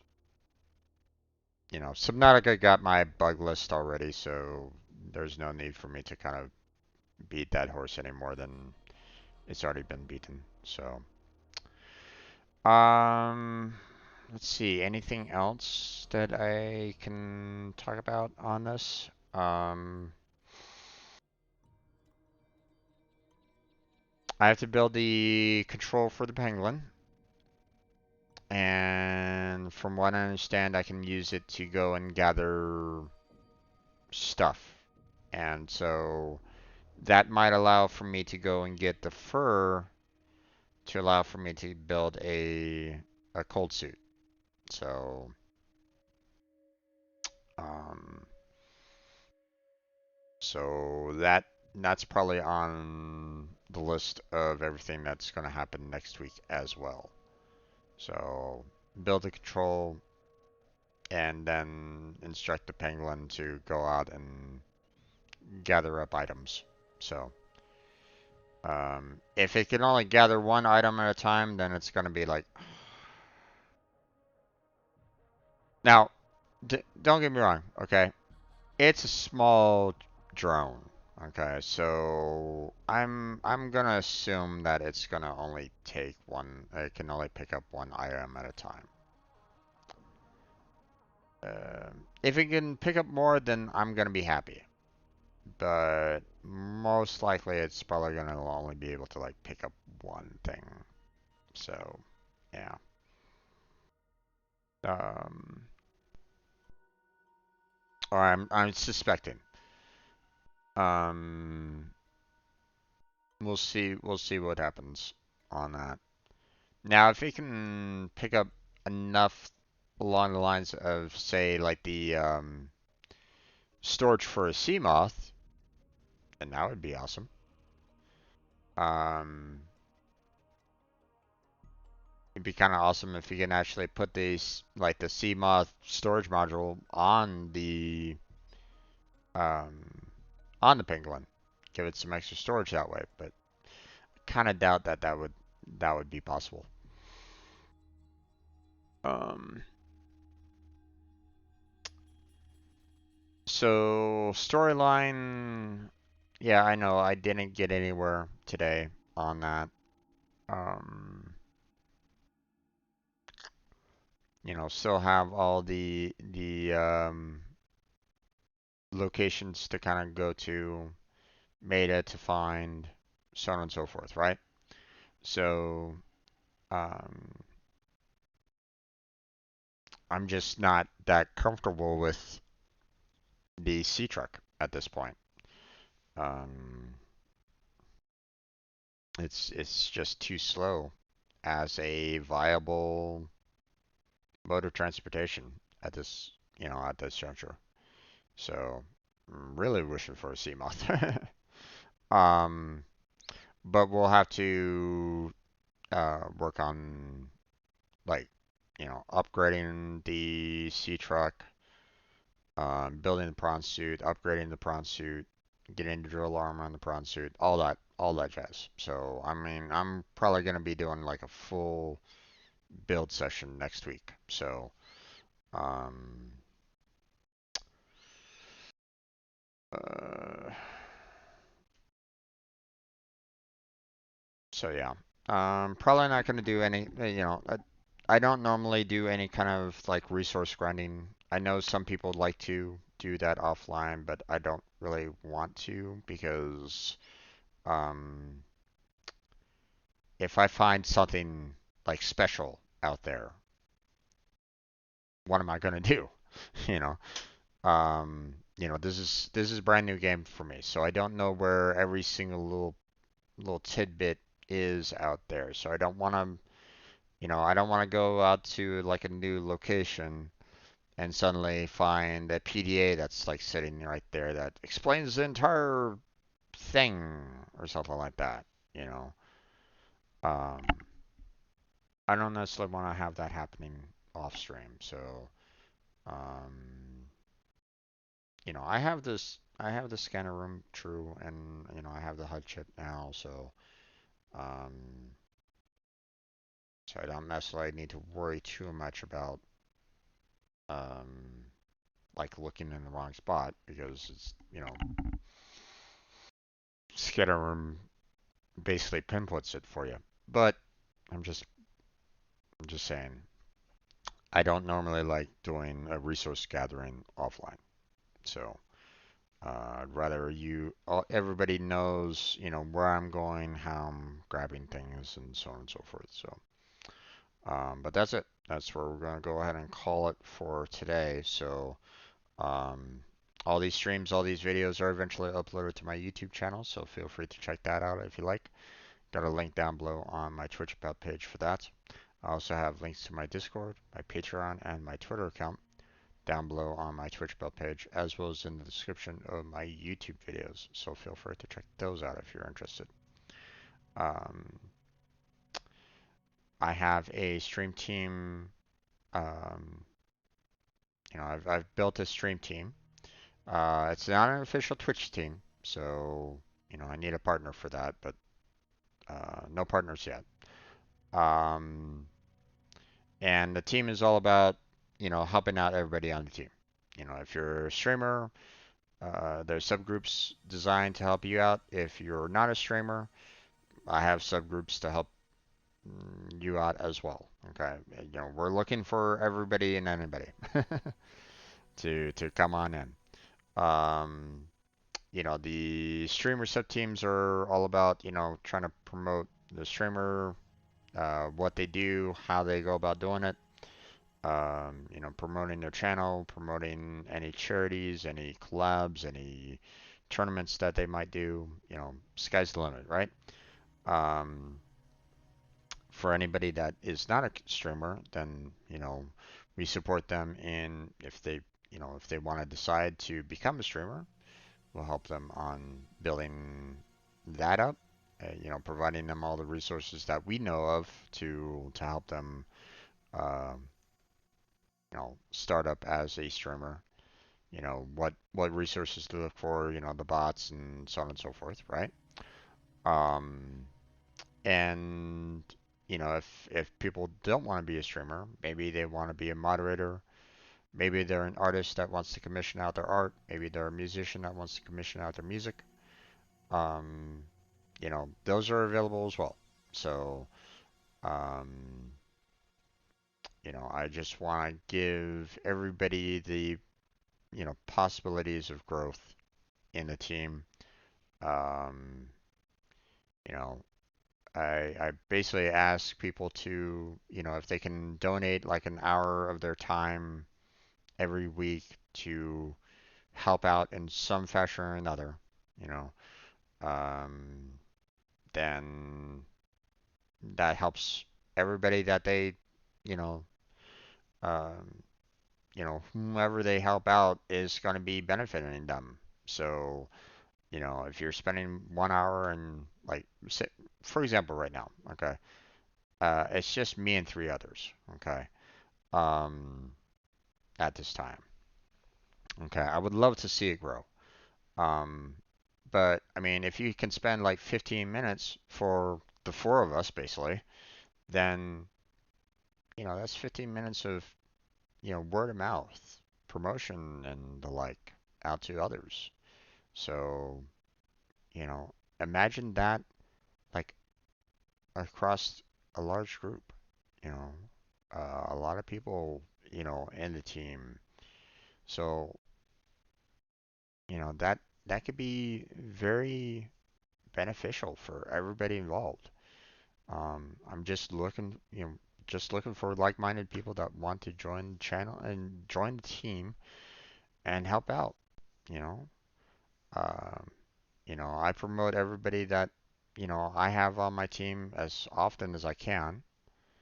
Um, and I would love to be able to do that for everybody or as much as I can.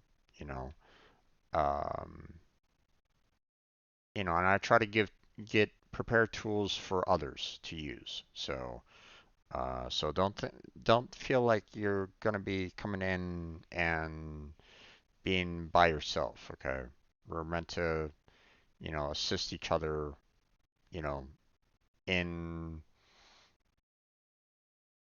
just working on Team Robot itself, right? You know, um, I designed it in such a way where it's not meant to be rigid in its design. It's meant to grow and change. Um, you know, change over time, change, you know, um, how streaming is done, kind of thing. We try to work with how streaming will continue to grow and change over time. So, we're just looking for everybody to join. So, well, maybe not everybody. I gotta be careful with that because the one element that I don't want in the team are those individuals that do the exact opposite of lifting people up. They're the ones that are doing the hate raids, um, disparaging people, racist comments, misogynistic, all sky's the limit, right? If they are actively pushing people down, okay, and they're like a moderator, they're a streamer or something along those lines, and I find evidence that they're doing this, then they're out. I don't want that kind of element in the team. Okay, I want everybody to feel like they are, growing together, being lifted up together.